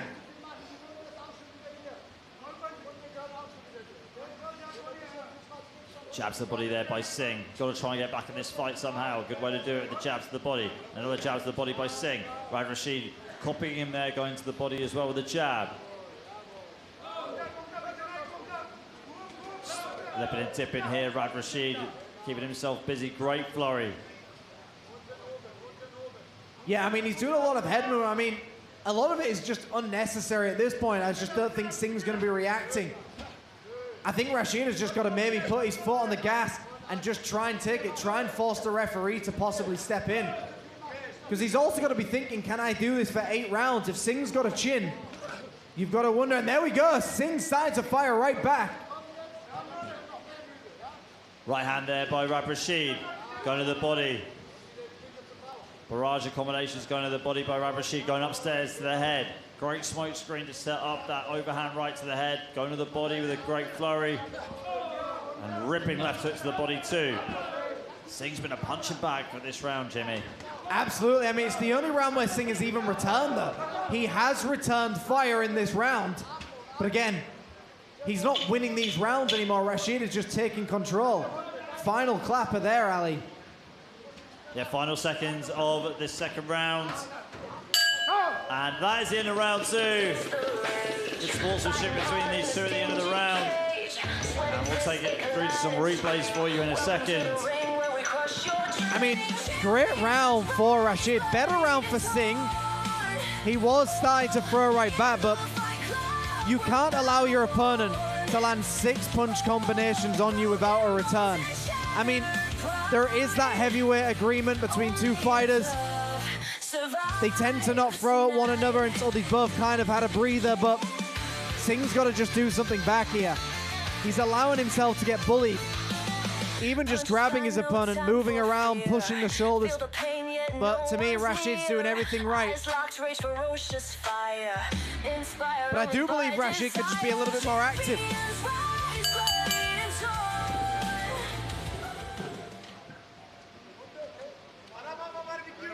Well, let's see if he can be more active as we head into round number 3 of this title fight. We have Rad Rashid representing Germany in the red corner, wearing black trunks, and his opponent, Jaskaran Singh, representing India in the blue corner with the black trunks and the blue trim. And there we see it again. Starting to parry the jab. Rashid just got to start picking it up as well. Singh doing a good job now, trying to back up Rashid. But I think Rashid has just landed so many powerful shots on Singh. Jabs to the body there, hard jabs to the body there by Rad Rashid.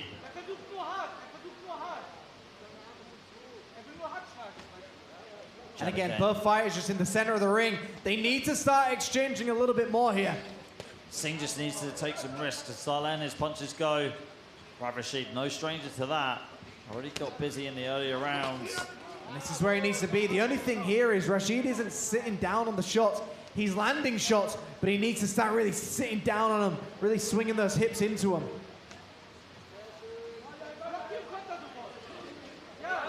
Good flurry there again by Rad Rashid, clocking Singh with the right hook, and then swinging back in with the left.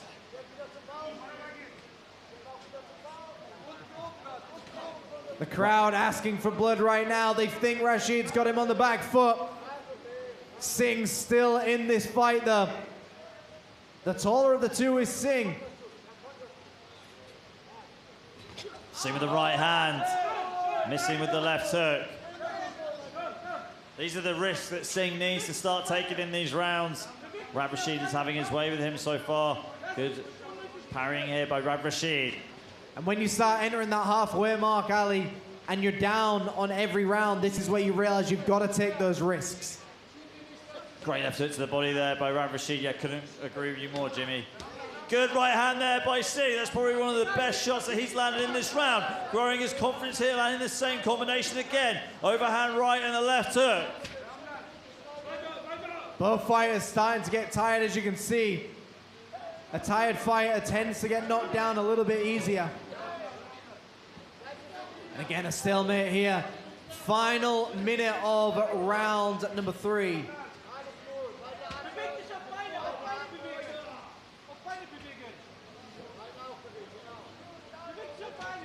Bit of a stalemate between these two. Overhand right there by Singh. Good uppercuts on the ropes there by Rad Rashid. Left hook again there by Rad Rashid. And he's just leaning on him right now, but again, Singh isn't doing anything to win here. He's doing the bare minimum to stay active in this round, but this round's all Rashid. And that is the end of round number 3. Bit more of a better round for Singh. Started to let his shots go, started to land with the right hand. Rad Rashid, on the other hand, though, felt like he dominated most of the round. Just towards the end, Singh was able to get some momentum with his flurry here that you can see in the replay. And there's that right hand. Spurred his confidence on to throw that combination again. But Jimmy, that's got to be a good round for Singh. Can he build on that momentum that he gained in the 3rd round into the 4th? No time for fear. Feel the pain yet no one's near. Eyes locked, rage ferocious fire. Inspired only by desire. Yeah, I mean, I think Singh's got to establish that jab. I think he's got to be more active with the jab rather than throwing it for the sake of it. But again, we're now at the halfway point, Ali, for this title fight. I believe Singh is down on every scorecard. Yeah, he could just be there. Jab there by Rad Rashid. Overhand right there by Rad Rashid.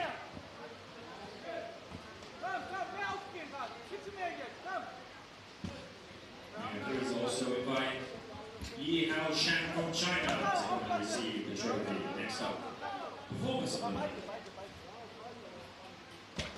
Big right hand. Right hand there by Singh. Saw that in the previous round. See if he can build on that again. And that's where he needs to be. He needs to take these risks. Throw that right hand. If it doesn't land clean, that's fine, but it's got to land somewhere. Big left hands and right hands getting through, building on that momentum. Rashid returns with his own fire. Jab there again by Singh. Singh finally coming alive. Guess he was a sleeping lion in the previous rounds, and now we're starting to see him roar. Rad Rashid firing back. Good right hand and right uppercut. Right hand again there by Singh. Singh leaning on Rad Rashid here. And you can see as well, both fighters know they want to engage, but they know they're just getting tired. But this round, to me, is starting to belong to Singh. Rashid has got to start digging down. This fight reminds me of James Toney against Tarov. Just two fighters leaning on one another, just landing shots after shots. Could go either way. And And again, just leaning on each other. Referee letting them work. Big right hand upstairs for Singh. Left it there by Rad Rashid. Singh with the right hand as well. Jab there by Singh. Singh's hands very low though. I mean, often a sign of fatigue as well. Fourth round of a heavyweight fight. Big right hand gets through. Didn't look like it was a sign of fatigue. Looked like he was baiting in Rad Rashid. Playing possum. Right. Yeah, playing possum, playing rope-a-dope. Central ring for these two again. Here he comes alive. Nice shot to the body, finished with the uppercut. But as we've always mentioned, Ali, the start of the round, the middle and the end is how you impress the judges. You've got to finish the round strong as well. Judges are often waiting for you to give them a reason that you haven't lost. Overhand right there by Singh. Singh leaning on Rad Rashid yet again, pushing away. And that is the end of the round. End of round number 4. We get the replays for you shortly. We're just past the halfway stage. What a fight it's been so far. I mean, it looks like the script is starting to flip ever so slightly. I mean, Singh's starting to land shots I didn't expect, but you could see Rashid had a good first 3 rounds, but possibly punching himself out ever so slightly. Singh playing the long game, waiting for the rounds to start. Sorry, just waiting for his opponent to start tiring. There you can see in the replay, nice bodywork by Rashid. And then he finishes the combinations with an uppercut. But we've now crossed that halfway point. I've got to give that last round to Singh. He's now got to catch up. 8-round fights. You're playing catch up at this point.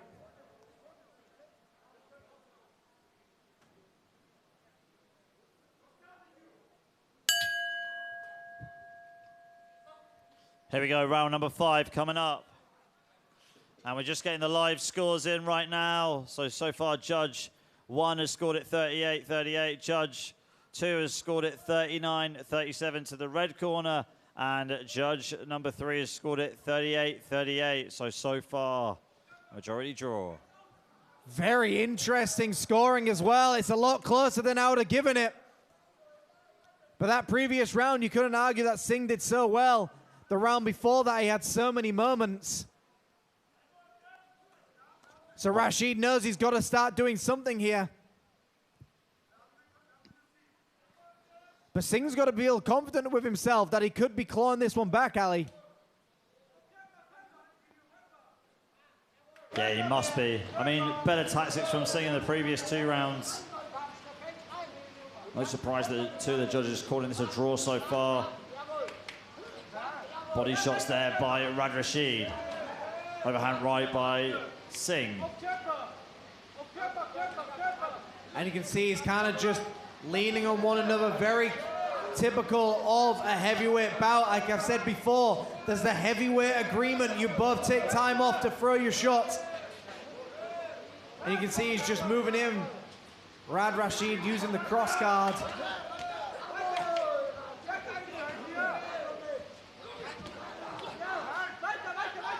Both fighters just leaning on one another. Definitely exerting all the energy they have.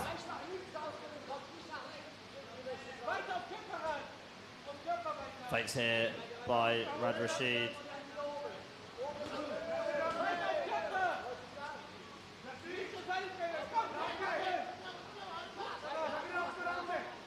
Stalemate between both fighters. 2 judges have called it a draw so far, so that means that one of these 2 really does need to pull away at this midway point. Good movement here, though, by Rad Rashid. He gets underneath these shots.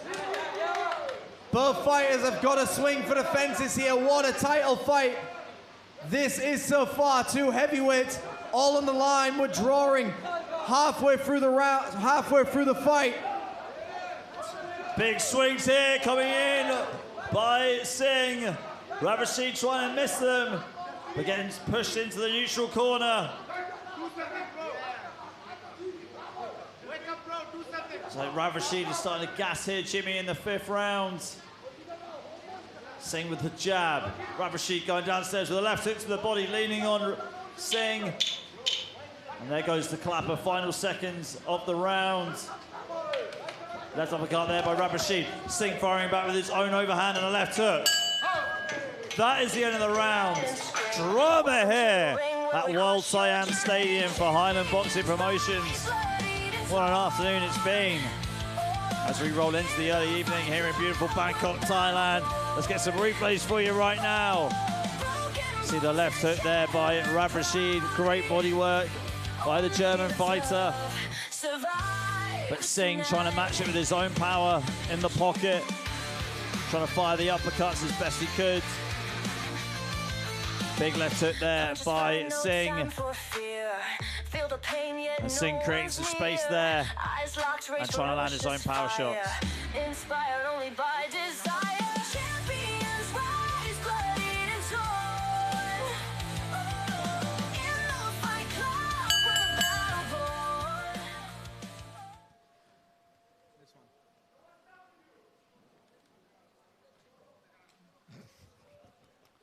Here we go, coming into round number 6.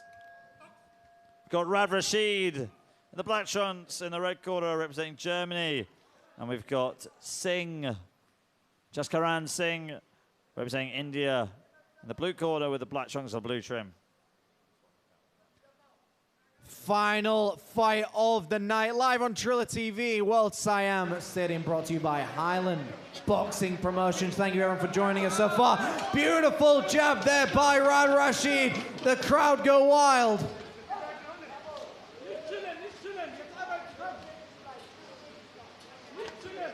Left hook there by Rad Rashid. Great uppercut there by Rad Rashid. Another left hook by Rad Rashid as he pushes forwards. He's starting to find his groove again. He's starting to land the shots that he needs to, but he needs to push the pace here. Round number 6. Too many close rounds. Yeah, finally, Rad Rashid firing back. As soon as he walks down, Singh, Jimmy, he's able to land some great power punches. Let's hope he can keep this up. Good right hook to the body there by Rad Rashid. I mean, credit to Singh as well. He's taken some very, very big shots in this fight. Still standing, hasn't tumbled, stayed on his feet, always returning. Halfway through round number 6 already. We're entering those championship moments, Ali. Yeah, we are. I mean, these are the rounds that really show if you're a true champion or not. One of these two is going to be victorious. One of these two is going to get that green glory of the WBC Asia Silver Cruiserweight title. Big right hand, the clubbing right hand of Singh. You can see both fighters laying it all on the line. Absolute warriors, these two. Overhand right there by Singh. Rips to the body there by Rad Rashid. Rad Rashid leaning on Singh. Creates some room for that lovely pop uppercut and left hook. Good right hook and left hook by Rad Rashid. Looks like he's starting to tire here in this round, Jimmy. Singh's just able to push Rad Rashid back and just lean on him. Flicking jab there by Singh, but again, I feel like Singh's just fighting in small pockets of time. That isn't enough to win these rounds, but maybe the judges see it differently to me. I think Rad Rashid is winning this fight. Final seconds of the round. Good swings here by Rad Rashid. Big right hand by Rad Rashid. Put himself off balance momentarily, and that is the end of the round. Great end to the round. Very important end to the round. You've got to have moments like this where you end the round strong. We're going to get some action replays in just a moment, live on Triller TV. Sweeping right hand followed up by the jab.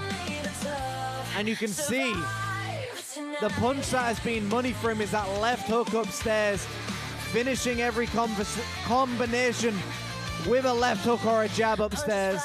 time for fear. Feel the pain yet A very close fight to end the night. Fire, inspired only by desire. Champions rise, bloody. And there we see that moment, just two fighters towards the end, giving it everything they possibly got. And the fight's being waved off. And that is it, folks. The fight is over. And Rad Rashid will be victorious. They collide and scream. Welcome to the ring where we crush your dreams. Champions Fighter of the night, Triller from Australia. Performance of the night, Yi Hao Chang from China. Presenting the trophies will be Mr. Ali and Mr. Jimmy.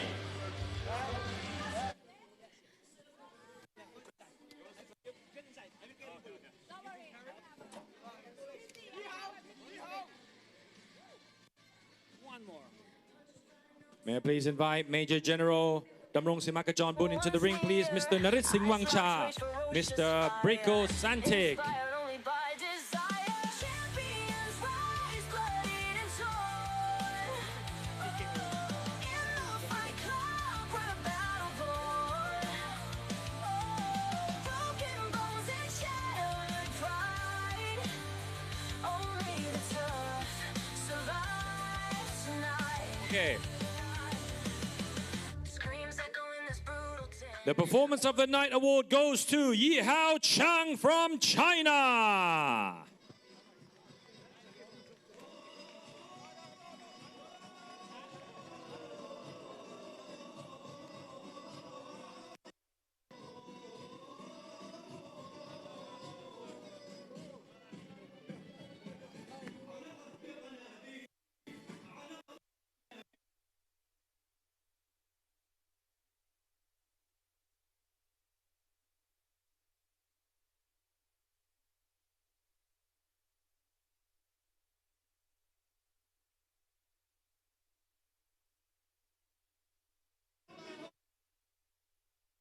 Fighter of the night goes to Daringara Trihela from Australia.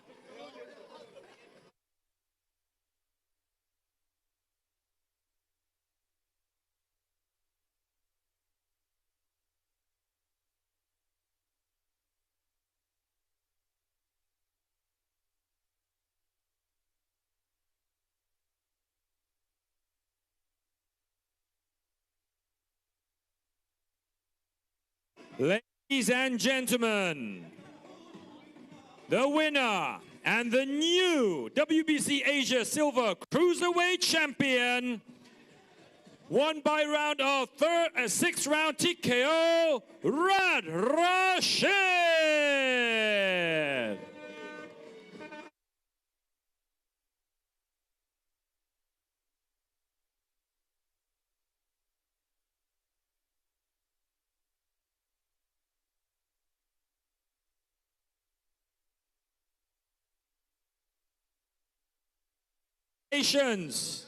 A lot of back and forth action initially.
Congratulations to the new WBC Asia Silver Cruiserweight Champion, Rad Rashid.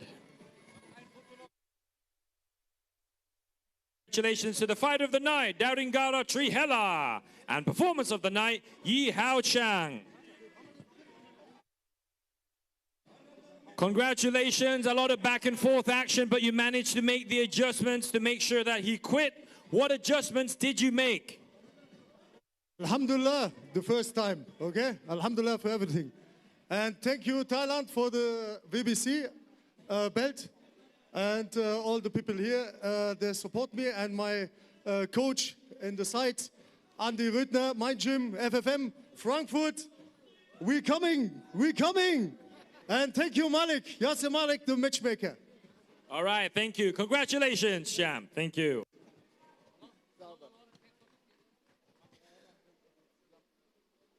Fight fans here at the World Siam Stadium in Bangkok, Thailand, thank you. And thank you those on Triller TV watching us from around the world.